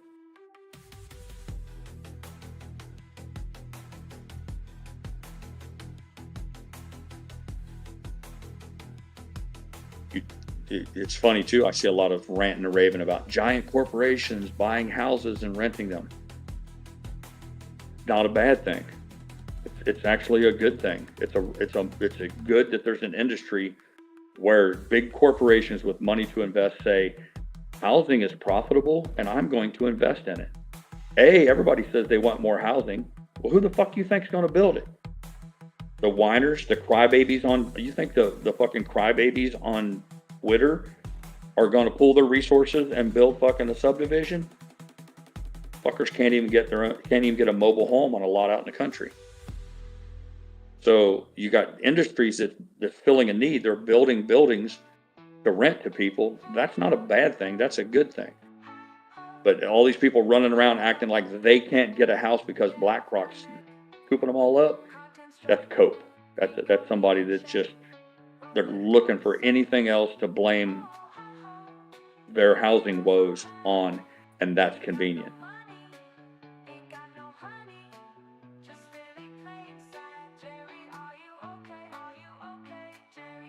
And another thing too, along with the whole BlackRock argument or corporate housing, is These are the same people that work at Procter & Gamble, like my wife's best friend, 30 years. She has all of her money in a managed fund, and maybe they got a big chunk of that. Here it comes, wait for the money shot in BlackRock.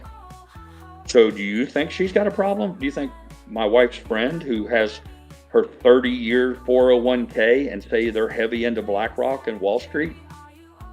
And do you think she's got a problem with them building a nice subdivision that's really profitable? See, it's all about whose ox gets gored. Before anybody picks the evil or the good side or the bad side, the first question you got to ask is, does it benefit them or not? So there's people all across America who are cheering for BlackRock because BlackRock is a company that's, you know, doing these things that are making their company profitable, which makes their stock go up, which makes they're having a good retirement. So much in the same way that we all rah rah sis boom bah Aram Adam Aaron, we're all for AMC. There's the same people that are out there. If not, they should be. If you work 30 years for Procter & Gamble and you poured all your money into a 401k and a bunch of it is in BlackRock, what do you what are you into self-harm? Are you some sadomasochist? You want to see your retirement go in the toilet? So again, all the ones who run around saying giant corporations buying houses is bad. I'm like, nope, you're wrong. Depends on, you know, it's good for some people and bad for others. But it's just another one too, where it's just so easy. It's easy to get people angry. It's easy to get attention from people if you can spout something that paints everybody as a victim. We're all, you know, cumulatively or in an aggregate, we are all together being victimized by this big, dark, evil thing. All of that garners attention for people who want that. And they don't care how much bullshit they got to spread across it to paint it as a boogeyman. You know, they cast the facts out the window. None of that matters. Back to the housing thing, I'm like, be a fucking man about it. If you want a house, go build your family a house. You got a wife and 2 kids, quit being a pussy and go build the house. Oh, you don't know how? Well, that's fine. What do? You're an optometrist. Okay, you make glasses. There's a carpenter out there. He didn't learn to make glasses. You make bifocals. This fucking guy, he puts roofs on. Now you can either trade him a barter or you can pay him. Just like when I go get glasses, I don't go in and say, I should be entitled to these glasses. But back to my initial thoughts were, build your own fucking house. And if you don't have the skills, learn the skills. And if you're not willing to learn the skills, then pay a man. See, that people don't realize that you can build your own house and never swing a hammer. All you got to do is hire a general contractor. There's people out there who their entire lives, all they do is build houses for people. And I'm not talking about Henry Holmes or D.R. Horton, where they build 1,000 houses in a subdivision in San Antonio. I'm talking about a guy who builds one house at a time. He's got his own set of what's called subs. They're subcontractors, whether they're plumbers, concrete guys, carpenters who do the rough end, the door and window people, the plumbers who come in and set your toilets, all those things. You and your wife can borrow a loan to build your own home. You hire a general contractor. He doesn't get any of the money. He does all of the work for you. He calls out and calls a guy like me with a bulldozer to clear all the trees off of the land. And then he sends you an invoice and you pay him, and then he gets 10%. Because he's making sure that the job gets done right. So he's a middleman. He's going to mark up your bill. But you can build your own house. You go straight to your local county, walk in and hire and get a permit. They can't deny you one. You don't even have to be a licensed builder. That's the funny part. You can build your own house and you don't have to know fuck all. The difference is when you get your permits and they come out and check on it, they'll tell you, yeah, we're not hooking your electric up because this place is going to burn down if we hook electric to it. You did this wrong. So there's a need for some government activity here as far as inspections go. But keep it 100%. If you and your wife or significant other want to build a house, you can do it. All you got to do is hire a general contractor. Say, I bought this little piece of land over here. We'd like to build. You get yourself a set of blueprints, and you're off and running. And then when he clears the land, you do progress payments. You pay as you go along the way, a little bit at a time. So you don't just hand over all the money. And then in the end, the county comes out and does what's called a certificate of occupancy inspection. It's a CO. That's the last inspection where they come out and they say, yep, everything's done. They literally turn your electric meter on to your house. You can move, an hour later, you can move in and sleep in that house. And then you got to make the payments to the bank for whatever construction loan, unless you were diligent enough and you saved all your life enough money for 2x4s and stuff. So again, there's too many people out there who seem to think that the only way to end up with a house is to go buy one. But that's the traditional way. The traditional way is your starter home should be a older home, maybe a house that needs a few things done to it. It's dated. It's maybe not as nice as the new and shiny. It's not unlike buying a car. And then you would enlist the help of a real estate agent, and they'll help you find a house that someone else is moving out of. Maybe they're moving up, or they're an empty nester. There's many reasons why people sell a house. They call them the B's, babies, brides, or maybe it was D's, diapers, death, divorce. But there's a whole number of reasons why people sell houses. So, your entry-level house can be something that's maybe not necessarily as nice as what you dreamed of as your lifetime home. Maybe it's smaller, but you haven't had children yet. But the distinction is that you're not renting anymore. You bought a house and you own it. And if you stay there, usually they say 5 years or more, you're virtually guaranteed of at least breaking even. More often than not, you're going to leave. You'll sell that house, let's just say in 6 years, and you'll leave. You get back all the money you put into it and then some. And that's after you pay a real estate agent. You know what the person who rents for 6 years gets? Receipts. Fucking receipt. They don't even get a goddamn tax deduction. Think about that shit. They don't get a tax deduction, and all they get's a receipt for it. But you got the same asshats running around on X telling people that it's a bad time to buy a house. You shouldn't buy a house.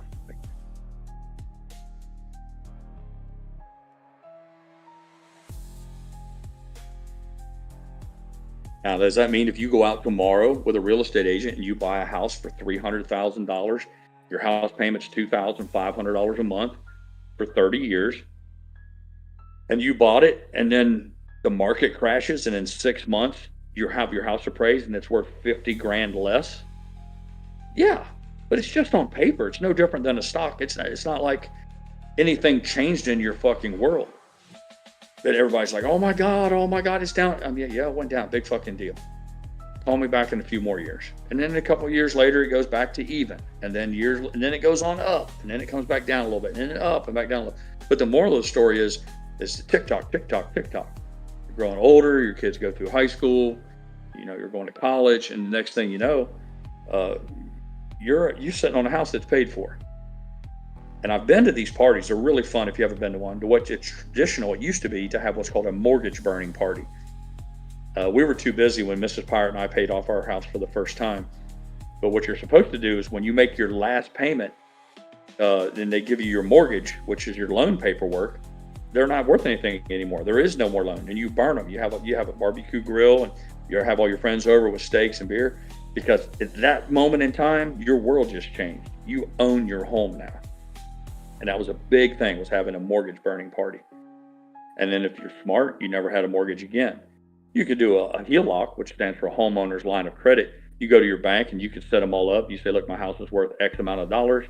I'd like to have a line of credit. So if any emergency befalls my family, I can just use a credit card or write a check. And you're going to go ahead and loan me that money. I'll pay whatever prime rate is plus 2%. You make some money off of me. But I want it instantaneous, and what I'm willing to give you is a lien against my home. And they will fucking shake your hand until you piss your pants, because it's guaranteed money. Because they'll loan you, 10 grand, 100 grand against your entire house, which they know is the safest loan in the world, because if they foreclose on you, they can sell the $300,000 house to get their 10 grand back. So they're more than happy to do it for you. So, but the trick is that once it's paid off, is that even though that HELOC is there, this is where discipline comes in. It's not something that you use for Disney World trips and new cars and all that stupid shit. But my point is, at some point in your life, you'll come to a place where you don't have a house payment anymore, and never will again, ever. I'm going to say that again. You don't have a house payment again, and won't ever have one again unless you change something. Go to a McMansion and move up. So you're telling me now that you get to live the rest of your life, and I get it, before anybody says it, one of the fucking morons in chat's going to put, what about taxes? What about taxes? Shut the fuck up. I know we always pay taxes. That's a whole nother subject. But my point is, you're going to live, you have a place to live, your family will have a domicile unless you don't pay the taxes on it forever. When you die, you give it to your kids. Now they have, let's just say you have one kid, you die and leave your house to your kid. That kid is already starting out above and beyond all of his peers. Why? Well, it's real obvious. He doesn't have to make 30 years of house payments. So maybe instead of making 30 years of house payments, he's investing in a movie company or building himself the next fucking, I don't know, Subway franchise. But you see where I'm going with this.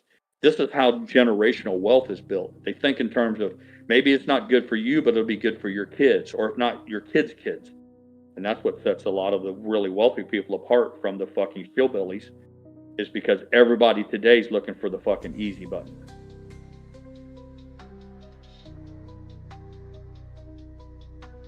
But don't let me stop you. Rent for 30 years. I'm doing the wink now. Wink, wink. Go ahead. Rent a house for 30 years and tell yourself, well, it worked for you. Do the old, well, I don't have to cut grass. What if a toilet gets plugged up? I'm like, whatever helps you sleep at night, dude. Whatever helps you sleep.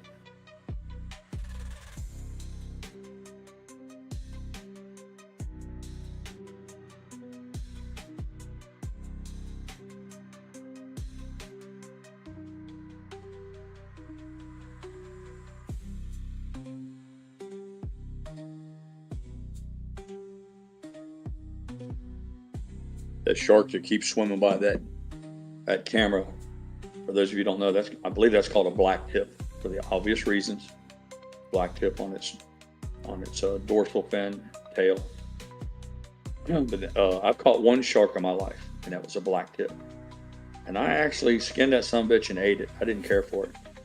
I was talking to Brian the other day about eating shark. It was too rubbery for me. Plus, the big joke among the fishing community was that they never eat fish that pisses through its skin. I guess a shark doesn't urinate. I guess it gets rid of its bodily waste by exuding it through its skin or something. I don't know. But at any rate, the shark wasn't really worthy of eating. But that black tip right on there, and it's just about the size of the one I caught. The Florida Panhandle isn't exactly known for giant shark population, but they did have about a 12 or 13 foot hammerhead shark that hung around the pier for years. It's relatively easy to get pictures of it and all that. And there are some guys who chum the water and the one guy's got a little side hustle here. It's called land-based shark fishing. And if you're a tourist, you take your family down, you pay him. He'll come down with a bunch of surf rods. They'll set you up on the beach. They get the bait way out beyond the surf line, and then they chum the water with blood and stuff. And they've caught some really big shark. I don't know, maybe some makos, and I think they caught a few tiger sharks and things like that. But yep, Pensacola is not exactly overrun with big sharks. Max got another dad joke. You know why lawyers will never eat sharks? No, why, Papa Mac? Professional courtesy. Yeah, it dawned on me as soon as he was typing it.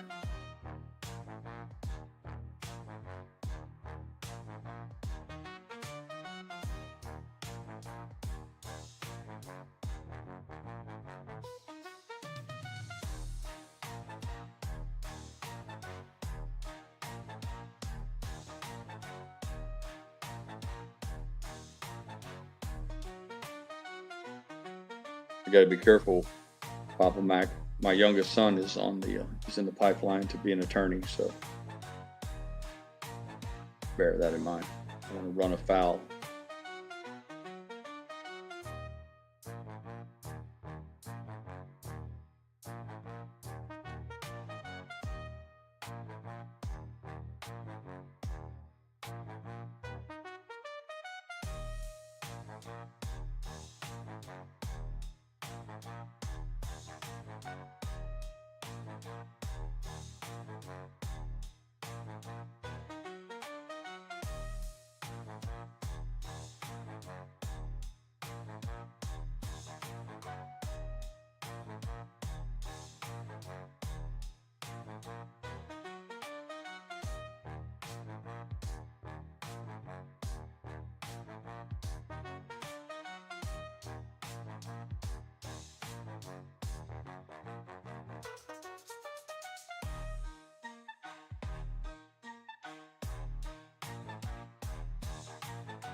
You know the answer to that, Papa Mac.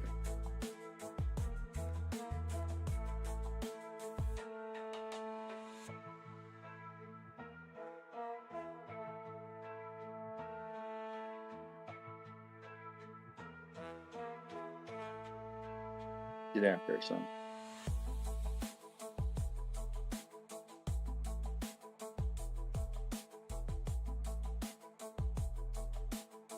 I don't know, just I might do just one. You want me to do it? You want a battle buddy?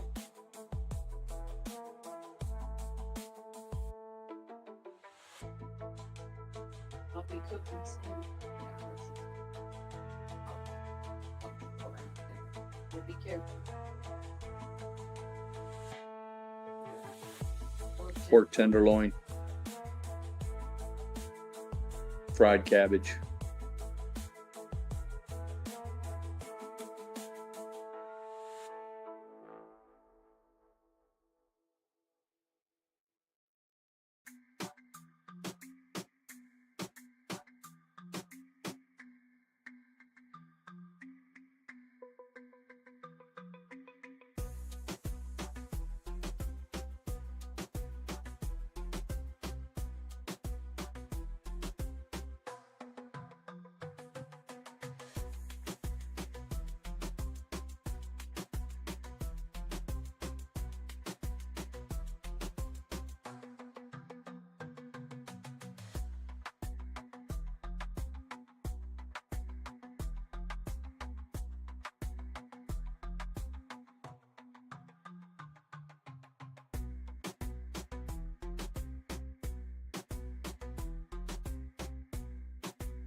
Max says, I give a 60% chance that Trump will announce a rare earth minerals deal has been signed with Zelensky tonight. I'd take the other side of that bet, Papa Mac. There wasn't enough time. There wasn't, even if Zelensky went straight home and did a mea culpa, called up Trump and I'm sorry, please forgive me, I'll do it now. It wouldn't happen that fast. I don't believe it. Plus, none of the news, none of the press junkets or the press releases showed anything. He didn't show any contrition. Zelensky, if anything, went out, and kind of went on the offensive and everything in Europe. So there's nothing that's indicated that there was even any kind of further communication. I would take the bet against you on that one.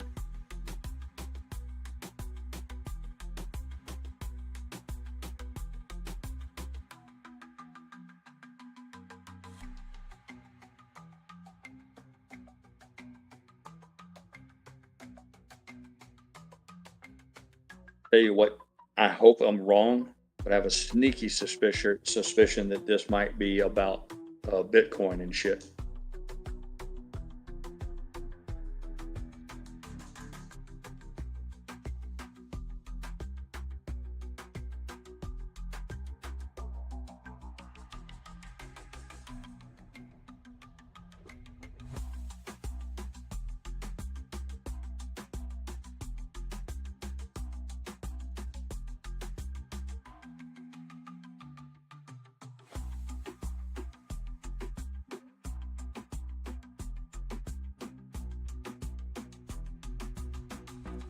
I know Trump went out and made an announcement, something about he's in support of having a strategic reserve, I think is the way they put it.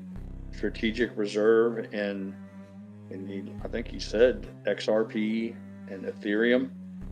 Everybody lost their mind. I know they were running around. Everybody thought that they were going to have to dump their Bitcoin and run to Ripple.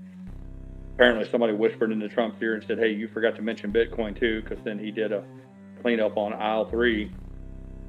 He quickly issued another statement, including Bitcoin into that as well. That led to much speculation of, well, what's it going to be? And the whole concept to me is kind of sketchy. It's kind of scary because it's like, I don't know how it should be the role of our government to be meddling around in these assets like this. There's people who already have giant positions in all of this. And if our government decides to build what he's calling a strategic reserve in it, that's like price supports. It's like doing a price support for fuel. It's starting to, and I'm a big Trump supporter, folks, but it's starting to smell a little bit like somebody's being taken care of. Because if you got a whole bunch of your money in, say, Bitcoin, and people think that it's going to tank and maybe destroy markets or something, maybe big bankers or powerful people whispered in lawmakers' ears and said, listen, you can't let this happen. It's going to destroy markets or whatever. I don't know, but it's just weird because anytime you see the government talking about building a strategic reserve in it, that means they're going to buy some. And if they're buying it, that puts bullish pressure on it.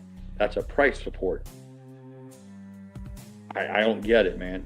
Casey talked about a lot about this. It was his work alone. He needs to get full credit for that. That this whole these what they called CBDCs or whatever they were, digital-based currencies, the digital dollars and all that they're going to this cashless society, and that they would need one of these as a mechanism for that. The problem the thing I don't get with that is, why wouldn't the government create their own? And then I get it, everybody's going to come in and all the Bitcoin maxis are going to come in and say, well, it's because of blockchain, blah, blah, blah, blah, blah. But I'm like, it's just strange to me. Nixon took us off the gold standard. We print the dollar. Now these people have invented, literally, that's what it was. It was an invention of this whole, it's what I call the greater fool theory of Bitcoin and all that. And then now they're literally got governments talking about they might buy some of it as an investment. And they're not tactically, they're not saying that they're going to replace the dollar with Bitcoin, but they're giving it a gravitas or awarding it a respectability that's incredible. It can move the market. And I'm not going to lie, it would. I mean, if you have the government that says they're going to pile a bunch of money in Bitcoin in our treasury, that means something. But it can just as easily be the other side of that too, that what happens if a year from now they decide they're going to dump all of it? Would that cause the Bitcoin to dump? I mean, but just the whole concept alone of our government fucking around with this stuff, it's anxiety inducing for me to say the least. Yeah, central bank digital currencies, Papa Mac, thank you. So anyhow, that's what my bet is on. My bet that he's going to make an announcement tonight, and he's probably going to hang a number on it, because what I've understand so far he's only mentioned these things, like I said, with his original tweet and all that. But unless somebody can point out that I'm wrong, I don't think he said we're going to buy X amount. Like he said the other day, we've got $100 billion worth of investment coming in for chip manufacturers from, the chip manufacturer, Taiwan, chip microprocessors or whatever. He actually hung a number on that. There was a contract number. I'll shit my pants if he comes out tonight and says America is going to buy, $10 billion worth of these coins.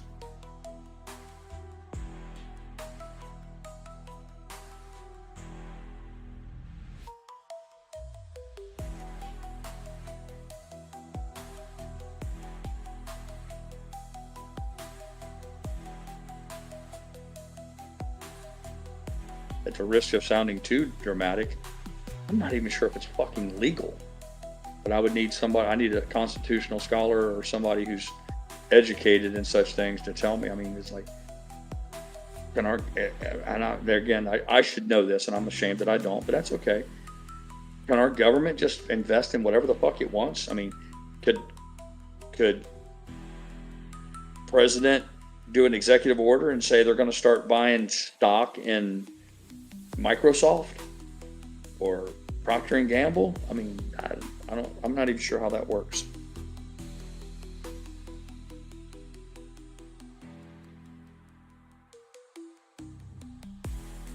Sounds a little suspect to me.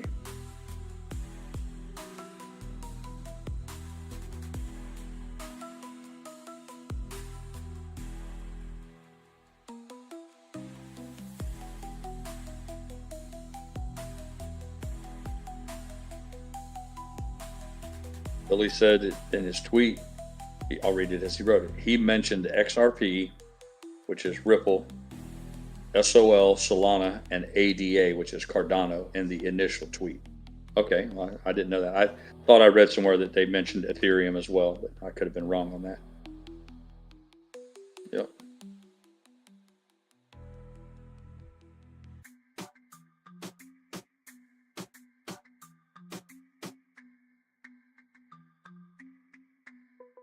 Mac said this is a scheduled address. He said this is a normal thing where Congress asked a new president to address them. A chance for a new president to announce what he wants Congress to help him do, so to speak. Oh, okay. So I guess it's sort of like a State of the Union. I didn't know that, Papa Mac. Thanks for teaching us. I thought this was just Trump doing what he does, saying, I'm going to go over and address Congress. So you taught me some civics there. Thank you.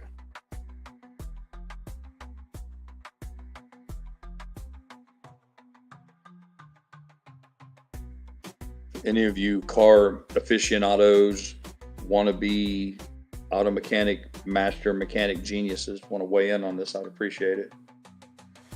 My son's 2005 Mustang GT with the V8. Battery's been going dead. It's got a parasitic draw somewhere, blah, blah, blah. It doesn't matter. I put a battery disconnect on it so that all he has to do is shut the battery off when he's driving it. Don't have to worry about the parasitic draw anymore. My question to you is this. You got a check battery light come on and the car wouldn't start. Battery was dead. I assumed that the alternator was bad, but upon closer inspection, I found the battery was 5 years old. Put a brand new battery in it, started it up and ran it. Thought everything was fine. So drove down the road, drove a couple of weeks, comes in, he says, hey, my battery light's on the dashboard, check battery light. I'm like, well, that's not good. It's a brand new battery. So my instinct was alternator's bad. A little charger. For those of you who don't know, alternator's a little thing that makes electricity and charges your battery up. So I went out and I hit it with a voltmeter while it was running, and it's putting out 14 volts. So that alternator was charging really good. Well, that was about a week or so ago. But now he's found that his battery is dead again. Brand new battery's dead again. And on his way home from school, he had a check battery light kick on.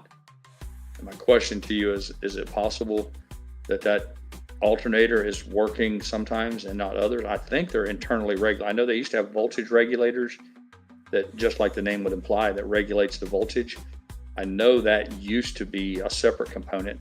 It's my understanding that modern cars, all the alternators have an internal voltage regulator on them.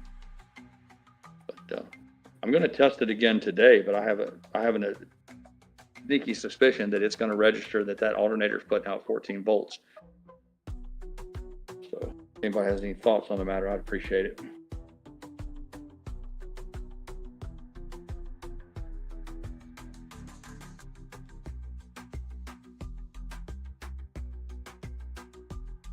Dennis says, sounds like a bad Canute or valve.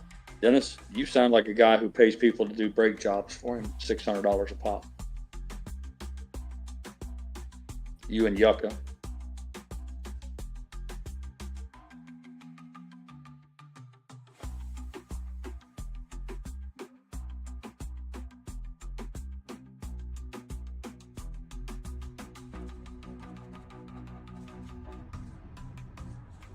Hey, Pilot, did you have anything added into the car? Dennis calls AAA for when he gets a flat tire. I bet when Dennis is out with his family, he gets a flat tire, he's like, calls 911 and they send AAA out. I'm sorry, what was you saying? I didn't mean to interrupt you. Did he have anything added onto the car, like speakers or remote starter? No, when we bought it, it had a big subwoofer system in the trunk, and some big pile driver amp and all that shit. So yeah, it's got a big heavy cable that runs from the battery back to that. And I'm relatively certain that that's where the parasitic draw is at. Yeah. But that's not my problem though. My question isn't really about what's making the battery lose power. My question is, why is it, even with a battery disconnect? See, I put an isolation switch on there, like a Perco switch they put on boats. Mhm. So when my son parks his car, he opens the hood, walks up to the battery, and turns it from red to green, a big knob. And what that does is it's essentially like taking the battery out of the car.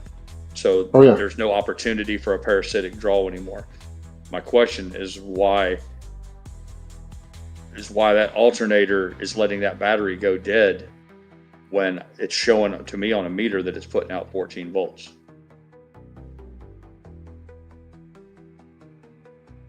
Yeah, that I'm not really positive of. Yeah, I guess it can only be one of two things. Either it's what we used to call intermittent, which means just that. Sometimes it works and sometimes it doesn't. Maybe just on the 2 occasions that I've checked it with a meter, it's pumping out electricity. But for whatever reason, when he goes traveling back and forth to school, it's not working. And then but that period of time, that car meets its computer requirements and electrical requirements via the battery. Could it possibly be like a heat issue once it's up to temp where it's maybe cutting in and out? Can you check it when it's been running? With electricity? No. Yeah, I didn't think so either, but I don't know if it was just spitballing here. I guess I could just look. I'll probably cut to the chase and just put a fucking alternator on it. I'm just getting so tired. Like just yesterday, I put that selector electric servo motor on my transfer case on my truck, and then after further research, it turned out being a $14 relay.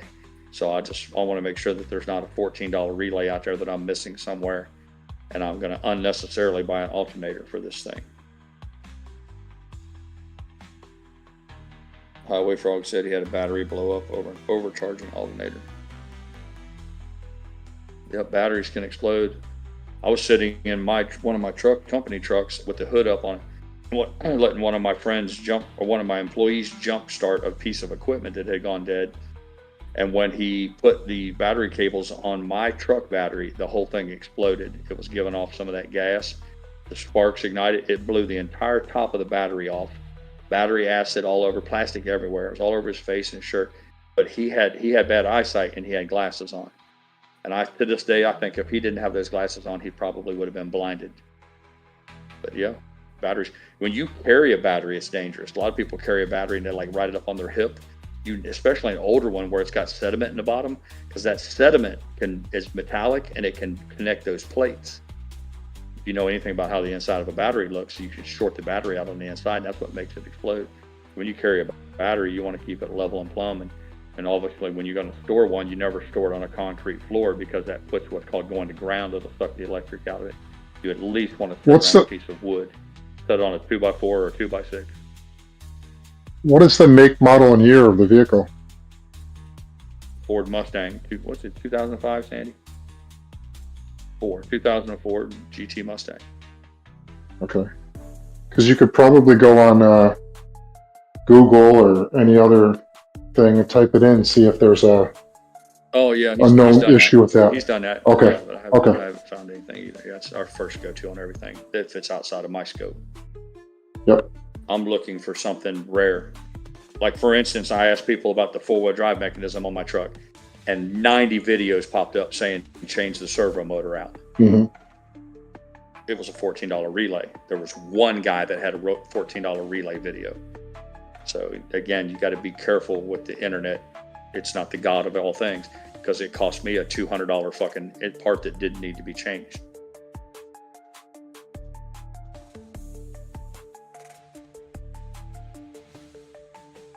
Yeah, but somebody that's savvy with stuff like you, for the most part, if you can get a general idea or something that you didn't think of, could pop up.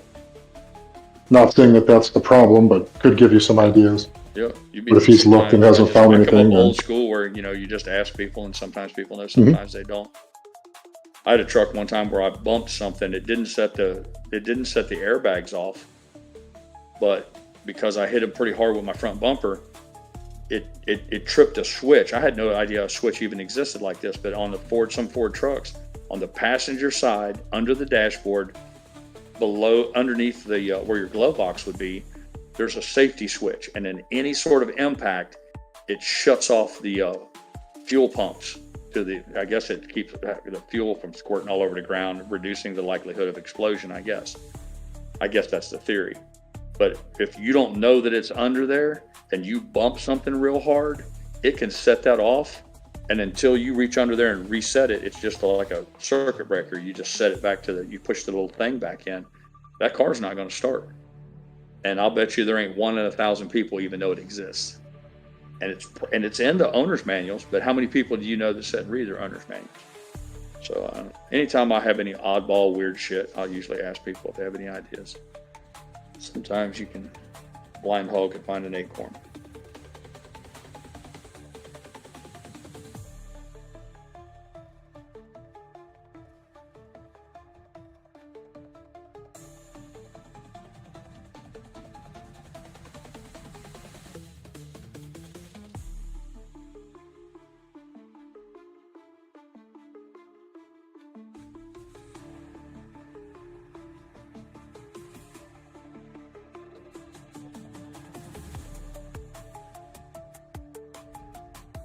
Get down, when you pay any attention, it's 2:25. Half an hour into power hour.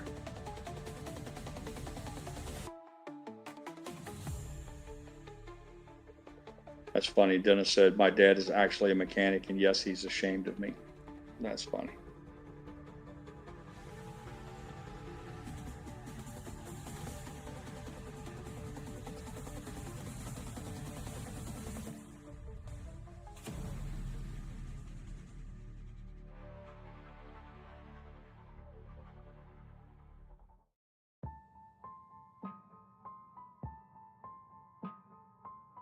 One of those weird twists of fate that we can't pass on our knowledge.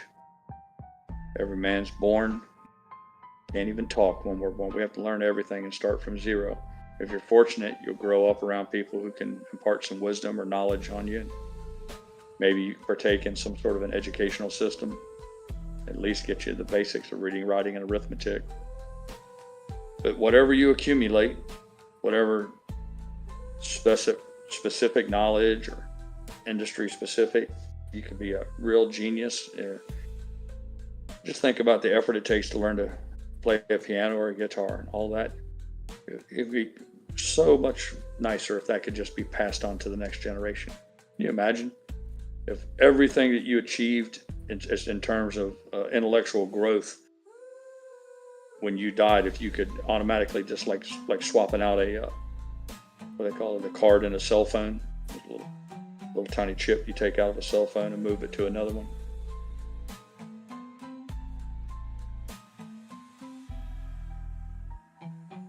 You imagine somebody like 9, 10, 12 years old reaching adolescence and already having the knowledge of a 60 or 70-year-old man inside that body, and then build upon that going forward as opposed to starting over again.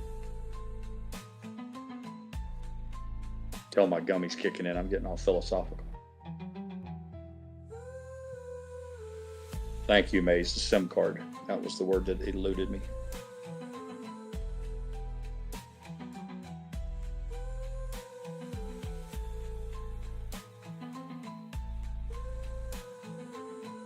I think that's a nurse shark. Like a nurse in a hospital. I believe that's what they're called. Could be wrong on that. I'm not real sure about the tail, but the body and the front end of that shark reminds me of what they call a nurse shark. And they're very docile.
Speaking of skill set and things that take a lifetime to learn, I have read recently a few things. I don't know if it was accurate. I didn't exactly do a deep dive on the subject, but that there's going to be a shortage in a lot of things like the trades, whether it's welders, masonry men, concrete workers, carpenters, plumbers, electricians, you name it, welders, because with the lack of interest in those particular careers by the current culture that we have, people looking more towards everybody wants to be a programmer or an internet influencer or work at home computer guru. Whether not passing any moral judgments on any of it, it's just the fact remains that there's not enough new blood coming in. And according to what I've read, is that all these guys are getting ready to retire. And I said fuck it a long time ago because I managed to wiggle out of it. But a lot of those guys have been on the grind their whole life, and they're getting ready to go on that never-ending golf trip, that fishing 7 days a week if they want. And that's going to create a real problem going forward. If you want to try to get ahead of a curve, think about that one and how you might benefit your family in some way, because I promise you it's coming. Across the boards, everything from air conditioner repairmen, automobile mechanics, everything. There's going to be a huge shortage going forward. There'll be plenty of influencers, there are going to be a lot of video game designers. You won't have any problems getting a video game designed. There's going to be lots of them.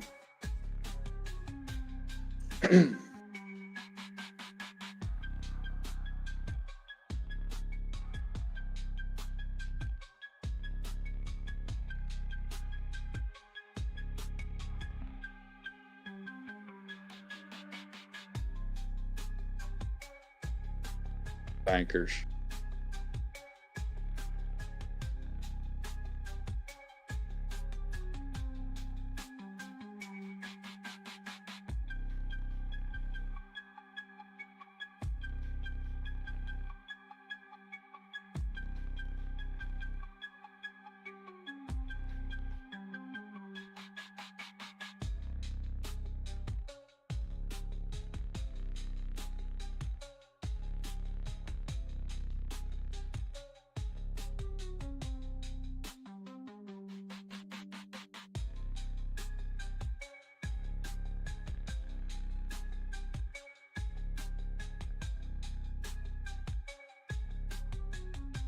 Papa Mac said, sources say the United States, Ukraine to okay a minerals deal before the Trump speech. Really? Well, you were right, Papa Mac. Good for you. He said, according to Fox News. Yeah.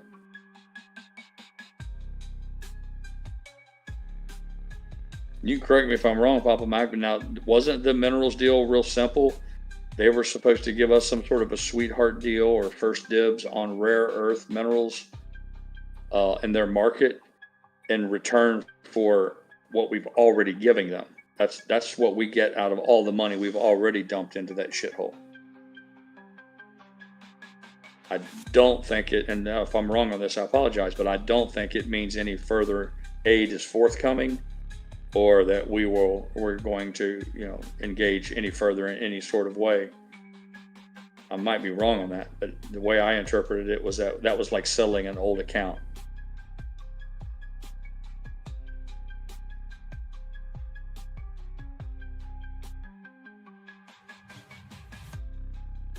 He says, we mine them and then we split the profits 50-50. Yeah, I'm not talking about the terms of the deal. I'm talking about what it represents. What it was supposed to represent was the deal was to satisfy the current debt that they already have. That we didn't loan them any money, that it was all given as grants. And because of that, Trump said, listen, we didn't get fuck all out of this, so we're going to need a sweetheart deal like you just pointed to at least give us something out of everything that Biden sent over there. Once again, this is Trump getting the American public something for something that Democrats gave away for free. I know that much is true. But my point is, I think it shouldn't be taken as that we're going headlong into more aid, I guess is what I was getting at.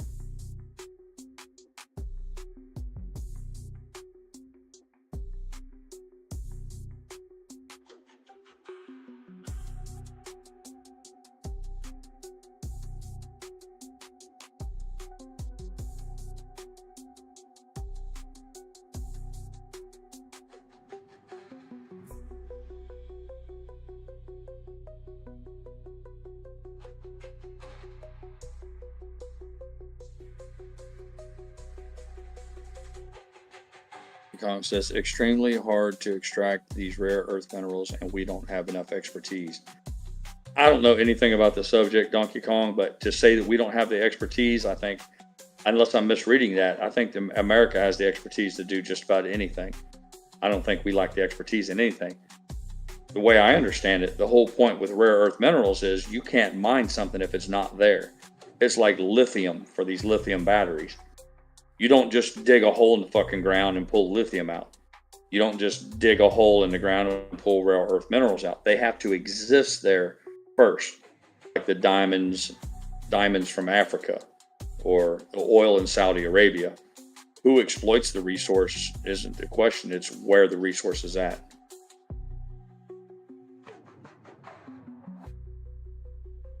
No, I wouldn't buy that shit. Donkey Kong says he heard some people saying there aren't enough companies around that do this type of work anymore. That's bullshit. The mining industry is alive and well in the United States, and it's not like they lack the expertise to mine, say, cobalt. That's just simply not the case. It may not be their bread and butter because it's not as prolific as mining aggregate, gravel, sand, limestone, copper, tin, gold, silver. But yeah, I wouldn't put too much stock in anybody telling you that we don't have the expertise to do it. Yeah, it's not about who drills for the oil, it's who gets the right to drill there. Any Texas oil man will tell you that. Read the book Richest Man in the World about the oil in the Middle East. It's always about who has control of the resource.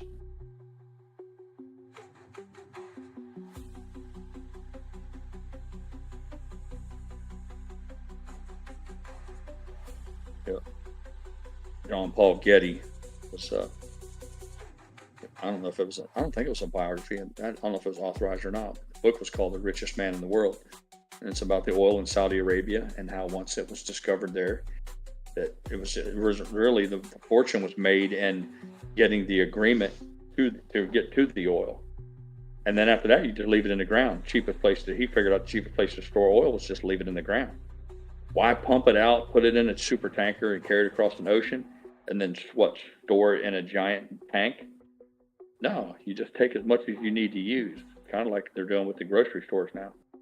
Deliver just as much as you need. You're going to have to store some, but as far as his whole point was, you don't pull it out of the ground just to store it somewhere else. Leave it in the ground until you're ready to, quite frankly, use it and to run it through a refinery, turn it into usable products, and then use those. That's I would say if a man can only read 10 books, that should be on the list. Interesting stuff. I guess I should retract that last statement. If you could only read 10 books, you wouldn't want to read that one because that's more of an entertainment book. I think there's far more books that you could learn and grow from if I was going to have to pick 10. So scrap that last one. Barry says, Bloomberg reports that Trump is seeking to sell 443 federal buildings, including Dick Cheney's Federal Reserve building, and Nancy Pelosi's federal building in San Francisco.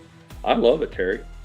Well, they said these buildings, they bought all these, and then they're sitting empty, or they're leasing some of them. Those are sitting empty. Like they got, they're like, 18% occupancy, 8% occupancy. It's all just a big scam.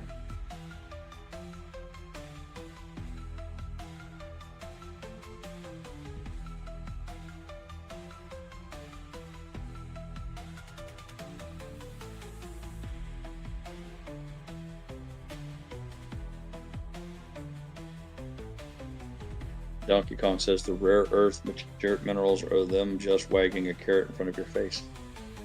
I don't know, Kong. I see it more of they only have so much. Any area can only have so much. For instance, I don't know if you know it or not, but Japan has no oil. I don't think there's a single oil well in all of Japan. I hope I'm not getting this wrong. It won't be the first time I embarrass myself. Anybody who buys anything petroleum based in Japan, that's brought in there because they don't have any. So Ukraine only has so many resources. And if one of their resources is rare minerals, then that's of value. If they don't have oil, for instance, or they don't have, I don't know, mahogany forest like in the Amazon where they can sell hardwood timber, if they don't have a coal mine like we have in Virginia, if all they have are those minerals, and Trump is trying to get here, let me put it this way, Donkey Kong, the money's already gone. They were gifted all that money, Zelensky was. All Trump's trying to do is get us anything at all, because we may not get anything. That's the whole point. That's his whole point was the Biden family had no right serving us up to foreign interests that way. They gave all that money away and didn't get anything in return for it. It's been happening time and time again. America has to participate in somebody's military efforts, and we get fuck all for it. So this is Trump trying to go clean up somebody's mess, saying, listen, we gave you billions of dollars, fucking half of it you can't even account for, but that's a conversation for another day. We want something for it, Zelensky. I know you want us to keep helping you, but let's talk about what we've done for you so far, and that's really what it's come down to. Trump went and said, listen, my predecessors gave you all this money and you didn't give them shit for it. So, hey, I understand you guys got some rare earth minerals over there. How about some of that? You're going to sign an agreement that's bound by law that we get a sweetheart deal on some of that shit. That's the least you can do considering the amount of money we've given you. That's how I see this thing has played out so far. And now Zelensky's like, well, I don't want to do that, but I still want you to keep the aid flowing. And Trump's like, well, we're not even talking about new aid. I'm talking about what you already were given for free. And that's what this is all about.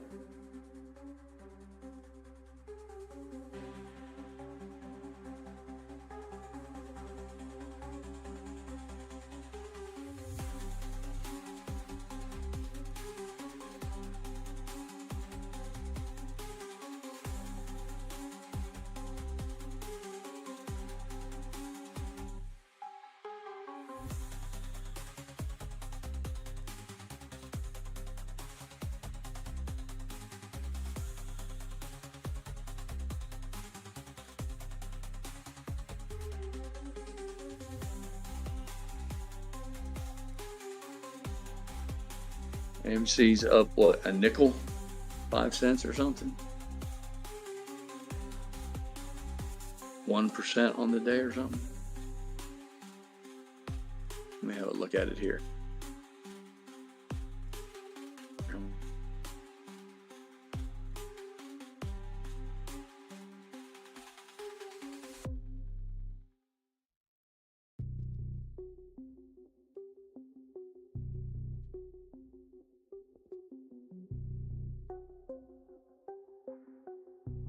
Been looking. AMC first bet.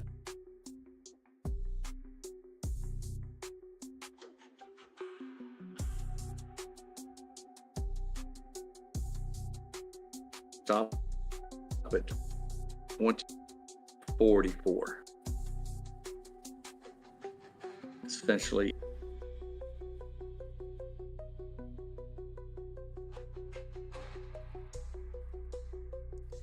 Donkey Kong says we got lots of dead Russians. See, I don't think that does anything for us. So what's that do for America? How does hide for us?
Look at the SPY.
I tried to get back before the closing bell, folks. I'm sorry.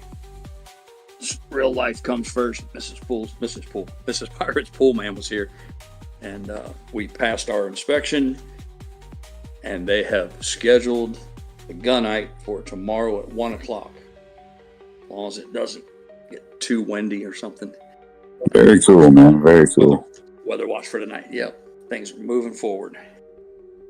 Yeah, you'll have to go out and get a little bit of video while they're spraying that gunite. Everybody will get a kick out of that, man. Yeah, pretty cool. They bring a big truck, like 18-wheeler style truck, and it has the sand in it. And it has another hopper that has the gunite in it, the cement. But it's dry. It's not like when they deliver wet concrete to a job site and then one of the big tumbler trucks. And then they hook and then the other truck comes with a high pressure air compressor on it.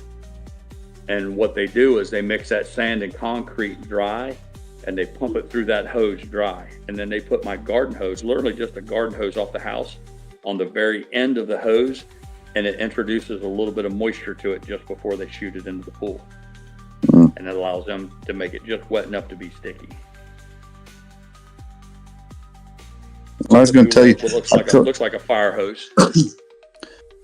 I told you my best buddy was building a house. Yeah. And I went by there yesterday, and he's having to have the whole driveway, and I mean a big ass driveway, the whole thing jackhammered out and hauled out. They just poured it, I think he said 3 weeks ago. And I stood there and talked to the concrete guy while he was there, and he said, "Man, I told these guys when the truck pulled up and started pumping this concrete that it wasn't the right mix." And he said, "No, they assured me that it was the right 4,000 pound concrete, yada yada yada." And he said, "Okay," and it set up, and the top layer's starting to flake off in places and stuff. So anyway, they had to go out there. Man, they got a mess. I thought about you because the guy out there had that electric jackhammer going, and man, shit. I can't believe they're even jackhammered, because usually you can take you break off a piece of it with a corner, and then you pick the big piece up and drop it. And then yeah. Concrete on doing, and you can work your way through a driveway that way. Or some guys can even borrow a wrecking ball. You just pick up a wrecking ball and drop it, and then break off big pieces. But they make a hoe ram attachment that goes on the back of bobcats and excavators and stuff too. And if a guy wants to rent one of those for a real big project, it takes all the labor out of it. But if they get the wrong mix and the concrete's substandard, you can be in for a big job pulling all that shit out. Yeah, there's a big one too.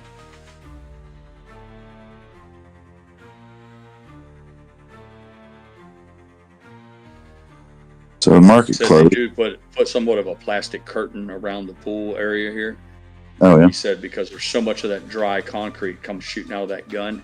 He's like, you get kind of a big dust cloud, and they don't want the wind blowing it on neighbors' cars or neighbors' houses or windows and getting into lawsuits or something.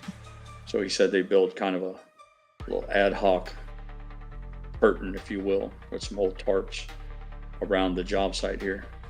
He said it's going to be quite a dusty mess.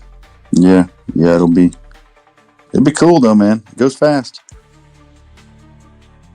Yeah, he said they'll shoot it tomorrow at 1, and then he said by Thursday at dark you could probably walk on it and not even leave a footprint. That's how fast it gets hard.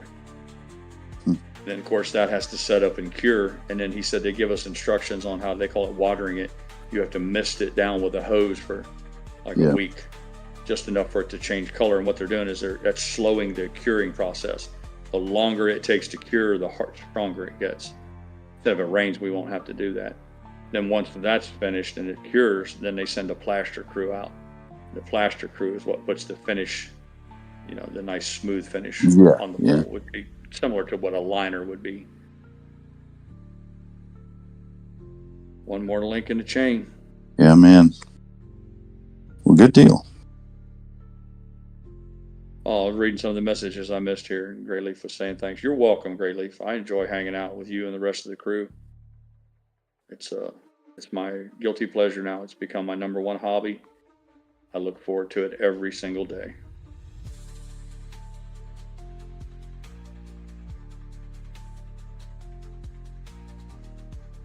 Thank you for streaming today, GrayLeaf, and I guess the rest of the week, huh?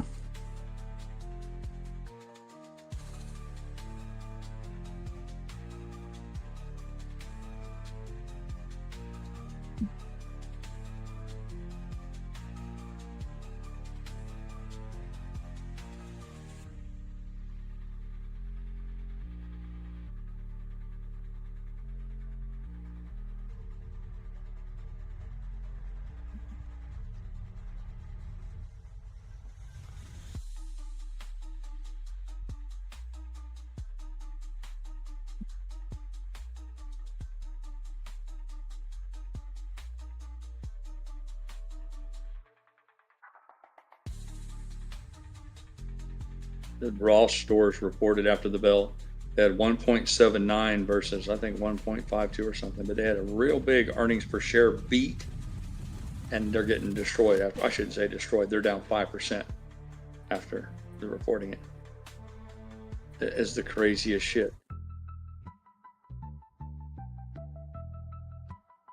Yeah, I heard some other people talking about that just a minute ago. Interesting market today. Looked like it was kind of recovering, and then did you see look at the SPY the last 30 or 40 minutes.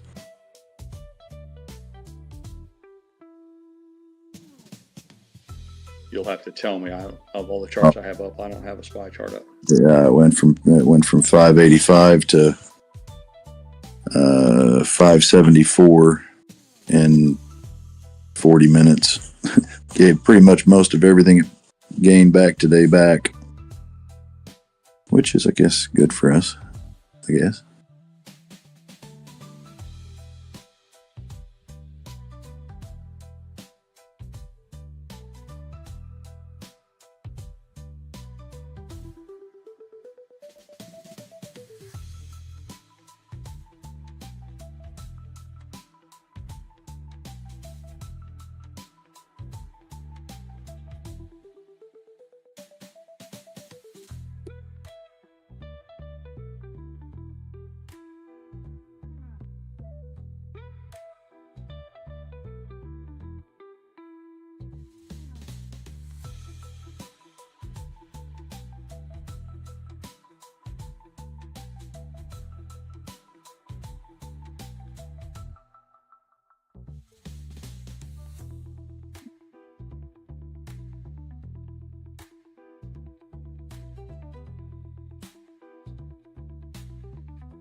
I know I need to go out and put that sealant on that windshield, but I don't feel like going out in that howling wind.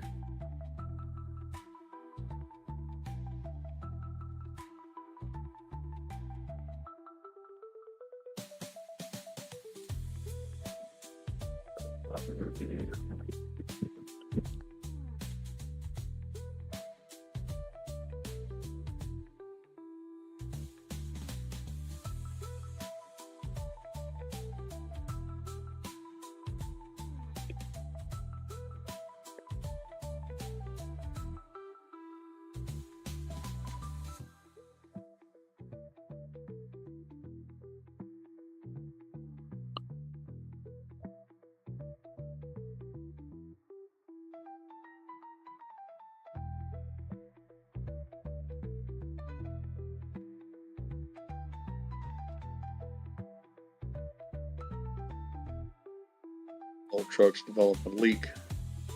Talked about it once before. Chicken shit up on top of the cab, and I didn't realize it. Chicken shit's very acidic, and because I didn't wash it off, it laid up there until it ate through the paint primer. Corrosion set in pretty fast, and in no time at all, well, I shouldn't say no time, in about 10 years, it rotted a hole through the cab of that truck. And I discovered it when water started coming down from my headliner. One of these days, I need to get up there and grind the metal out and rub some Bondo in the hole, make an attempt to fix it properly. But for right now, I put some high-speed tape over it, like we use around the HVAC, and like metal tape. It sealed it up pretty nice. So, but I'm still getting some water on the driver's side floorboard. And one time, it was actually making my fuse box wet under the dashboard. So I don't know if I put the tape on the top of it, and I think that water was running down to the headliner and down that, what they call an A-pill or whatever, down the side of the windshield and dripping under the dashboard. And I don't know. The last time I saw it rain here, I saw some water on the floor mat, but I think I'm simultaneously getting a little bit of a leak through a windshield that has some corrosion around it. Mrs. Pryor said her and my son were driving it down the road one day, and I guess he used a windshield wiper or something, but she said she felt water coming through the corner, which that's pretty dramatic with the size of the seal around that truck windshield, but it's a possibility. I don't mind having a little water on the floorboard, especially with those rubber mats. I just can't afford to have water on the fuse panel. So I need to put some sealant around that windshield where she thinks she has identified a leak coming in. More importantly, the next time it rains, I need to check under that dashboard to see if I'm no longer getting a drip on that circuit breaker box, or the fuse panel. That'll go a long ways towards alleviating my anxiety on that.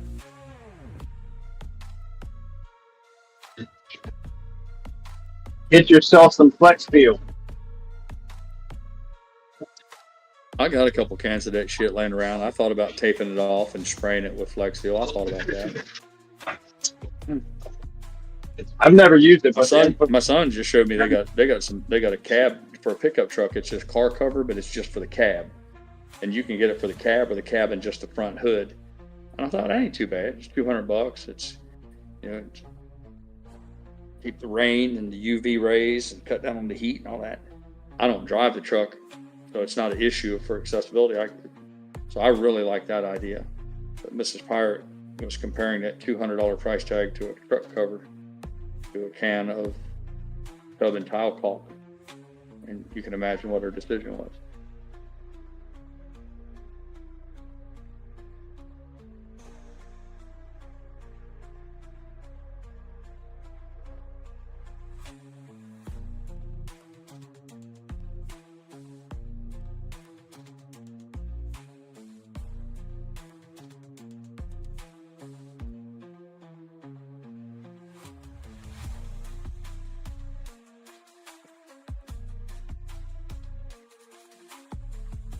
I'll step away for a minute.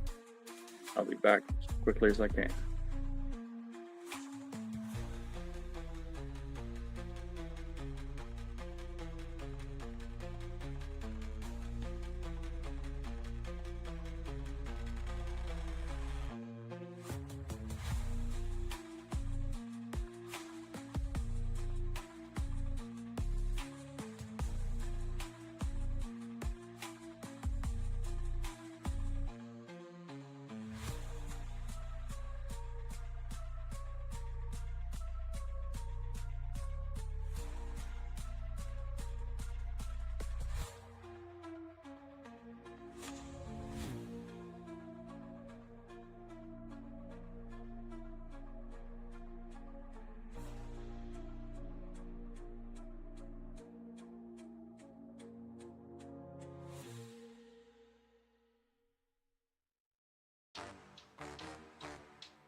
Schlub up that deck, get off my neck. Content strike, ain't got me a check. Wrote the dope song, oh ha ha. Jerry was so mad, ain't got no money, ain't got no honey.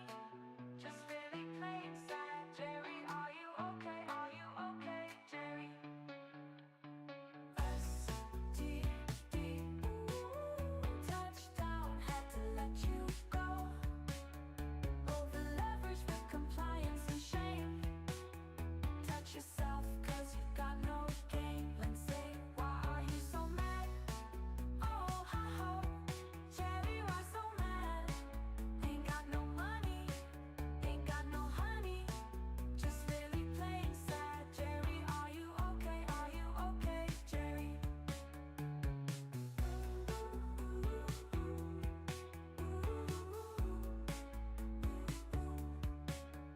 Touchdown, had to let you go.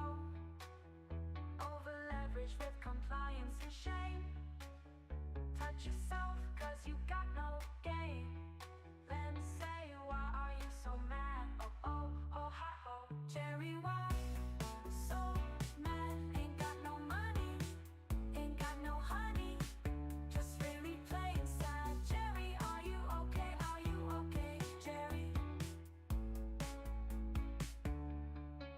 Jerry, why so mad? Ain't got no money, ain't got no honey. Just really plain sad. Jerry, are you okay? Are you okay, Jerry?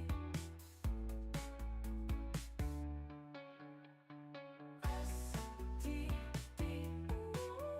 touchdown, had to let you go. Over leverage with compliance and shame. Touch yourself, cause you got no game. Let's say, why are you so mad? Oh, ha ha. Jerry, why so mad? Ain't got no money, ain't got no honey. Just really plain sad. Jerry, are you okay? Are you okay, Jerry? Jerry, why so mad? Ain't got no money, ain't got no honey. Just really plain sad. Jerry, are you okay? Are you okay, Jerry? Jerry, why so mad? Ain't got no money, ain't got no honey. Just really plain sad. Jerry, are you okay? Are you okay, Jerry?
Well, they forecasted rain tonight, so I went out and took a tube of RTV, clear silicone, filled up those little holes around the windshield. I think we're the culprit for dripping water on the fuse block. But we'll see. Probably won't even rain now.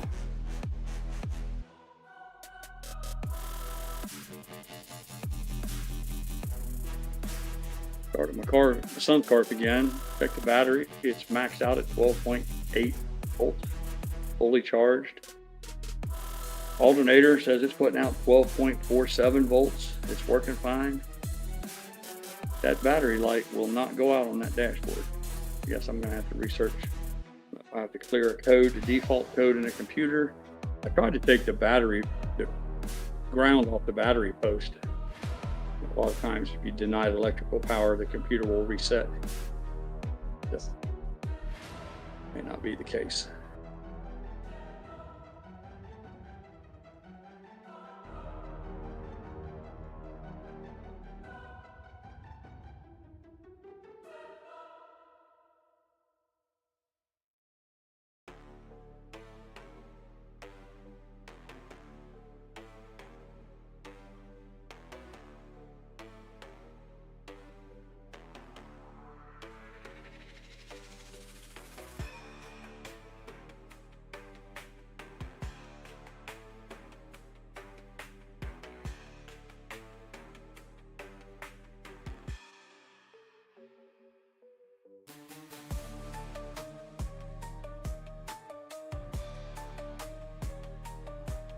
Max said he read that 99% of the rare earth minerals processed by China and 95% are light rare earth minerals. We lack the capabilities.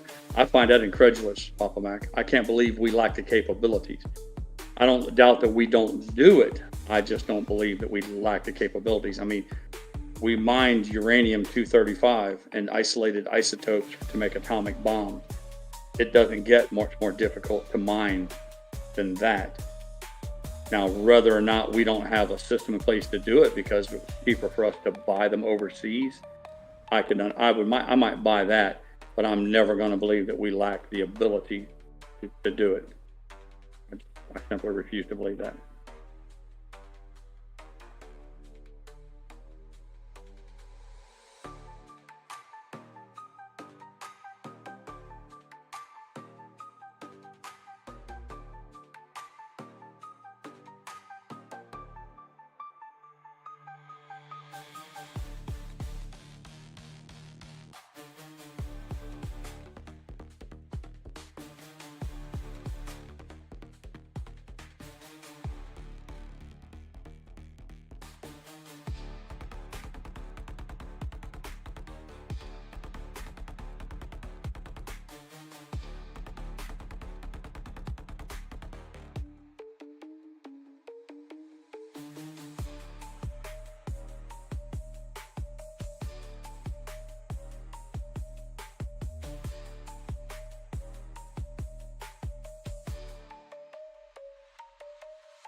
Papa Max an expert in quotes on foxes and source.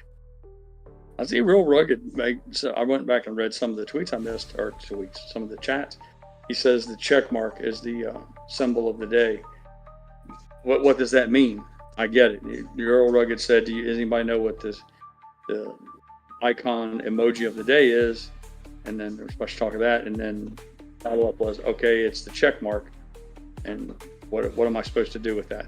This is always where I get lost on the whole emoji thing. What does the check mark mean?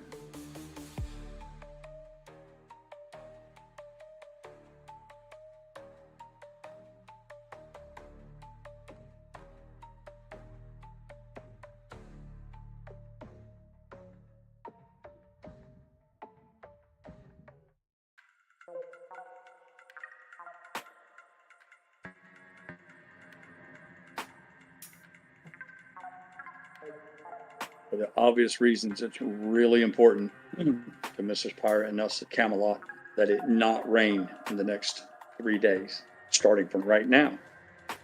But more importantly, after tomorrow at 1, tonight is forecasted between 7 o'clock and 10 o'clock. That's 65% chance of rain. Anybody want to take a bet? That's almost 50-50. Is it going to rain on us tonight or not? What does your crystal ball say? Let me ask my 8-ball. I haven't played with my 8-ball in a while. Is it going to rain tonight? It says ask again later. So there you go. Hey, what's up? Real rugged. What does the check mark mean, man? Okay, so no. I don't know anything about the symbols. I just said that the check mark was only to indicate that Papa Mac was right, that he was correct in that the soup du jour, or the symbol du jour is the symbol of the day. I think it's sort of a running joke because, well, what is the symbol? The symbol, so like the movie Dumb and Dumber, when they say, what's the soup du jour? Oh, it's the soup of the day. That sounds good. It's like that sort of obvious thing. We don't really know what it is. And I'm with you 100% with what you're saying. It's like, well, if why don't you just tell me what the symbol means? Exactly.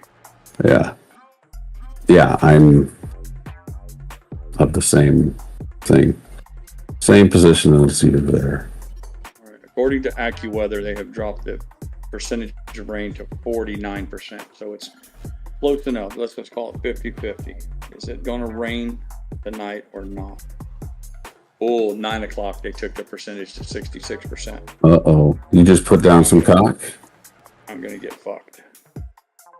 Yeah, 56 at midnight. Really between 10 and midnight. No, 1 a.m. they're calling 75% chance of rain. They're not going to be able to shoot this if it rains. We came so close. We'll see. 75% chance at 3 a.m. Then it's over with. It's not looking good. Being not, as they say, optimal.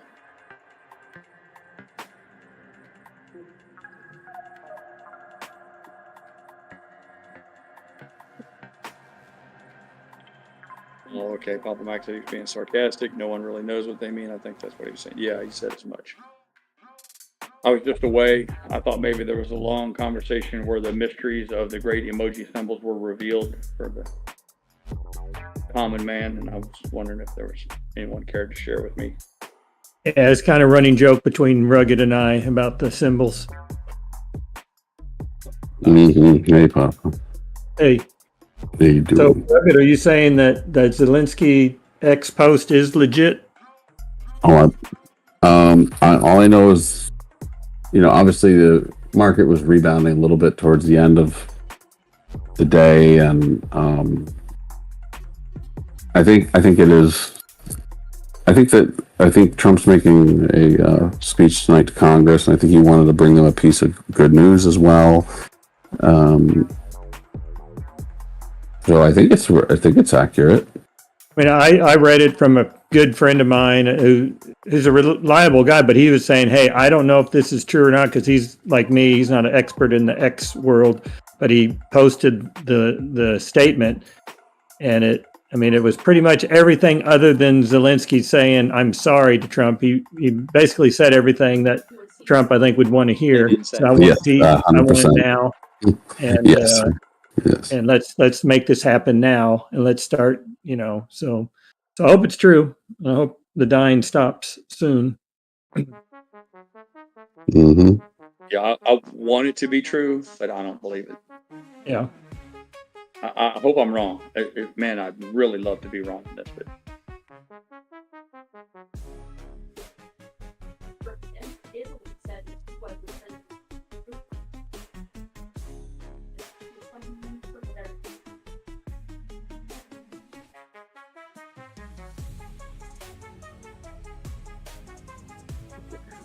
Hmm.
Yep.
Well, I can't find Vladimir, however you say his name, Zelensky's X account, so trying to do a little digging to see if it really looks legit or not, but guess I'll just wait till tonight.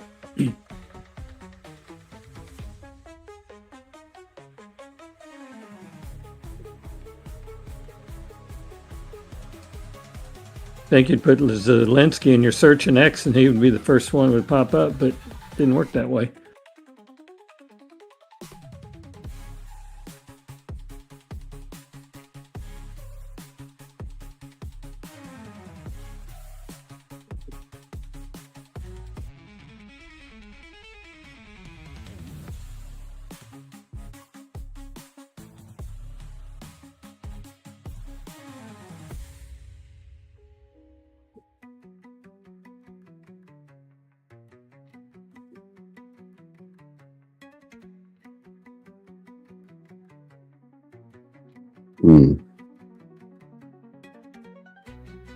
Ontario, Canada bans all U.S.-based companies from government contracts and has ended the province's contract with Sterling.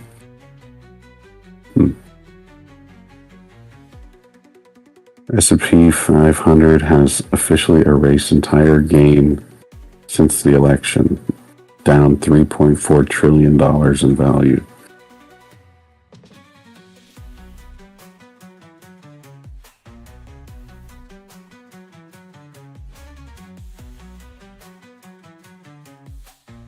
Interesting. Terry said that Unusual Whales is saying Trump's going to drop the tariffs on Canada and Mexico tomorrow. But on Newsmax, they're still saying he's vowing reciprocal, that he's just going to add whatever they add to ours, he's going to add on top of what he's already done. So, yeah. I had a friend about 5 minutes ago send me a message, a tweet about Commerce Secretary Howard Lutnick says President Trump may roll back tariffs on Mexico and Canada as soon as tomorrow. Did he say why? Let me see if I can listen here.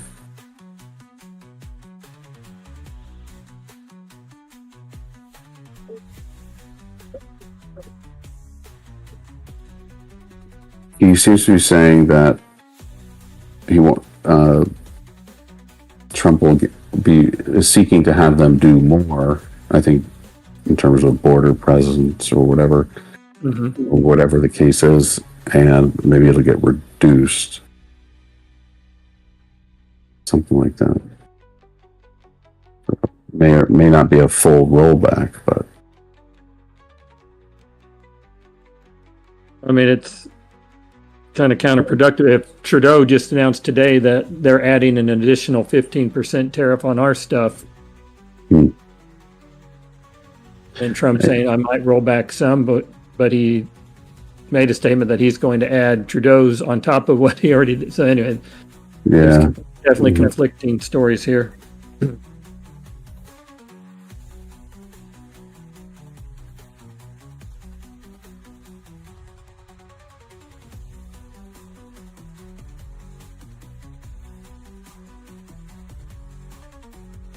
I wish there would be a peaceful way of doing it. Maybe we would gradually have an agreement where we increase our exports there or something. But it's a trade imbalance, and it's what it is. So.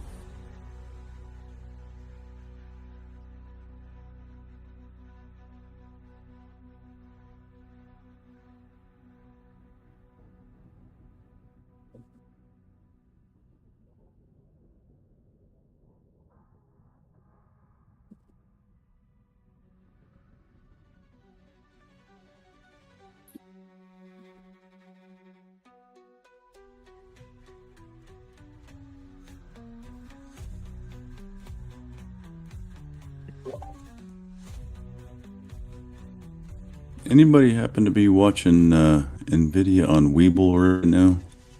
I can be. Some really strange things. See it on Thinkorswim.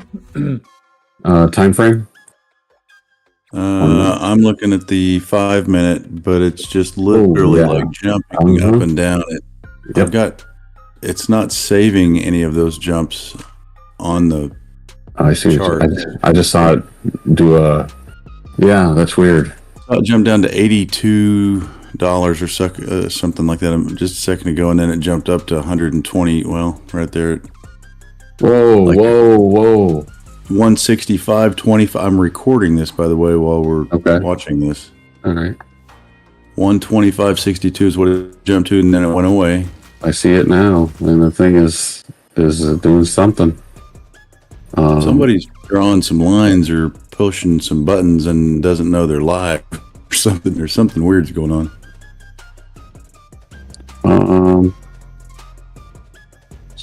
Yeah, it's not happening on Thinkorswim or TradingView. I mean, it's literally like just flashing around back and forth. I'm seeing that. Okay, yeah. It's almost like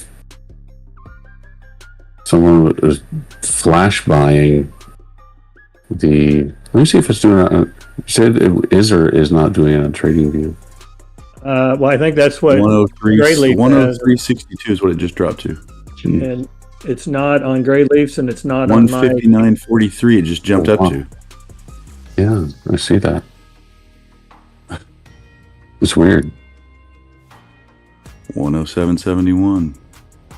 Wow. It could be some dark pool shit. Yeah, somebody forgot to turn the Vox off or something, because I don't think we're supposed to be seeing any of that. Like, it's literally showing a very top number and a very bottom number at the same time. I'll sell my 30 shares for 170 right now. There you go. Be happy to do it.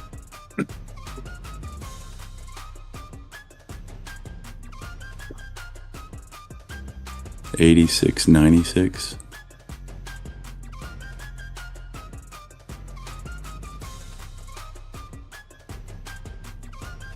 I think something's about to break.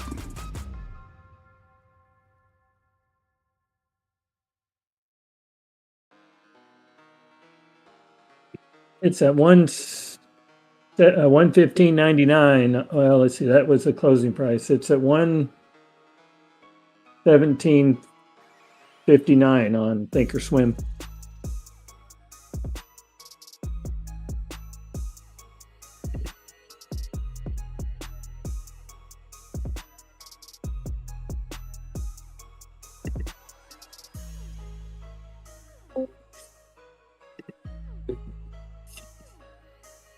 Maybe Trevor can explain it to us. Oh, What's that? oh boy, there he is. What's up, guys? Obviously, Trevor's not going to be able to explain it to us. He's clueless. What's going on with NVIDIA, Trevor? What? I don't know. Okay. Hasn't crashed yet? Oh, yeah. Oh, it is? Ever since Papa Mac bought it a week and a half ago. Oh, that's the way it goes. Yep.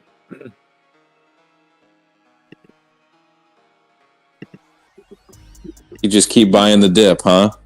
I got to see green for like 2 days, and then down she goes. Papa Mac, I'm sharing my sharing my screen right now. If you can see what's going on there on Weeble.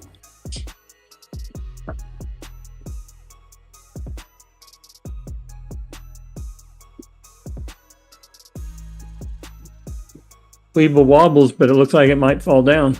It's just doing some really bizarre stuff.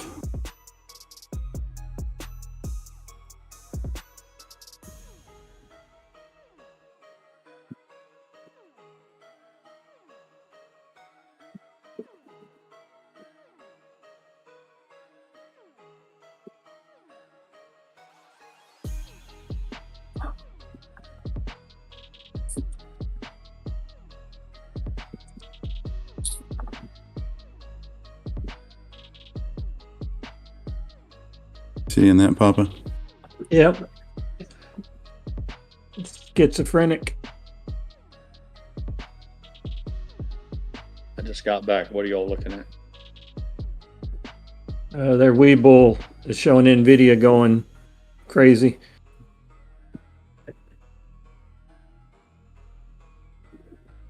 But it's not being reflected anywhere else, I don't think. Share my screen there, Pirate. Look what's going on there. Yeah, I can't. I'll take your word for it. Anytime I try that shit, it locks up my potato.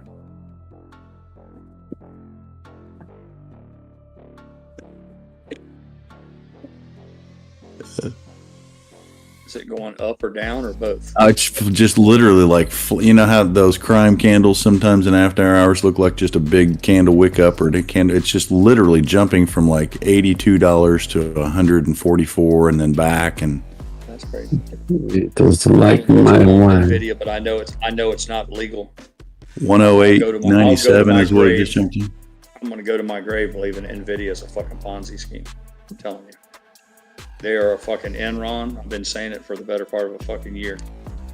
You can't believe they're still SMCI. They're two fucking sides of the same crooked coin. I think they're tinkering with something there that I don't think that we're supposed to be seeing what it is that they're doing there. That just 167.75? Really? Yeah, GrayLeaf's got it up and it shows 115 on her screen. Well, the close price 115, but the aftermarket, like if you're looking at the chart, it says 117 for the aftermarket. Oh yeah, for actual after, yeah, 167. And that's the thing is, it's in the number there where it says the after hours. It's not really changing there. It's just, well, yeah, it is too. 105 one. Yeah, it changed there. It glitched to 167, and then it went back to 117. Yeah, that's crazy. Okay, so I'm looking at comments here. Okay, just now, let's see. WTF were these random ass candles? WTF, LOL. I just saw plus 31%. WTF is going on. Glitching. ticker is fake. What was that? Glitches? Yep. One. Certainly looks that way then. Yeah.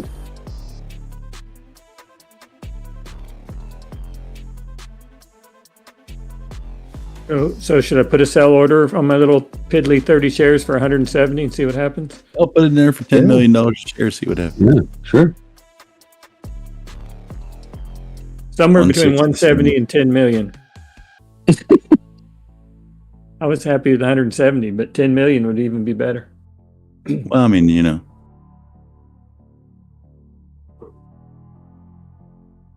Well, you didn't buy him for 10 million. Yeah, I tried, but never triggered.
All right, I got my order out there.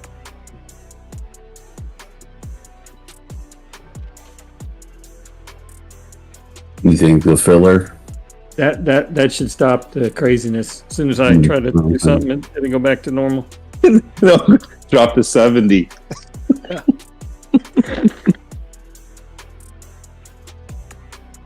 That'd be all right.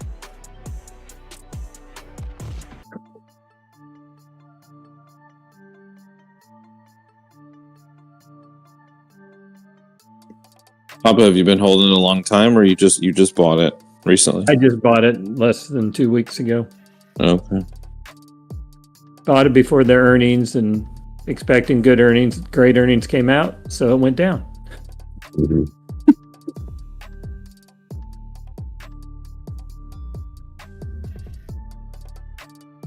They're unloading all that hot garbage on retail while the big money gets out of it. Yeah. Taking care of their big, expensive clients. They said, Papa Max bought, let's drop it. Let her fall.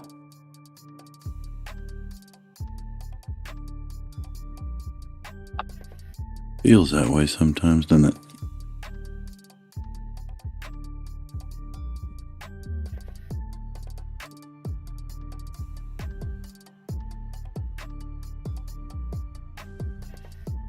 Well, it must have killed all the rats. It looks like it's kind of stopped for the moment. I told you. Wow. I single-handedly fixed it.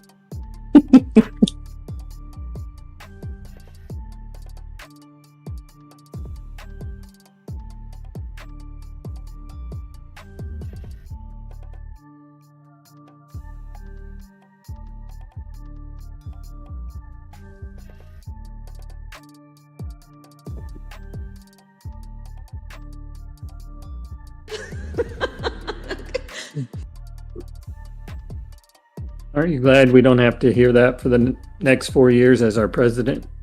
Oh, man.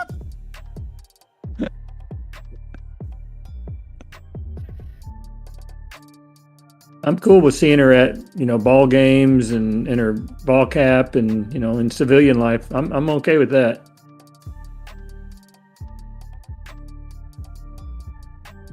But do you understand now why? I do. The fuck now? Why? I love you people.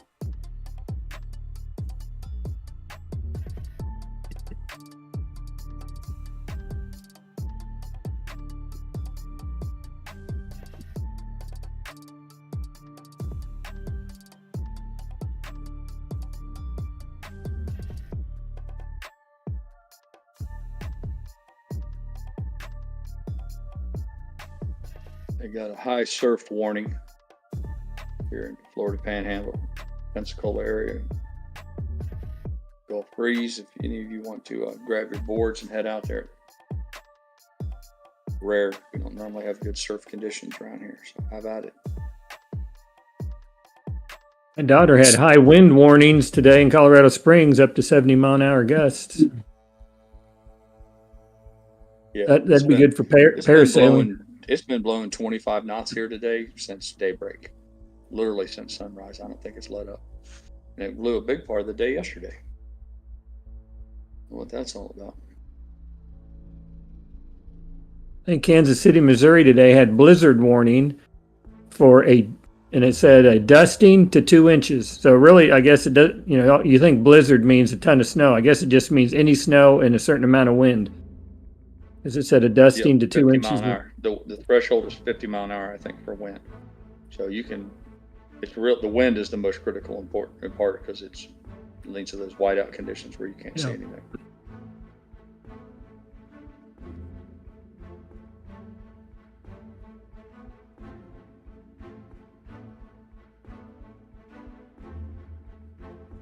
Terry says Fannie Mae and Freddie Mac admits to halting foreclosure on 7 million houses. That's 7 million houses that should have come to market. What's that all about?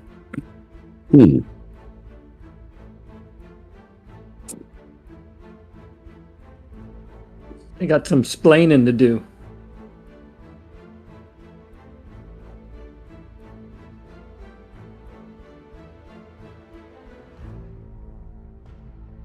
I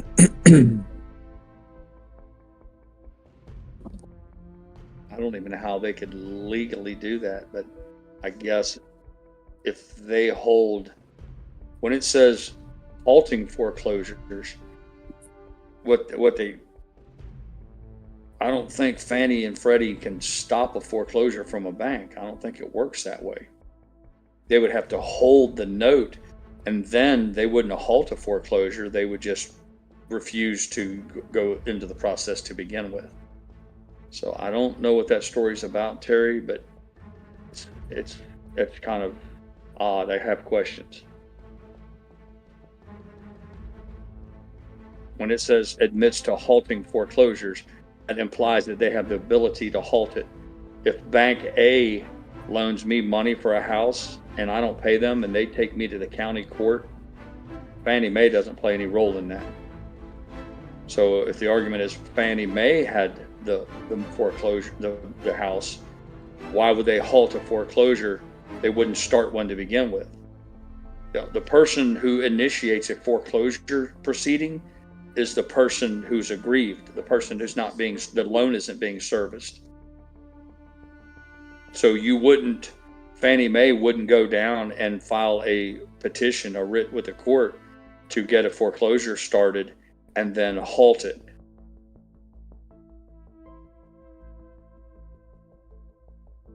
Mrs. Pryor said, unless they were already in a proceeding and they changed their mind. Like Fannie Mae and Freddie Mac did indeed start the foreclosure, but for whatever reason, they decided to stop it. Let me see it.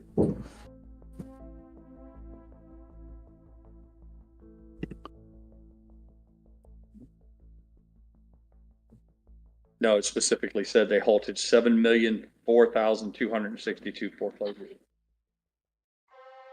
In the legal system, People say that's 7 million houses that should have come to market. That's also 7 million people that would be out in the market looking for new houses, so it's a wash. You kick them out, you kick one family out for not paying, those houses do indeed eventually come back on the market. Somebody like Pirate will buy them, paint them, and sell them. but there's no net gain to the housing market because the 7 million people that got kicked the fuck out, they got to go find a place to stay. So it's a push. You're just moving pieces from one side of the board to another.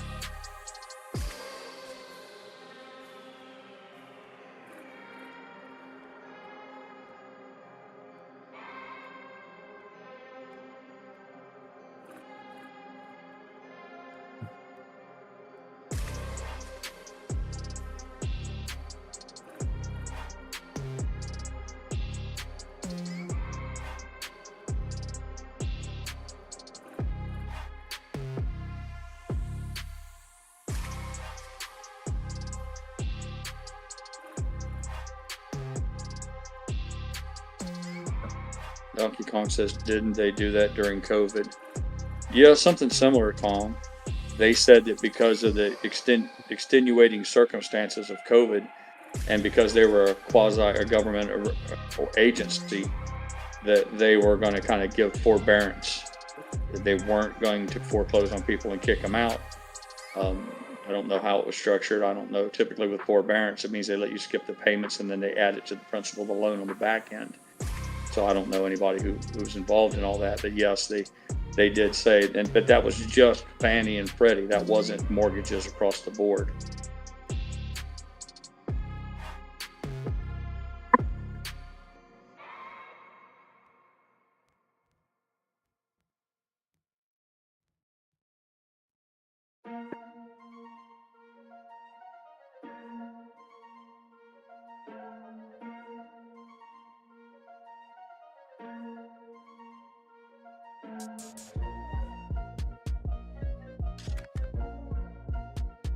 There was some wild shit going on in real estate during that time.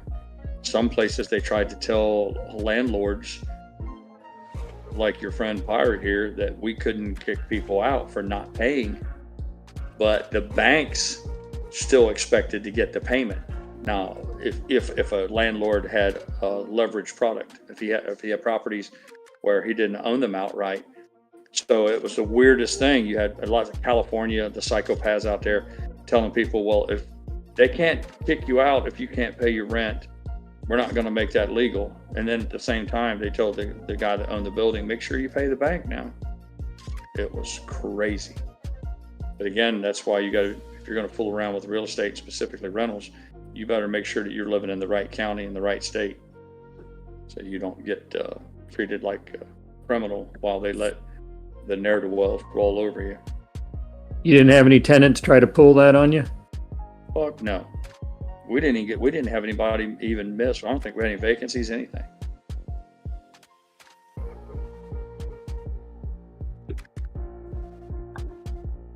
Florida doesn't play that kind of shit anyhow, and more specifically the Florida Panhandle, very conservative area, very red districts.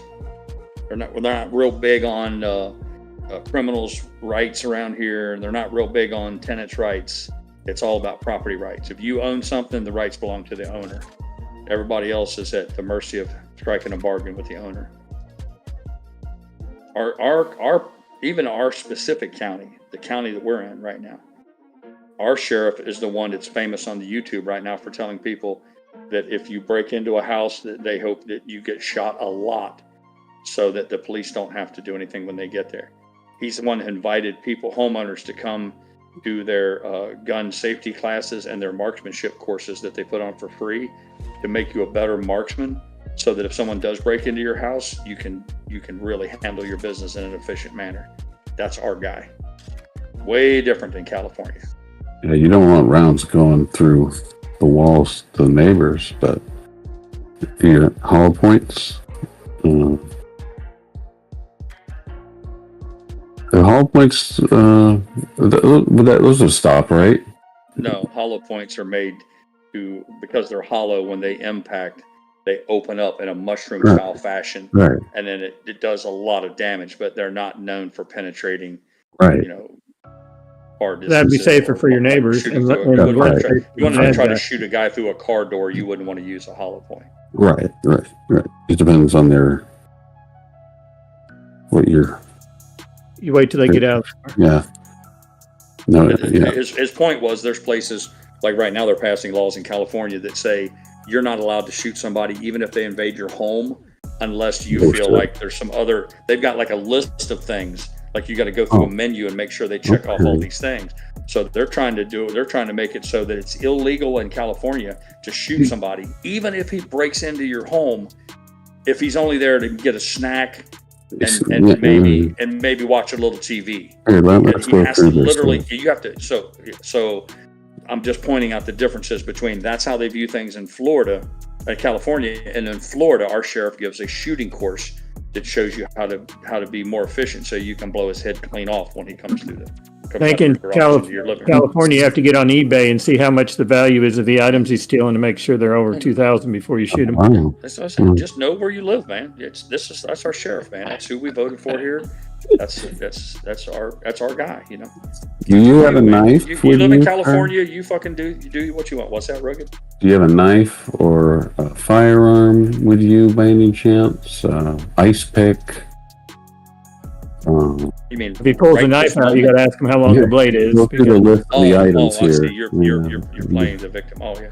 Yeah. Let's see here. Do you mean me bodily harm, or are you just here to steal? If you're here to steal, are you going to take more than 900? All that shit. Yeah, that's not going to happen. Okay. I'll make sure you heard me. Okay. Yeah. Okay.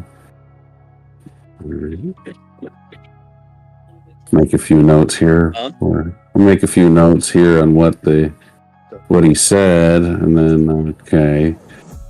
All right. Test it with the back car back, and then test the battery again with the car running, and it should jump to 14 if it's the alternator stick. Oh, please don't go down. And that's why I said it's alternator's bad, because it's still staying 12.3. That's what I showed you. We got less out of the alternator than we did out of the battery. Mm-hmm. I've still got my money on bad alternator. But I told Logan if he'd go over right now to AutoZone and buy one, I'd put it on for him. And he said, I'll think about it. I was like, whatever.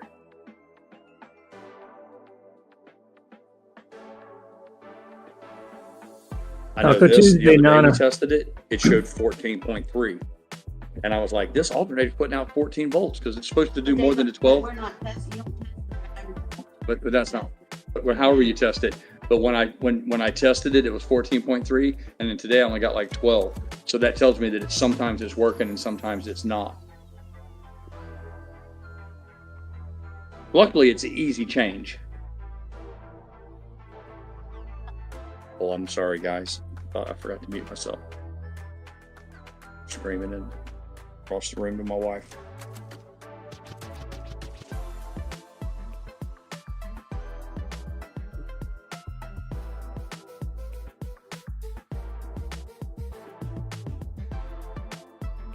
I had a friend one time ask me if I'd kill somebody if I caught him in my garage. I said, absolutely. And he said, you'd kill a man over some tools. And I said, well, you're presupposing that I know that he's there for the tools. Yeah. See, they never think that far ahead. The judgmentals, the bleeding heart liberals, the fucking empaths, the ones that are so, well, you got to, no. I'm like, how the fuck do I know at 2 o'clock in the morning if I get up to leak the lizard and maybe get a little drink of water and maybe sneak a cookie and I hear somebody in my garage, how do I know that he's not on his way in to hurt me or my family? And when I open the door and I see somebody there who's clearly not supposed to be there, am I supposed to have a conversation with this fuck? Are we supposed to sit down and have tea and crumpets and then go over our itineraries and then make my decision? Yeah. Or do I wait until maybe he gets the first 2 or 3 shots off? Oh, okay. And then I can react? Is that what you're advocating for? Yeah. I catch your ass in Camelot after dark and you're not supposed to be here, it's not going to go well.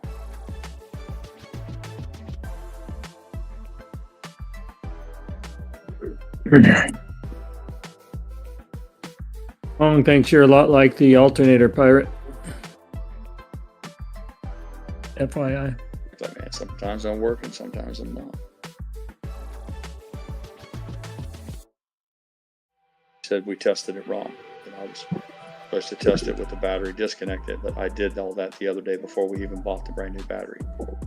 But I don't wish to argue with her. I want her to be happy, so whatever. and go out and test it herself. I got my electric voltmeter. You got the keys to the car, and she's out there right now.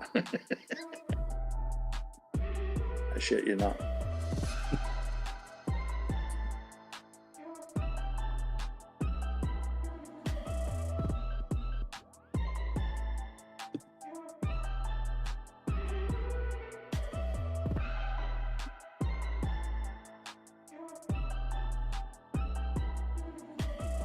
Yeah, my friend and I had that conversation. It got a little bit contentious. I mean, we kind of at each other for a little bit, kind of trying to paint me with the whole I'm an evil brush, or I'm just eager to smoke somebody or something. I'm like, yeah, that's not simply not true. You know, but you have the problem is we have a culture where everyone acts like that the victims are the bad guy. I'm like, here's the simple concept. You don't want to worry about me shooting your ass. You keep your ass out of my garage. You stay the fuck away from my house, my belongings. You don't have to worry about me ventilating your ass. How about we work with that? But it's never for them. They're all like, well, you know, maybe they were just there to see if they could, you know, just borrowing lawnmower your blade for you. Yeah. They're going to just wash your motorcycle for you and Okay. put some of your tools away. They're there to be out of the generosity of their heart.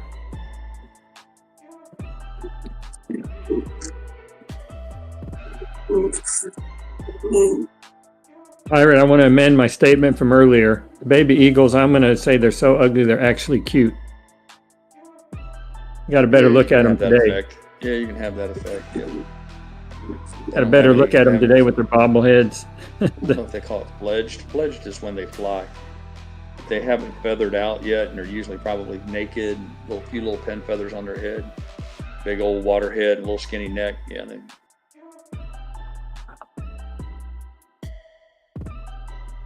Song says it's like getting, I think, the old band back together. Got Pirate, me, Rugged. We just need KC Shaw to show up and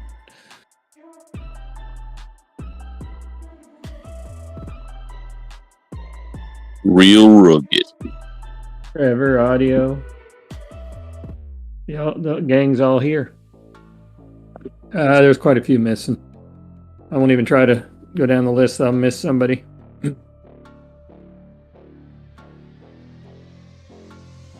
Ooh, GrayLeaf found the real Zelensky account on X. Put it on my Discord. Now, drum roll, please. Blah, blah, blah, blah, blah, blah, blah, blah, blah.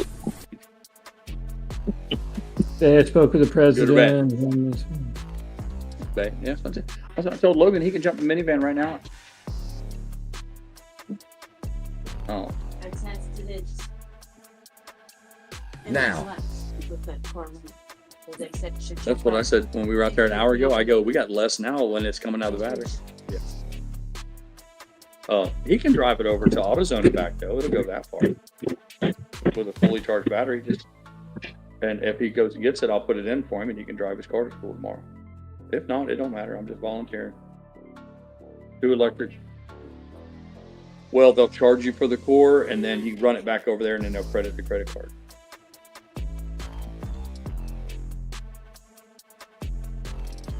Or, like you said, let him take the minivan to school tomorrow, and we do it all tomorrow. A little late, 4:30 in the afternoon to be starting a project that big anyhow. How's that sound? Yeah, do it tomorrow. He said he could pick up the alternator on his way back from school. Just let him pay for the alternator core, and then he can take the old one back when I get the stuff down there. Yeah. Yeah, he can take the core with it, but he said he was going to pick it up and bring it home. Thanks, GrayLeaf. I went to that X account. You put the link on there, and unfortunately, I don't see the statement that my friend had posted earlier. So, not saying that means that it's not legit, but I can't find the document that he had posted that he claimed came from Zelensky's X account. Let's see here. I've got an update here. It says White House promises Trump's speech to Congress will be must-see TV. Okay, I'm looking forward to it. We have pork tenderloin tonight with fried cabbage, pastries for dessert. We're gonna have Trump talking to Congress. It's better than the Super Bowl.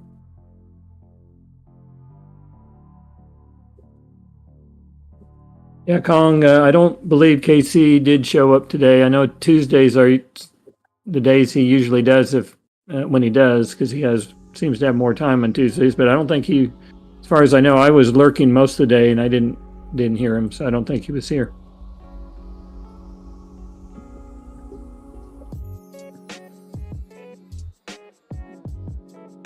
Did you say you were being a pervert most of the day? You need to clean out your ears, mister. The difference between a lurker and a a pervert.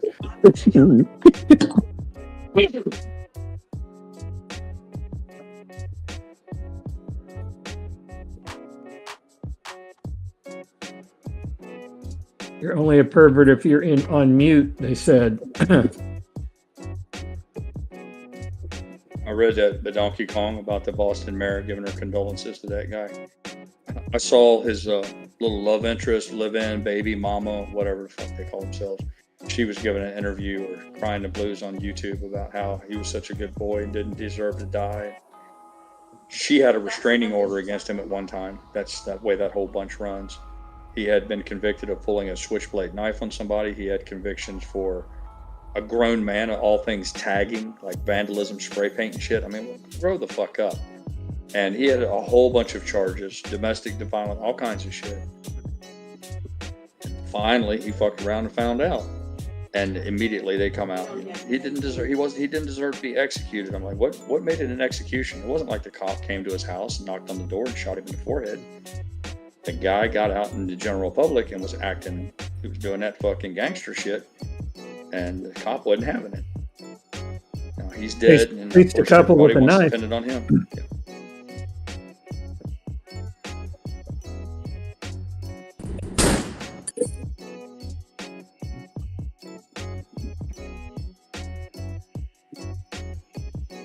I love it when they start out with, he didn't deserve this. I'm like, wait, stop right there. That's exactly what he deserved. We need more of it, not less.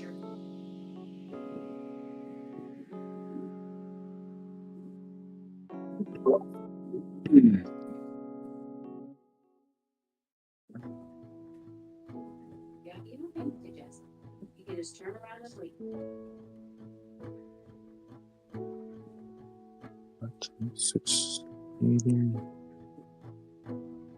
Harry, now you're taking a little too far in expectations here. Trump's only a man. It's only been, a month. But I think you have a lot of people hoping he gets rid of it, like you're saying. But all you gotta do is look at the receipts, because it'll have the time for it. No.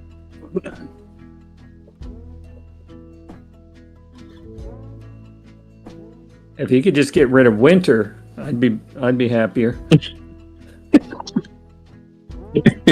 Daylight saving time's a start, but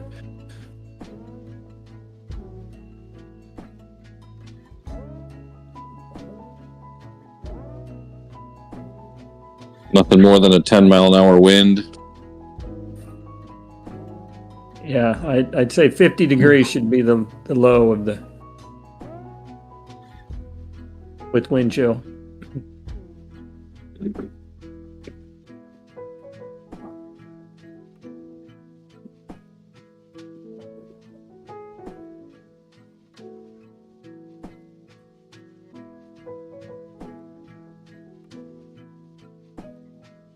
The older I get, the better I like the sound of global warming. Your version of a perfect day. Would you prefer bluebird skies, a completely perfectly blue sky, or do you like you white fluffy clouds? I'm a fluffy cloud guy myself. So You got to have clouds. You can't do time lapse without clouds. Take your slippery ribbon and shove it up your ass. That's Mrs. Pirate. I heard that, Mrs. Pirate. Mrs. They can hear you, Sandy. They're all laughing. Take your slippery mermaid and shove it up your ass. For those of you who don't know, now the cat's out of the bag. My son does DoorDash and other shit as a side hustle, the pilot. and he's out right now doing some DoorDash. And there's a little restaurant that's about 600 yards from our house, and it's called the Slippery Mermaid, and it's a really cool little place. It's sushi.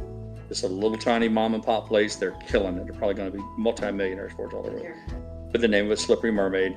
And my son, I guess, did a DoorDash deal, and the guy's bitching from the time he placed the order until the time it got delivered was ridiculous. But the bottom line was, regardless of what the details are, there was some drama there, and that was what Mrs. Pirate was giving him some motherly advice about. Tell him to stick the Slippery Mermaid order up his ass. I don't know if that's necessarily the best advice to give a young guy who's trying to work off of tips, but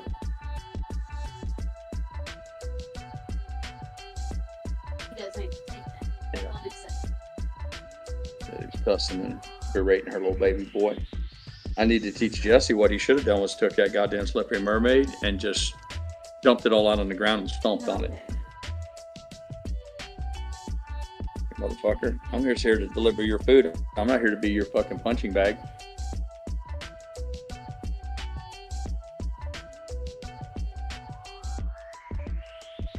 I feel like a lot of times people are that way so they could justify in their mind why they don't want to give a good tip.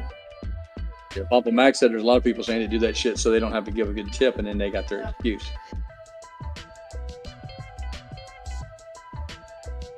People are shitty. Yeah. Justify being She said one of them, they can't take the tip back once they agree to that, because they know that's calculated in part of the driver's decision whether or not to take the delivery. So whether it's DoorDash or Uber Eats, one of them, they're not allowed to pull the tip back. But her point was, the guy misunderstands it. He doesn't automatically know that it was Jesse who did the hustle to get him his order, because Jesse's a maniac. He knows one of the best ways to get a good tip is to get there fast. In fact, I've had to caution him about speeding and shit. That's another story. But the guy just automatically assumed that because too much time had expired from when he placed the order until the time my son handed it to him, that it was because of my son. It never dawned on him that those fuckers over at the Slippery Mermaid might have been out back smoking a big fatty, getting their head right before they went back in to make the fucking California rolls or whatever the fuck those people eat.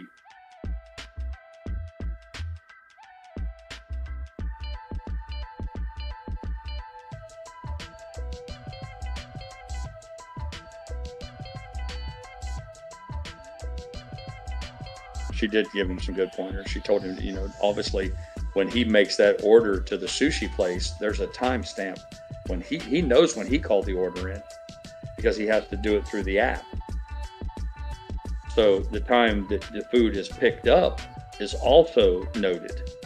So it'd be real simple to find out who the bad guy was in this situation.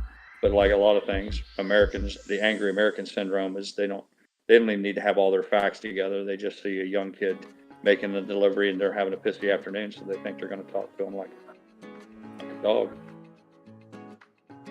A bully. She's a perfect bully. Yeah.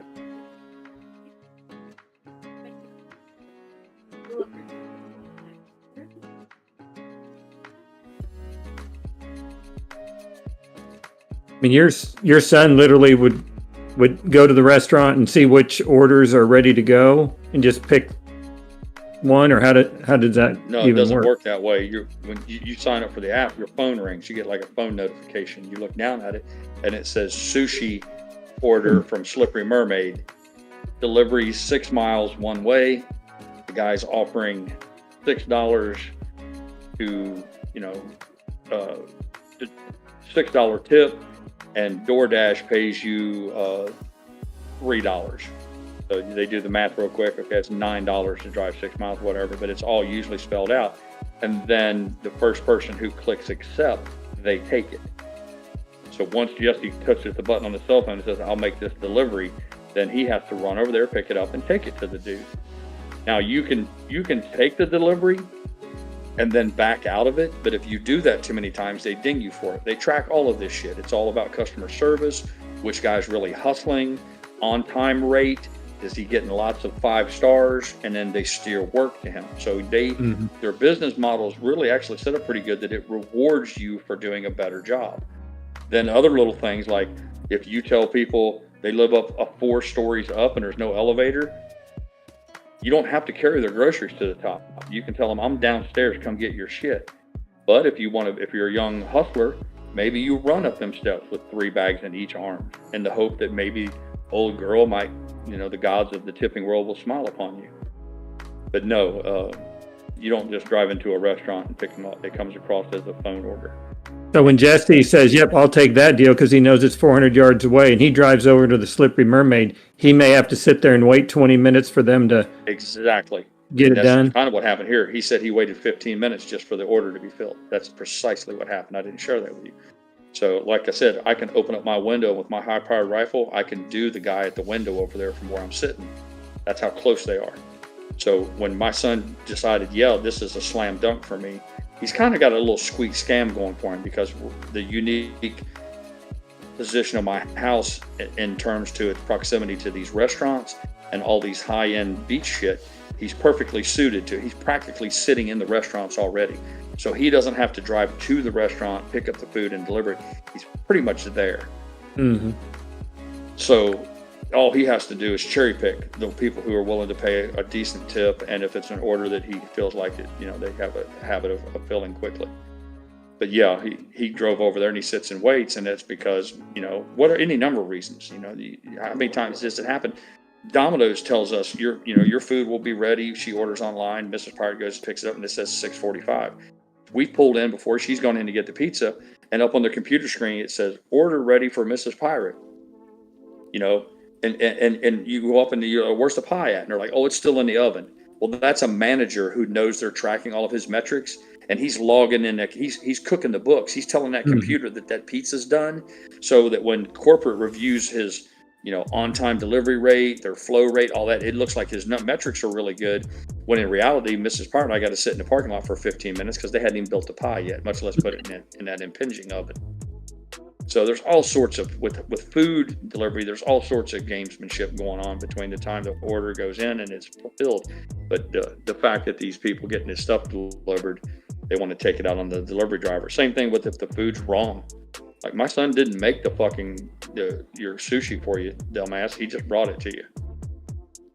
Has he had enough track record with the Slippery Mermaid to know whether they're slow getting the orders ready, or?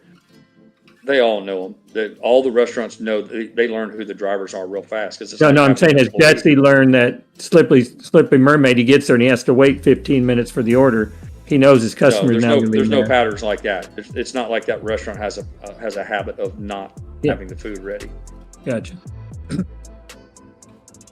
At least he hasn't shared that with us. The fast food industry caters to these guys. I'm telling you, Burger King, McDonald's, Taco Bell, they got it down. They got a separate place where they put the food. It's ready. They go in, they pick the shit up, they go right out. It's like a fast pass. Because imagine, if you will, it's like it's the best of all worlds for the McDonald's. They don't have a car. I got somebody sitting in a car reading the menu going, I don't know what I want. Just a minute. What do you want? Chips, or do you want Burger King fries? And they don't have all of that shit. It's just a fast transaction. Money's changing hands really quick, and it is arguably probably one of the most beneficial things to the bottom line that has happened. This whole concept of Uber Eats and all that shit. So they really cater to these guys.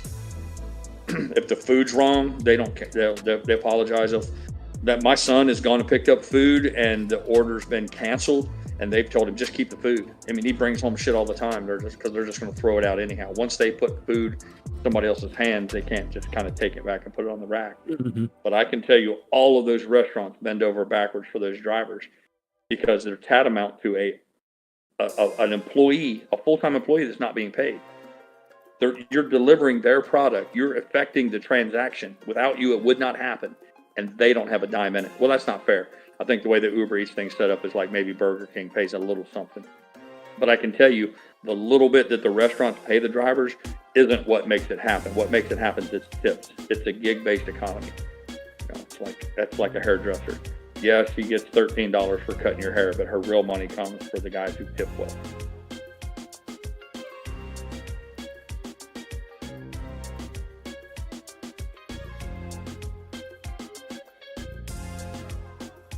Oh, Terry says now they're saying there's no mineral deal. Told you. Who said that, Terry? Huh? Yeah. Come on, say the words. Say big pirate's always right. She says, "Who knows?" She put some doubt in there. She didn't give a source. It's Twitter bullshit. Did she say People- anonymous I'm telling source? you, most people, when they go onto Twitter to post, the first thing they say is, what can get me the most clicks? What can I type in here that will get the most people to engage, whether it's a thumbs up, a heart, or even argue, if I can get them to argue with me? You know, and that's why you see, and I've learned to recognize it because I was naive. I didn't realize it. I just took people at face value, thought these are just people who want to share their thoughts. Fuck no, about 90% of it is fucking engagement farming. The fucking whole, what's better, Ford or Chevrolet? What do you think? I bought that shit for a while. I mean, I was that fucking naive for a guy who prides himself on thinking he's always, you know, 2 pieces moves ahead on the chessboard. I got sucked into it. I'm like, my dumbass finally figured it out. All they're doing is picking topics that they know will immediately elicit a response, and that's all it's for. There's nothing to be gained from that. How do I grow from that? Yeah, I've learned real quick now. They'll have a picture of, you know, Tom Cruise, and they'll say Matthew McConaughey, blah blah blah, and you go, that ain't Matthew McConaughey. You know, they just want you to say that that's not the person they said it was. Exactly. $22, 30 minutes work, but you fucking bitched it. You bitched out. My son said it's $22 for 30 minutes work, but he had to get bitched out for the money. Well, you know what they said on the movie Inglourious Bastards? I've been bitched out before. I've been bitched out before. I'm telling you what, too. Yeah, remember? He shoots that guy. He said, they're going to hang you for this. And Brad Pitt said, no, more like bitched out. He said chewed out. More like chewed out. I've been chewed out before. I might have bitched out a DoorDasher before, but I can guarantee he's never been bitched out by a DoorDasher before. Let him have it. Fuck him. I told your mom, I said, you should have took his food and dumped it out on the ground and just stomped on it. But if you do that, they're going to shit can you you're going to get fired. But it was alcohol. I could have said intoxicated and rejected it and took it back to the store and got paid $5 more. Yeah. But I'm just like, take your fucking shit. You drunken, mean old prick, and go back in your fucking Go condo. back to your fucking Oh my God. I didn't know it was alcohol. That explains a whole lot. See, in the military, we call that an alcohol-related incident. So there you go. Yeah. I don't remember who it was that said that Trump was going to announce he's dropping the tariffs on Canada and Mexico, but Newsmax has doubled down saying Trump's doubling down on the reciprocal tariff. Yeah, he's not taking them down. As soon as Justin Trudeau did his little fucking dog and pony show today and Trump essentially dumb. called Trump dumb and then said that they were going to do a 15%, Trump's like, well, I'll see your 15 and raise you another 5. Like, we can do this all day, motherfucker.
Papa, what's for dinner? We're going to our favorite local Mexican restaurant, meeting my cousin and his wife. It's Taco Tuesday, you know. I probably won't get a taco. I don't know what I'll get, but they have a burrito steak that I like a lot. It's like a burrito with the sirloin steak in it with the white cheese melted all over it. Wait, this is different from Taco John's, right? Or is this Taco John's? This is a local They have, I think this family has 5 restaurants in the area. Oh, okay. Authentic Mexican, supposedly. El Toreros is the name of the restaurant.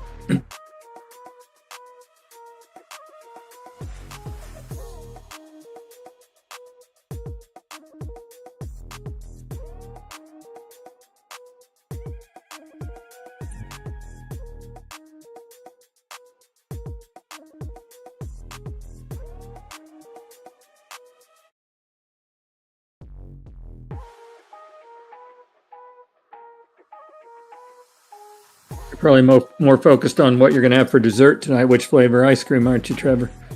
Cookie dough. Cookie dough. There you go. Yep. Are you on the East Coast at the moment? Yeah. I might actually head back to Ohio possibly this week, or just to go back for about a week. I'm not sure yet. Not sure.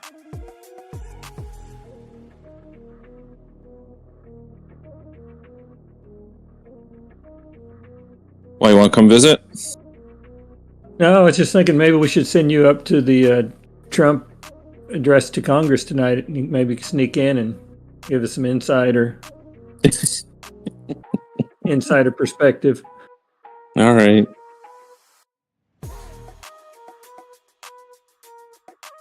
My suit's at the cleaners, though. Hey, just tell them you're with John Fetterman. You'll be fine. John Fetterman. Just wear a sweatshirt and a Carhartt hoodie. It's some like basketball shorts. There you go. Or how tall are you? 5'11". Oh, you couldn't go as Zelensky. Never mind. I say you could do a tracksuit and be Zelensky, but you're too tall.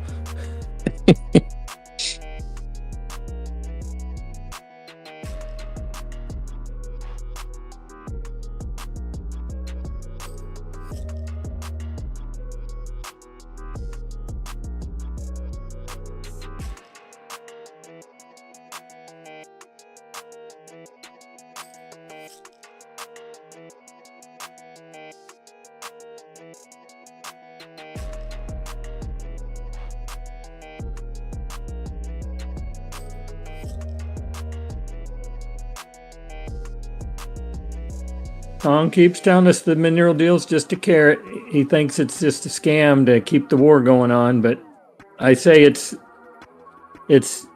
step one, but step two is a ceasefire, and I think those two need to be happening very close to the same time.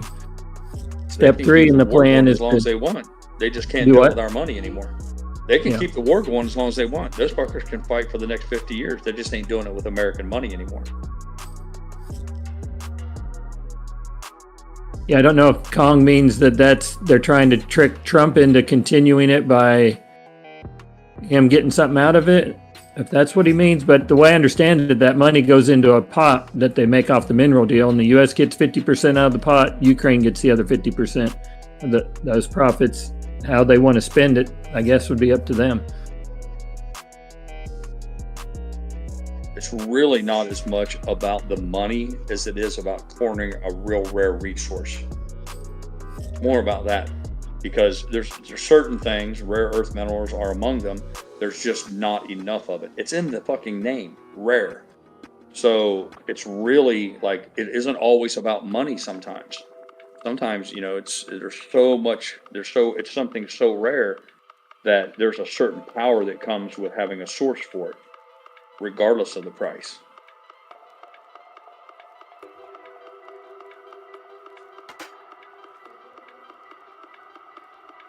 I said it about 3 hours ago. The takeaway is that Trump is trying to get something that's already been paid for. Here's the deal. This is a fact. Nobody can deny it. Billions of dollars were sent over there as a grant. It wasn't a fucking loan. It was just handed to them like giving a kid a graduation gift. We got dick for it. Nothing. Now Trump has some leverage over this guy, and they want Americans to continue helping, even if it's not giving them money. And Trump is like, look, we want a ceasefire. And the guy's like, well, we don't want a ceasefire because we're afraid that, that doesn't work for us tactically. And that's within his rights to do so. But this concept of making demands of America and like that we are somehow obligated to put soldiers or give him something was ridiculous. It was like a shakedown. Like, nice house you have here. Be ashamed if something were to happen to it. Hey, if you give me $100 a month, I'll make sure nobody burns it down. So he comes over here and tries to do a shakedown of the water, and he got his ass tossed out like a drunk out of a titty bar, out of the fucking the most powerful office in the world. Ran home with his fucking tail between his legs, and then everybody's supposed to be like, "Oh my God, poor little Zelensky." I'm like, fuck this guy, man. He's a con artist, and if you can't see that, then you're as easy a mark as he is. Well, it's one thing to go and demand, like being like, we need funding, or we're gonna get annihilated. It's one thing to get down on your knees and beg for help. It's a third thing to leverage the bloody war that's continuing for your own political gain. And it's not just political gain, it's money. There's vast sums of money changing hands, and that's what this is all about. And then Trump has said, listen, we want a ceasefire before we're going to talk about anything. The killing stops right now, and then we'll figure out who gets what. And the guy that's losing doesn't want to do the ceasefire. Think about that. And he is fucking losing. And then on top of that, you got the guy who's losing thinks he gets to make the demands. And then the guy who's paying for it, which is the United States up till now, that somehow or another we can't say, yeah, we're not paying anymore without becoming instantly the fucking bad guy. It's like all a bizarro world. It's all fucking upside down. I'll reject any peace deal that doesn't include a U.S. security guarantee. Basically, Right. U.S. troops. Like we're his personal fucking bodyguard, and it's wrong. There's two things that logically. Big guy. One, when you're in a losing position, you're not in a position to make extreme demands. Two, you can't. Yeah, I just said that. You can't leverage a war. You can't leverage your personal war that you're fighting with a belligerent against a third-party country in exchange for peace. You can't say, we're going to keep fighting this war until you, America, helps us in our war. Like, that's just ridiculous.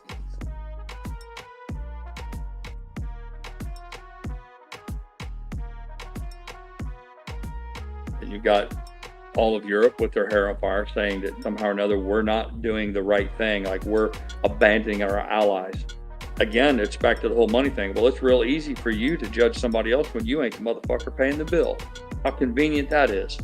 So now all of Europe is facing, everybody's eating at that bounty over there, the all-you-can-eat buffet, and now America's not showing up with their checkbook anymore. Well, now they all got to figure out who's going to pay the tab, and everybody's running around with their hair on fire about it.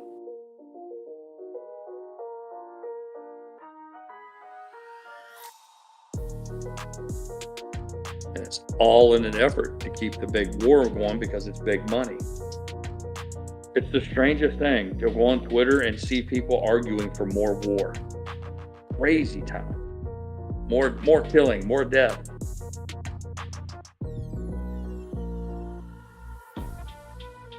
And Trump hasn't even asked him to surrender.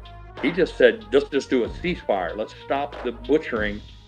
And let's all sit down and talk about if we can figure out a way to give everybody what they want. And when you got a guy that says no, see, usually it's the guy who's losing who wants a ceasefire, because that keeps you from getting overrun and overwhelmed, and it gives you a chance to catch your breath, maybe get caught up a little bit. So it's particularly crazy to me that the guy who's clearly fucking losing, and they're losing, I'm telling you, that the loser doesn't want a ceasefire. I'm like, is this guy actively trying to get every last single Ukrainian killed? Because that's the end result. I mean, that's, in the end, they'll kill everybody. There just won't be anybody left.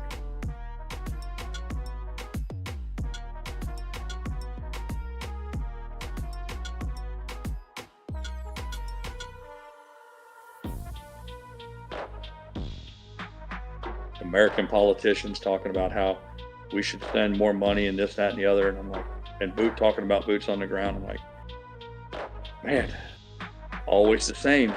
The people who will never, we talked about this 3 hours ago as well, they'll never send their own children. I'm like, if you're that committed, lace up your boots, pick up a weapon, join.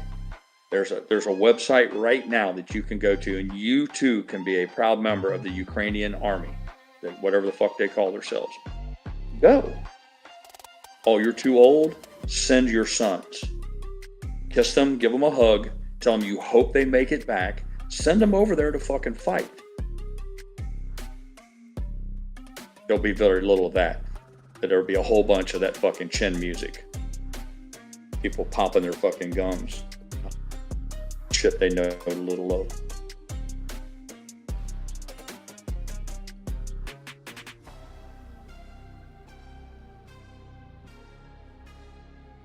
I said it earlier. I'm like, I don't even know anymore. I can't figure out sometimes who the good guys are and who the bad guys are.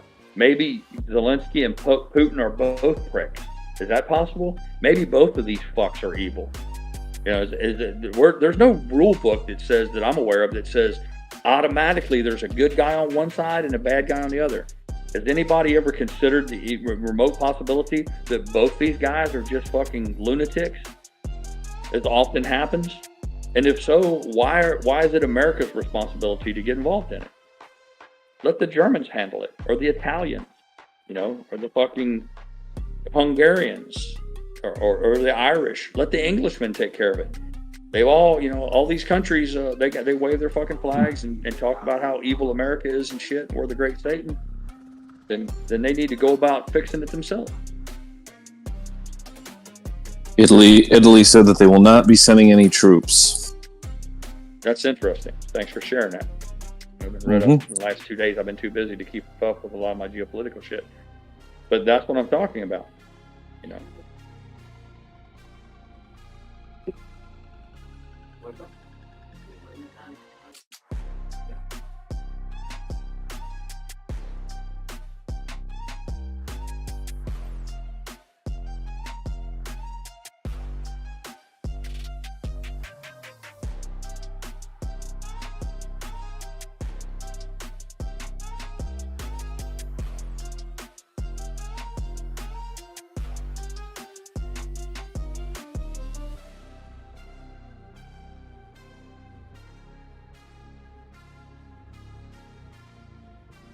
Donkey Kong said Lindsey Graham knows how to keep Trump interested, so he started talking about rare earth minerals.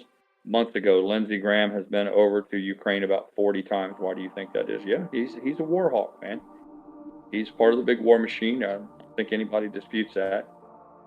As far as keeping Trump interested, Trump is 10 times as smart as Lindsey Graham will ever be. So I wouldn't worry too much about Lindsey Graham. If you're implying that Lindsey Graham is manipulating Donald Trump, then you don't know how to judge a man's character. You don't manipulate a man like Trump. The most you can hope to do is help him see something that he may have missed. But I'm very familiar with his, what they call phenotype, or not phenotype, but with his personality type. And a guy like that's not manipulated.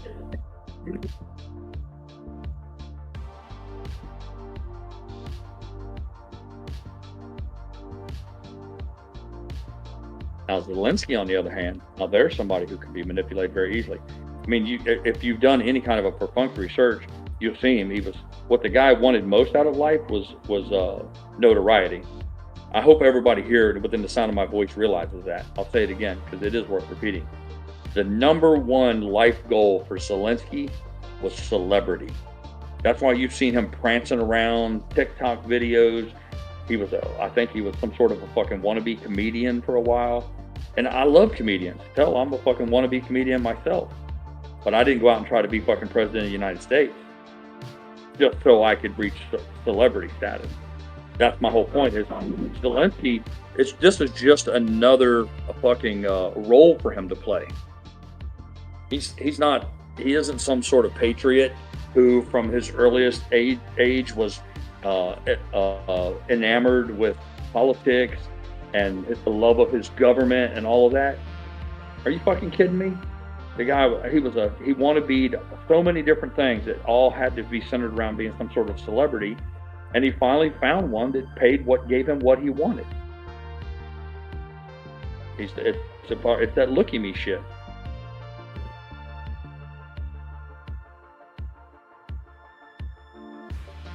Yeah, and I give it. You gotta give him credit, man. Goddamn, you got. I mean, don't hate what they say. Don't hate the player, hate the game. The dude, from what I understand, he's rat holed some serious money away, never to be found again. If he's got a brain in his head, he knows how to put money, spread money around the world where it can't be touched. You know, and from what I understand, his wife got some nice luxury automobiles. I think they've accumulated some super nice real estate. Most of that on the backs of the American taxpayer. That's where the money went. So hey, man, if you're gonna admire the pirate, you gotta admire the pirate shit, and you gotta give it to the dude, man. He played it. Yeah, Papa Mac said Vogue magazine. I ain't never been on the cover of Vogue magazine. That motherfucker's on Vogue magazine now. You got, you know, it's shit, man. You got it going on. So.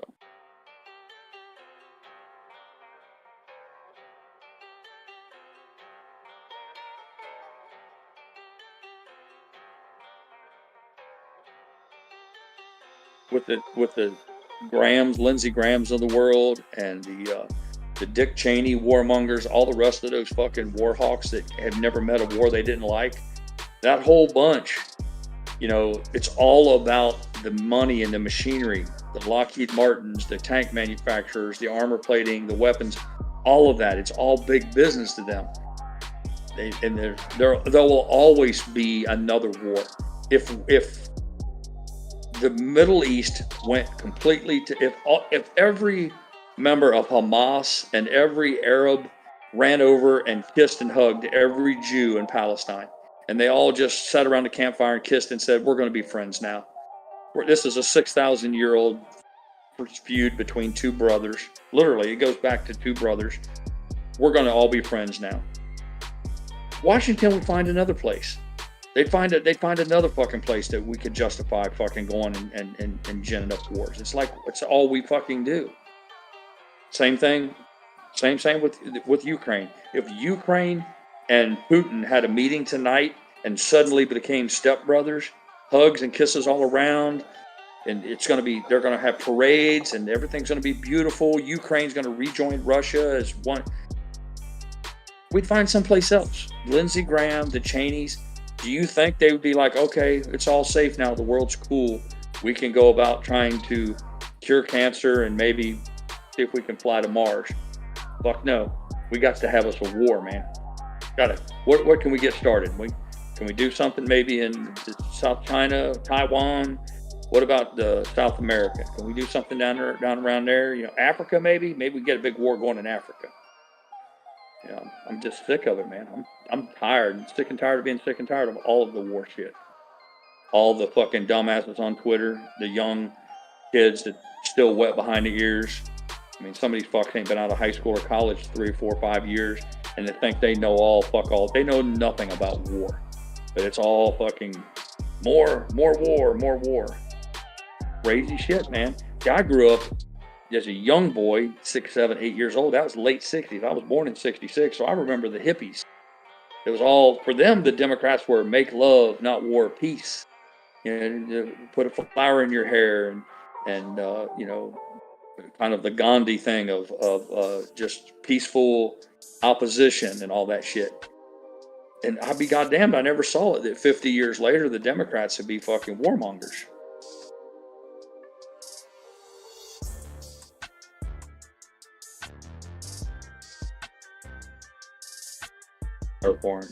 How did you make your back feel better? Hurt mine lifting something. I've been in pain 3 days. Take some muscle relaxers and extra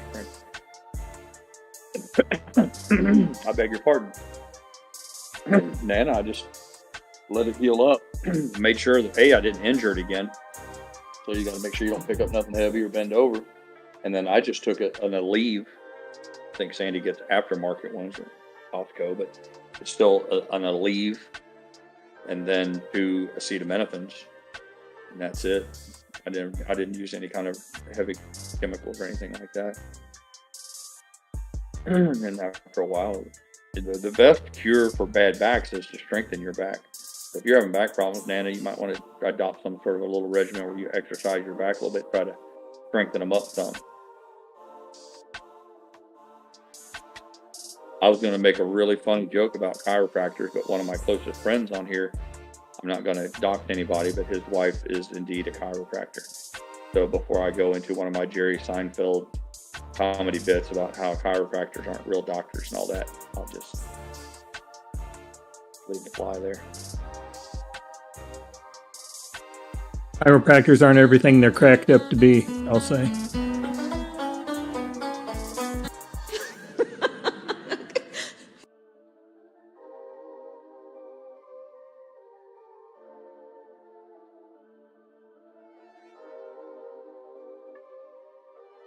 Back to Zelensky, folks. I know you're probably sick and tired of hearing about it, but it's in the news. We sent 1.7 billion, I think was the number. I hope I'm not getting this wrong. 1.7 billion. And Zelensky, the last I read, is claiming that he only got the 0.7 part. There's literally $1 billion with a B, the big B number, that's unaccounted for. I just can't imagine that. I can't imagine a world. I mean, Mrs. Pirate keeps a tight ship, and if she can't balance our checkbook down to plus or minus 10 cents, it's a real problem for her. I just can't imagine losing $1 billion. Like, everybody just shrugs their heads and goes, well, we had it. It was in the American Treasury, the United States Treasury or Federal Reserve, whatever. But I know we did the wire transfer. It went through, the United Bank of Scotland, and it landed at the Bank of New York Mellon in London, whatever. Shows right here that the Ukrainian government took control of it, and they moved it into a Ukrainian bank. Actually, it was 4 or 5 of those Ukrainian banks. After that, we're not sure where it went. I mean, that shit literally just happened. $1 billion motherfucking dollars just evaporated like it was a cheap magician's trick, and nobody's pissed off about it.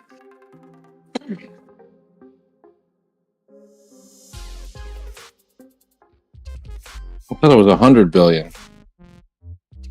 Was it? I'm 2 gummies deep, man, so my numbers could be off. But Yeah, my sentiment remains the same. Yeah. What was it? How much was it? Well, they said that he had received 178 billion, and then he's claiming that he's claiming that he only received like 70. So where'd the other 100 billion go? And then they're saying it's like Trump. Then they're saying Trump's saying that it was more like 350 billion. So, who knows? But that guy is so greedy for money that he's only saying something now that, well, he's flying over here every couple weeks to get, parade around and try to get a check from us. So his accounting is that far off? Well, Trevor, where'd the other 100 billion Let me ask you this, Trevor. The sheer fact that shouldn't we know? You're like, you just said, like, we're not sure. Trump says it could be as much as 300 trillion. I'm like, Jesus Christ, the newly elected president of the United States, and nobody can give him the exact number? How the fuck how do you answer for that shit? I mean, like, fuck Zelensky and the Ukrainians. How in the fuck did somebody in the comptroller's office, somebody had to click the mouse to send that money from here to there? And he knew exactly what that was, to the penny. But the president doesn't know the exact number? That should make people's fucking skin crawl. Our Pentagon's failed the last 7 audits. They don't seem to Should make track people's skin crawl. Exactly. That should make the average American should lose their minds over shit like that.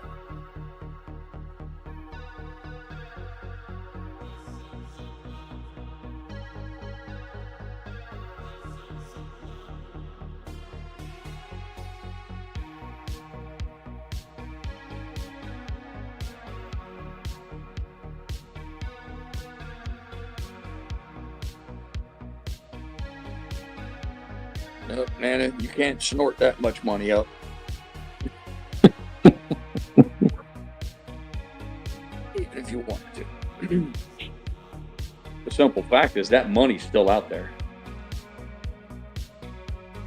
Oh yeah, it's probably hiding in accounts. She's frying cabbage, but she said some of that money's probably right here in the United States. And that's a very smart thing. Bitch don't play.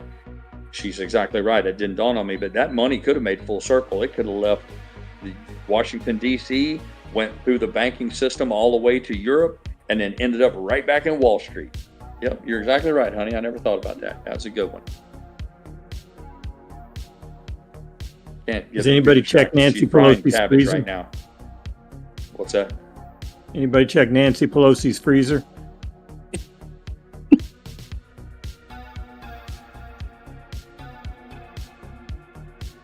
Chuck Schumer.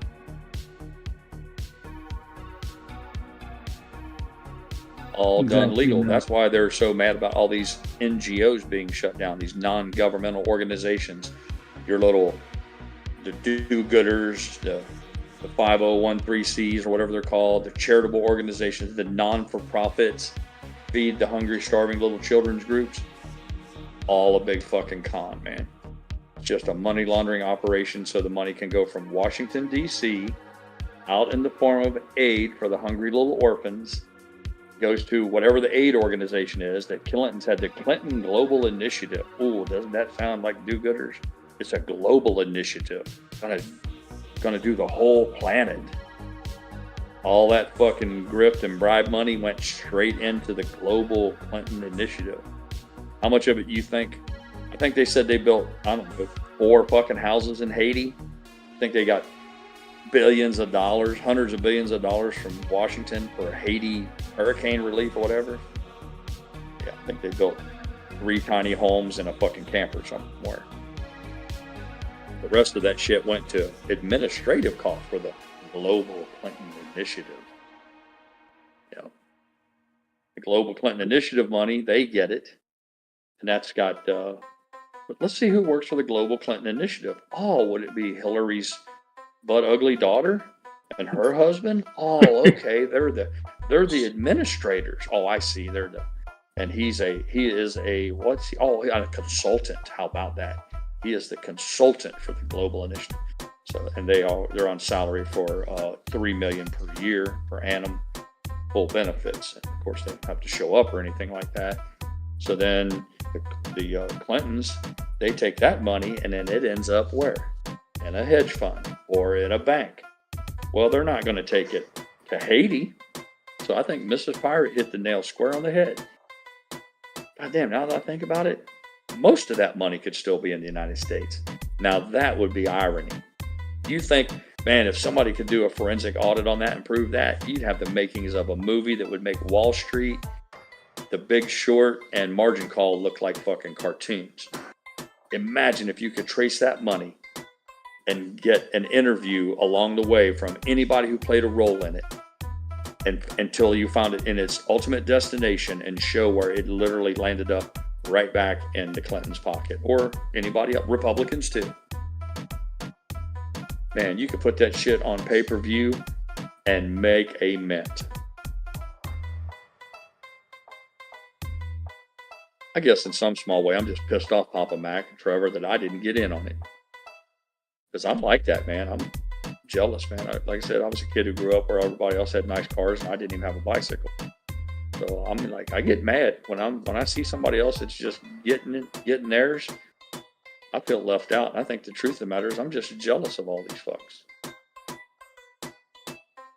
Yeah, I don't know if you remember Lee Zeldin. I think he ran for New York governor this last go round. He's now the EPA head guy. I guess Trump appointed. He was on Fox News today, and I guess due to the new Green Deal stuff, they were doing some investigations, and they're finding, some of these things like you're talking about, Pirate, where this money went to these organizations, and then they look into it, and I was like, oh, wait a second, who's on these boards of these organizations? Oh, it's an Obama appointee or an aunt of the Bidens or whatever. Yep. Like, son-in-laws, daughter-in-laws, because they didn't keep their the girls, not the girl's maiden name. Mm-hmm. Exactly. It's not terribly complicated. Like I said, I'm just pissed I couldn't get in on it, man. Because the money's not coming back. All of these fucks, they're going to keep all this money, and that's what really taps my ass. That they're never going to do any time. Nobody's going to get arrested. The worst you'll get is that they won't be able to do it anymore. Can you imagine if I was just if I robbed you, like I mugged you every payday for fucking like 5 years? And our families. You finally stop me from doing it, and the worst punishment is I just don't get to mug you anymore. I don't go to jail, and you don't get your money back. My punishment is you can't do that anymore. Well, maybe you'll get $100 fine. Yep. Tell me again how the good guys are winning in this world. This is where We're not. the gummies get up on me. I just want somebody to make the case again how... Here's the best one. Tell me crime doesn't pay. I'm like, you're a fucking fool. Crime pays really fucking good. The trick is getting away with it. And some do and some don't. But yeah, anybody who says crime doesn't pay, say, well, you're not paying attention. Because I see a lot of it happening, and it looks to me like it makes a really nice lifestyle.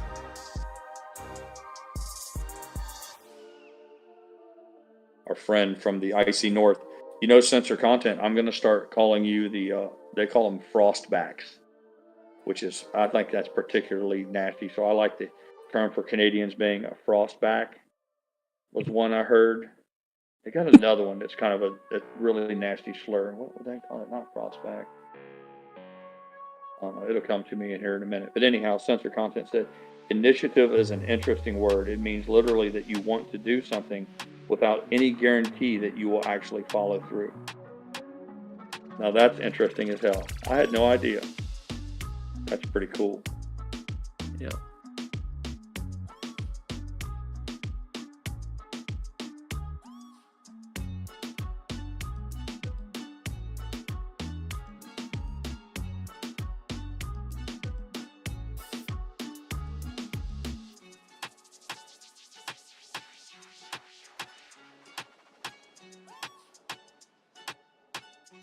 So I could tell Mrs. Papa Mac that the Papa Mac new wood floor initiative in the spare room is underway.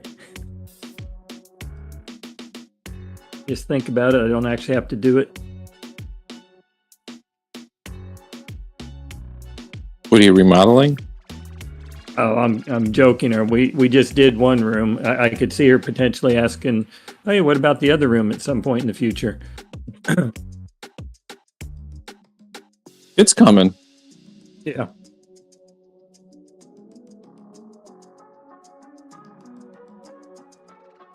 And then a bathroom. We've already done the bathroom, been remodeled. Well, our I guess you call it the guest bathroom. So I guess our personal bathroom actually has a tub, a jetted tub. We never use it. So we're kind of, I guess it's a selling point on the house, but we never use it. So I don't know. I guess we'd have to decide if we're planning to ever move or not. But she'd like to get rid of it and make it more useful space since we don't use it as a jetted tub.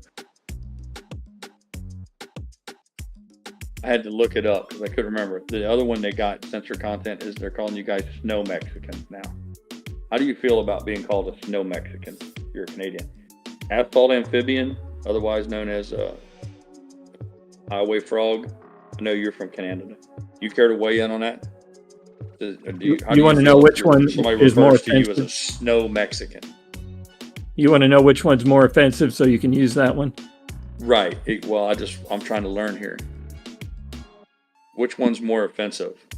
Frostback? I think that's a throwback to the wetback when they used to call Mexicans wet from swimming across the Rio Grande.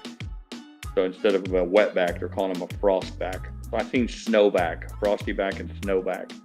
Which one's more offensive? I would think the frostback. I would think the frostback. Snow Mexican. I think snow Mexican is particularly nasty because it literally has the word Mexican in it. Yeah, I think that would be considered more over the line. So that we could do a poll, I guess.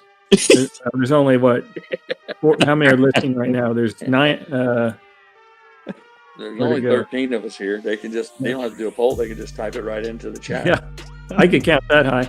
I know they can't wait to type in. They're like, I'm not typing snow Mexican in. No way.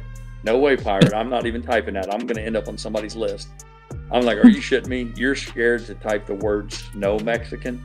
What are they going to do? Put you in like slur jail? If they're in Canada, yes.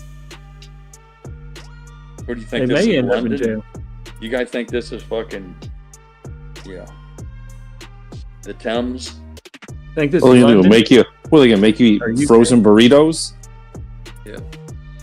I get chewed out. I've been chewed out before.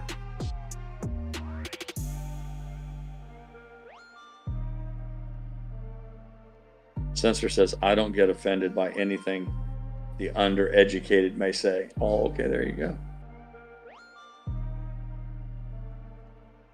Nana says, snow Mexican.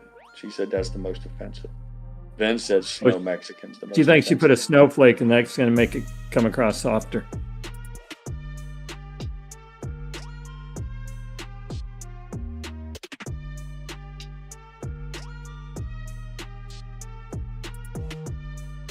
Donna's only willing to go halfway there. Censor content. Are you fucking Canucks? Are you guys gonna still have free healthcare if you have to raise your own army? You guys might have to start building your own Navy and shit. What do you have for an Air Force up there? Like 2 Cessnas and a fucking broke down helicopter?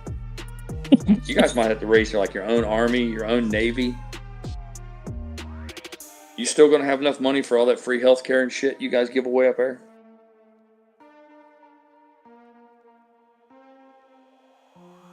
If it helps, Censored, I could send you my drone so you guys could say you have a drone.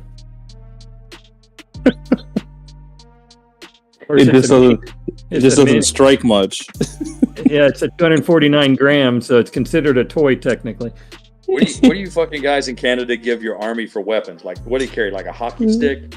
I bet that your army. I bet that's your idea of an army, isn't it? You get all your fucking hockey teams together and they just show up without skates. They just show up in work booth with their hockey stick. Is that your idea of an army up there? Bunch of flamethrowers. Yeah. We get free healthcare. Free healthcare in Canada. They don't need dental, the hockey players. He said everything is free in a communist country. That's right, man.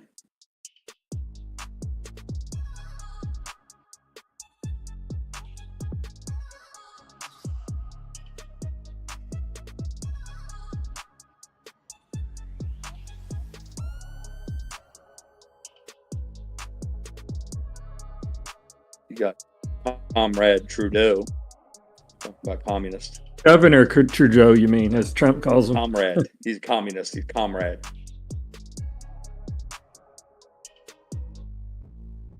Censor content said everything is free in a communist country.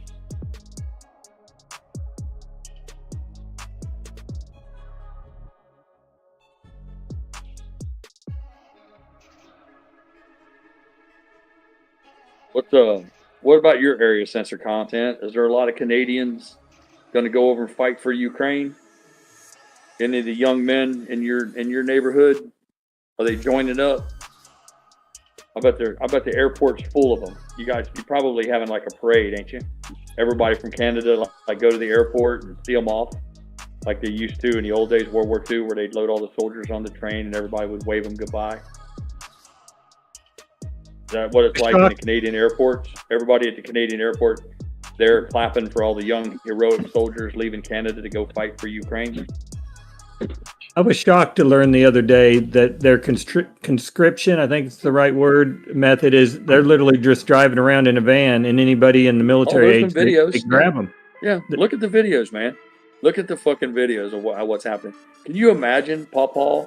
Imagine your Pawpaw says, I'm going to walk down the street corner and get myself a cup of coffee and a pack of cigarettes. I'll be right back. And then he's walking down the road and a van pulls up and they just beat him in the head with a club and drag him into the van, take him off to go fight. He doesn't get to call you and tell his family he's gone. I mean, I guess maybe down the road somewhere, maybe he could sneak off a letter or something. But I read they give him like 6 weeks of training and then shove him into the front lines. Like, here's a gun. You point the open end, the end with the hole in it, you point it towards the other guy, and then you squeeze the trigger here. Put the bullets in right here. There you go. You're trained. Off you go now.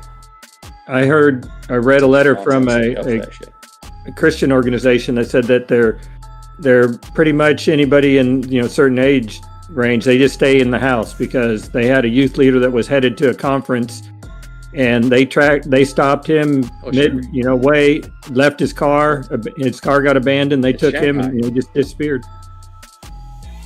Look, man, and I mean this, I'm being serious now. I'm not making a joke because, you know, I make jokes and I cross lines all the time. It's fucking disgusting. I seen not one, but 2 videos of boys with Down syndrome pressed into service. Full military uniform with weapons in a trench. And those people are tender-hearted. They have no place being in a combat. They don't have any place being in the military. If you wanted to make an argument that they could work in some capacity that could be help out, like in logistics or maybe, you know, in a warehouse or something to contribute towards the war effort. But to put somebody with Down syndrome in fucking combat, that's some evil shit. Listen, folks, man, I spent 8 years in service of my country. I can speak with authority on this. That's fucking evil. There's not a single warrior that ever put on a fucking pair of boots would ever look you in the face and say, under any circumstances, how it would be okay to put somebody with Down syndrome in a fucking combat situation. That's the work of fucking evil, man. But yeah. Ukraine. Zelensky. I got to run. I'm meeting my cousin in about 20 minutes, so catch y'all tomorrow. See you tomorrow. See ya.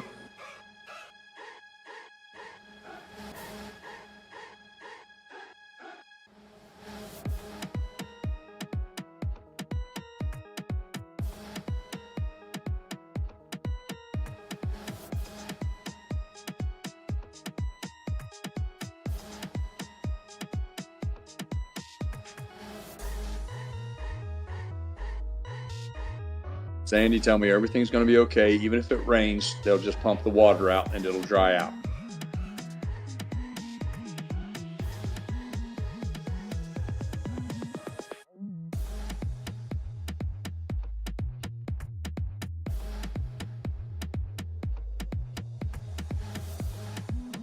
I'm looking.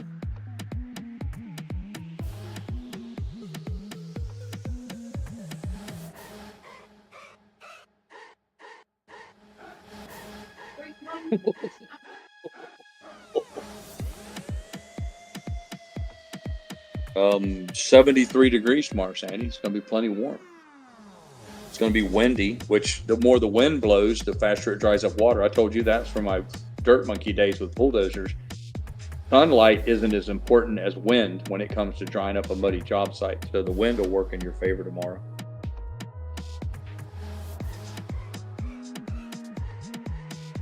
It says, 6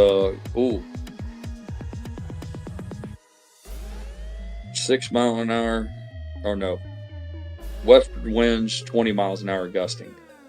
So that's a little bit windy, yeah. That might be a problem for them. But if they move it to Thursday or Friday, the winds fall off at 10. And then Saturday, it's back to 90% chance of rain. So they're going to pour that concrete and that dust in the wind. Or not at all.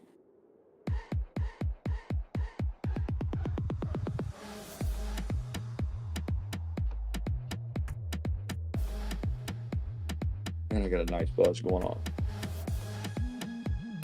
I got a nice little buzz, honey. So it's very nice. Yes, indeed. So we got here. Rain. 7 o'clock, 50%, 50-50 shot. 8. Still holding it to 66% at 9 o'clock. Yeah, it's gonna get wet. Oh, damn it. We came so close.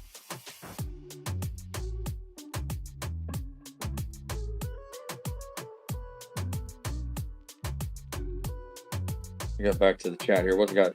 Censor Content's got one for us. We could conscript all the immigrants we brought in the last 3 years and have a 1,000,000-man Indian army.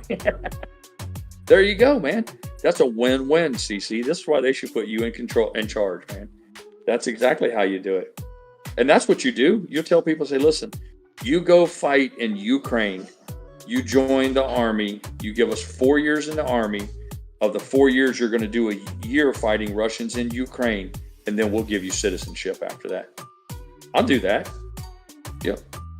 I'll do that too, man. I'll be like, if you really think that fighting Russians is so important, take every single illegal immigrant from Mexico that's in the United States right now and say that if they'll sign up for 4 years in the Army with a guaranteed 1 year in combat over in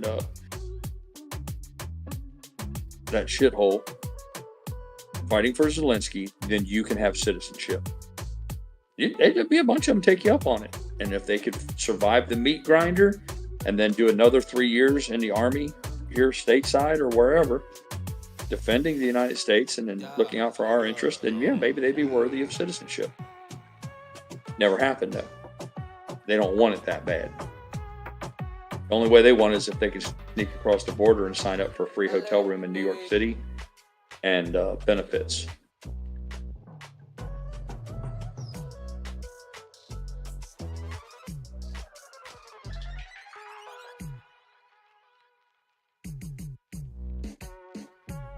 Let them go over there and stomp around the Donbass. Fucking get around some of that nightmare shit that's hanging around some of those little towns. Put your boots where your mouth is. I went on a Twitter rant that said something similar to that last night. I said any politician that votes to start a war or send soldiers, not start a war, to send American soldiers, sailors, airmen, whatever, Marines to foreign lands, they shouldn't even have a vote in the matter unless they have a son or a daughter in the military. Like if you don't have a son or a daughter in the uniformed service, you don't even get to vote on it because you're willing to send somebody else's kid. And I say that's a conflict of interest. At a minimum, they should design a system where if you're a congressman, that if you don't have any children or immediate family members in the military, that you only get a half a vote. At least let the members of Congress who have served in the military or who have family members who serve, let them have a bigger say in it. It's all too easy to send somebody else's little boy or little girl to die. I shouldn't say little, they're not little anymore when they become members of the military, but you get my point.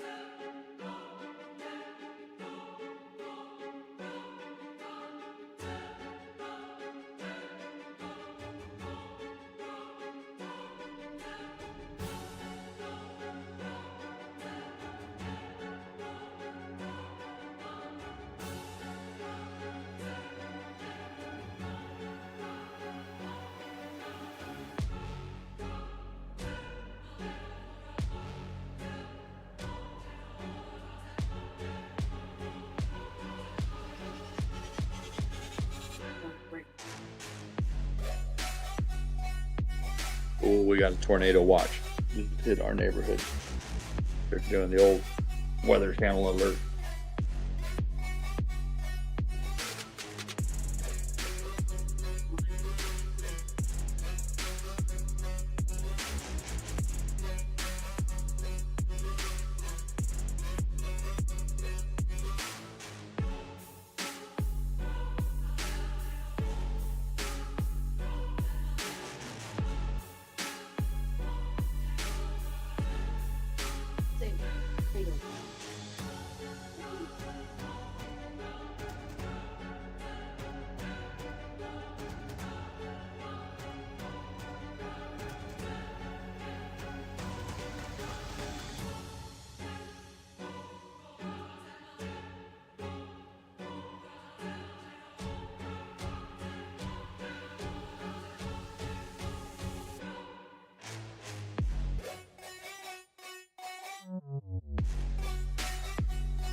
Schwab just sent me an email. Want me to start initiating the process to get started on my new home loan.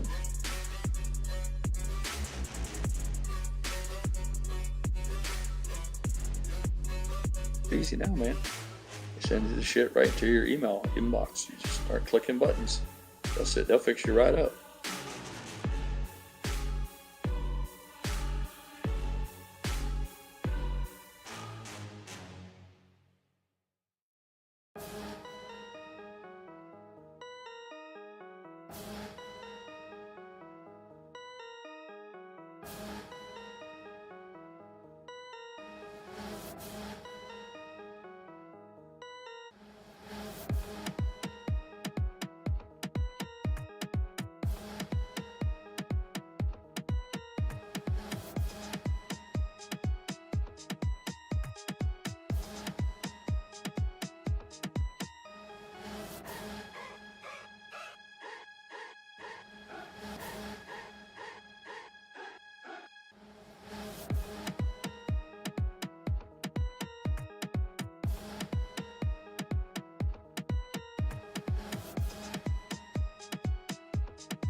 I know yesterday here at the house with the swimming pool project, I saw something and I had a question. I went outside and there were 5 guys working and not a single one of them spoke English. None. Nada. Not even a little.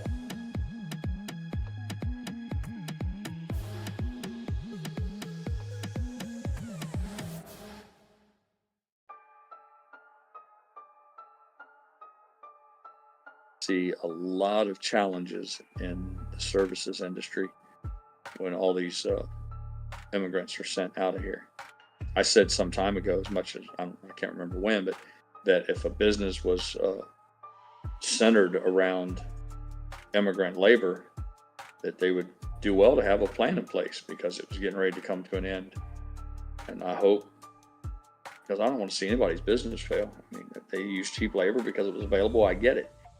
But I hate to see them just go bankrupt because they don't have anybody now. I think smart money would have saw it coming and started hiring citizens, even if they had to pay more, to fill those roles so that they don't have to worry about having a job site with 0 personnel on it.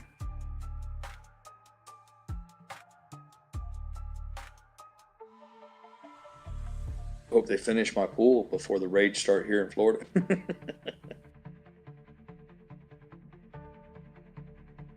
Always about perspective, man.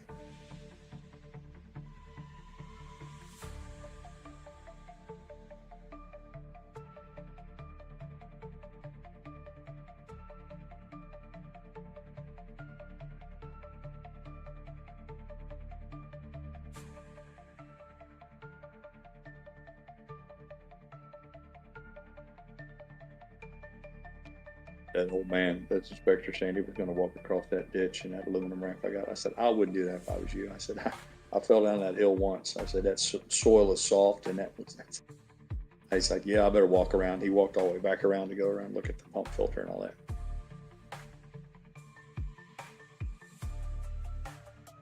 According to Newsmax, they're saying that U.S. Border Patrol has the migrant arrests are at a record low. They're not arresting because they're not trying to come across. They know that the game is up. They're like, why go if you're just going to get deported? So already that's working because it would appear that they've stopped coming through. Now it's just a matter of getting the ones to voluntarily go home, whereas they can pack up their truck, whatever possessions they've accumulated, and take them with them. Or they can risk just getting arrested and get caught. It's some random immigration swoop, get swept up and put in handcuffs and sent home with nothing but the clothes on their back. Seems to me like the smart money would be like, oh, look, I'm going to go home, apply to go back to the great American dream the legal way. Because the way I understand it is if they do get caught and get deported, they're automatically denied for 20 years. It's actually written into law. I would imagine that they can't apply for 20 years. So there's kind of the carrot and the stick theme there. They're like, look, we're going to throw you out anyhow. You're better off to self-deport. The taxpayer wins because we don't have to incur the expenses. The immigrant wins because he gets to take his belongings with him. Put all your shit up in your truck or you all head on back home now. Then one of the cooler aspects of it is they get to choose. This is one of those things where I don't want to hear any crying from anybody on the internet about, my dad got picked up at a job site today and got deported. I'm like, well, that's on him because he could have gathered you all up and you could have got all your shit together and y'all could have left as a family and went on home. But you decided not to, so save the crying for somebody who gives a shit. Hopefully they'll be smart enough. I've seen several videos where people have done just that. They said, look, it's time to go home. I thought that was interesting too. Every single one of them said, go home. So they never viewed being here as their home. That's telling right there.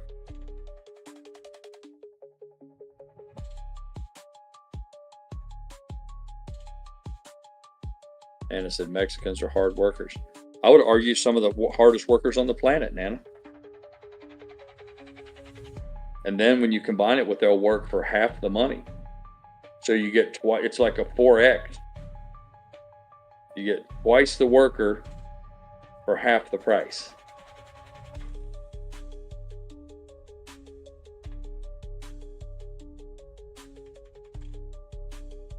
That doesn't make it right.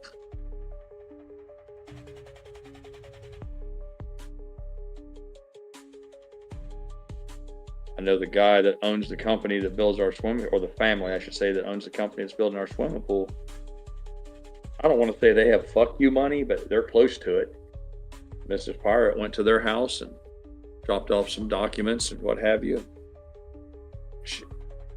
My wife, she knows real estate like she knows the back of her hand. They got it going on. But unfortunately, they're not immigrants. They are just American citizens. They've got some management folks that are all family members, it would appear. And it looked like they had a hired man, that American citizen. But the work crew, the guys doing the actual labor itself, everything, they're 100% Mexicans.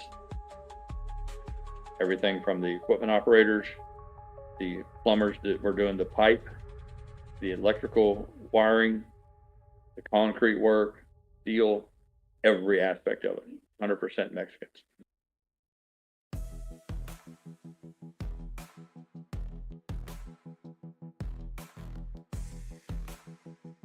And it says also it's illegal in some states to hire. I might be wrong on this, Nana, but I think it's illegal in every state. I might be wrong on that. It was when I was in business. My accountant told me, he said, you need to get a driver's license and you need to get a another form of ID that ensures that these are citizens. We always did that because I didn't want to have any bullshit, no problem. And I hired a lot of ex-military guys, but that's another story. But my point is, yeah, it's completely illegal, but it's illegal to speed. It's one of those things that nobody enforces. Kind of like the stock market shit. Like, big fucking deal. It's illegal. So what? But when you say the person who hired them can get in trouble, that's where you're wrong, Nana. No, you're right. They can get in trouble. What's the odds? 99.9% of the time they get away with it.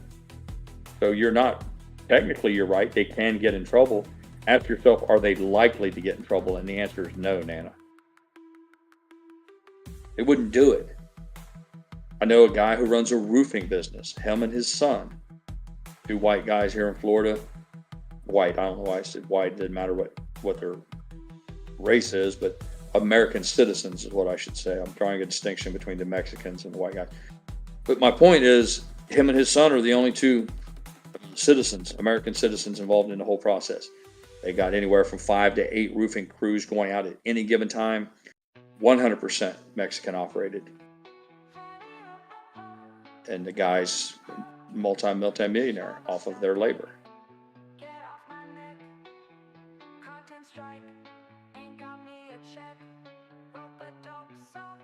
Best you can hope for is they get one that speaks broken English, acts as somewhat of a translator. Or like my friend with the roofing company, he'll find somebody who's really bilingual. They can speak English with virtually no accent and can speak Spanish with no accent. And then he is the liaison for everything. Of course, they have translation apps on phones and all that now. But my point is, all of that is done on cheap labor. Right, so the roof kind of remains the same. See, they didn't give us a deal. They're like, oh, we're going to give you a cheap deal, Pirate, on your roof because we use a bunch of illegal immigrants. No, it's the same $10,000 shingle roof. The difference was this fucking guy this prick doesn't have to pay Americans good wages. And again, man, I admire the fucking hustle, man. Everybody's trying to do what they can for themselves. So they're running some outlaw shit. But the thing is, they wouldn't do it if they couldn't get away with it. The first time word got out that somebody's job site got raided and they arrested the owner of the business and drug him into court and charged him with $1 million, bankrupted him, all that shit would end. Word spread 30 years ago. Nobody cares. Nobody gives a fuck. And they haven't up till now. That's why they don't put roofs on unless it's Mexicans doing the work. That's why you don't have a lot of these jobs. They're 100% staffed by Mexicans. And the bad part of that is that money doesn't stay in Florida. It goes back to Mexico. Yeah, they may rent a place from me to live. That's why you have 14 of them living in one house. They may rent a house. They may eat, you know, they may go to Walmart and buy a few things here or there, food to eat, this, that, and the other. But that's just so they can survive. All of that money leaves the country in the form of remittances and goes back to Mexico. Because there, it goes so much farther. It buys 100 times in Mexico what it would buy in the United States. So they take all that money back down there, and then they become wealthy in Mexico. In Mexican terms, they are wealthy because it's they're getting paid money that they couldn't dream of getting paid. Maybe somebody in Mexico who would have a hard time earning $20 in an entire day, in America can earn $18 in an hour, or the same $20 in an hour. So that's what you have, and that's what has perpetuated this to the extent that we have what you have today.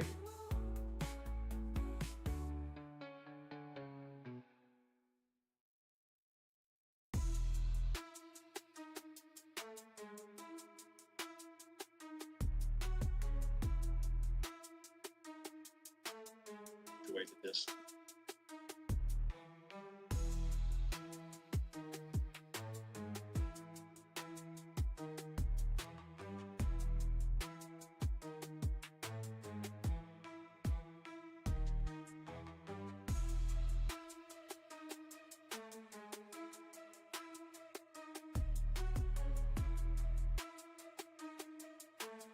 I told the story on KC's channel one time. True story. I had a friend who hired a whole bunch of illegal immigrants to do, I won't tell you what business it was, it doesn't matter. But every year at Christmas time, he would call immigration on them. He would call in and turn them in, and immigration would raid the business and would load up all the workers and fly them back to Mexico so they could spend the Christmas holidays with their family and didn't have to buy plane tickets. It was like a company perk. He's like, I promise you, man, you work hard all year long, I'll send you home at Christmas. And then his deal was always the same. If you can make your way back, your job will be here when you get back. So every year he would deport all of his people back to Mexico. It took no cost to them, by the way. And he said, sure as shit, man, as soon as New Year's was over with and get ready to get back into the spring, they'd all make their way back north again, and they'd be right back. And I don't blame them, man. I have nothing against Mexicans, man. I got a lot of Mexican friends. They're good fucking people. I'm just saying it's not good for our country.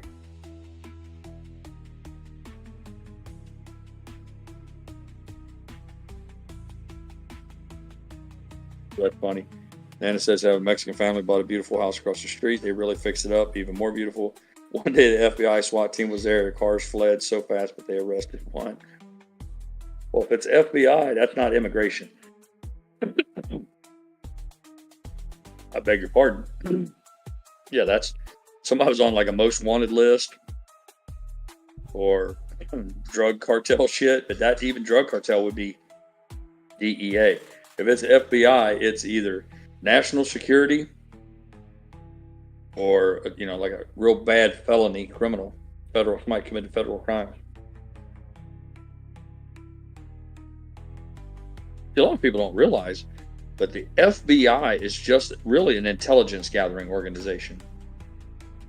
They're law enforcement, but they're theoretically the same as CIA. The Central Intelligence Agency and the FBI are not too dissimilar, but the FBI is limited to working inside the United States. The CIA is supposed to take care of things outside of the United States. And that's there's some turf wars there, Now, one could argue that the CIA's got their hands in all sorts of things within the country. But that's generally the way it's supposed to be set up, is that the central CIA works outside of the United States. The FBI works inside. Terry's got something for us. Florida Attorney General executes search warrants on Andrew and Kristen Tate. Criminal investigation opened in the United States. That doesn't surprise me. They've been going after the Tates and all them, I think, for either prostitution or underage prostitution. dumping out 17-year-old girls, 16-year-old girls. I'm not sure. And I know a lot of that, or making videos, putting them online. I know they've been after their asses for a while. I think they locked them up once before. I want to say Andrew Tate was locked up somewhere in Europe or something. Didn't he just get released or something?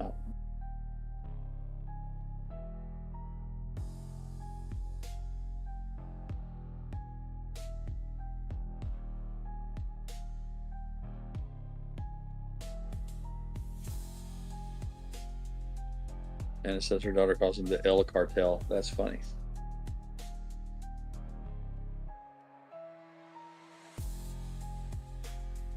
All right. Folks, as much as I hate to leave good company, there's 8 people in chat and 2 in the Discord. GrayLeaf and myself. Mr. Pirate has told me that the fried cabbage pork tenderloin is done. I love y'all, but I don't love you that much. I'm gonna go put the feed bag on. You all are still hanging out when I'm finished eating. Kick it with you. If not, see you tomorrow morning.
show of the market where the trading candles glow.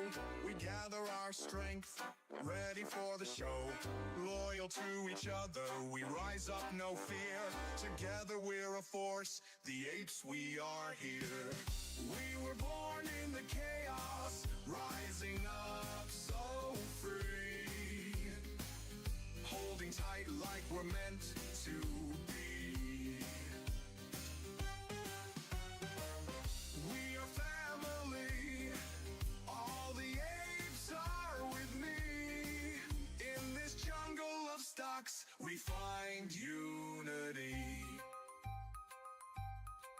Ken Griffin lied, but we won't back down. In this wild roller coaster, we're taking his crown. Have you heard about Melvin Capital? Their report card was not passable. KC every day. Papa Mac, preacher, pirate, GrayLeaf, we're here to slay. Adam Aaron rides with us, with wisdom so bright. Cash is king in this ape revolution, we're ready to fight. We were born in the chaos, rising up so free. Holding tight like we're meant to be. We are family, I got all my apes with me. In this circus of stocks, we find unity.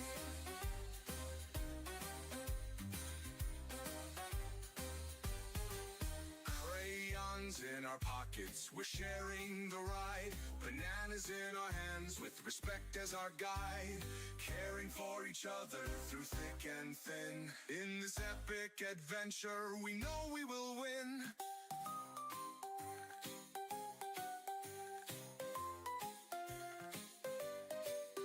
Popcorn in the air, we're ready for some fun. With every single trade, together we will run. The apes together strong, we'll soar high above. Through the highs and the lows, it's AMC we love. We were born in the chaos, rising up so free. Holding tight like we're meant to be. We are family, all my apes with me. In this circus of stocks, we find unity. Like birds of a feather, our flock is forever. Diamond Hand Apes can handle that weather. Apes together strong, we'll all take a stand. Together we're invincible, hand in hand.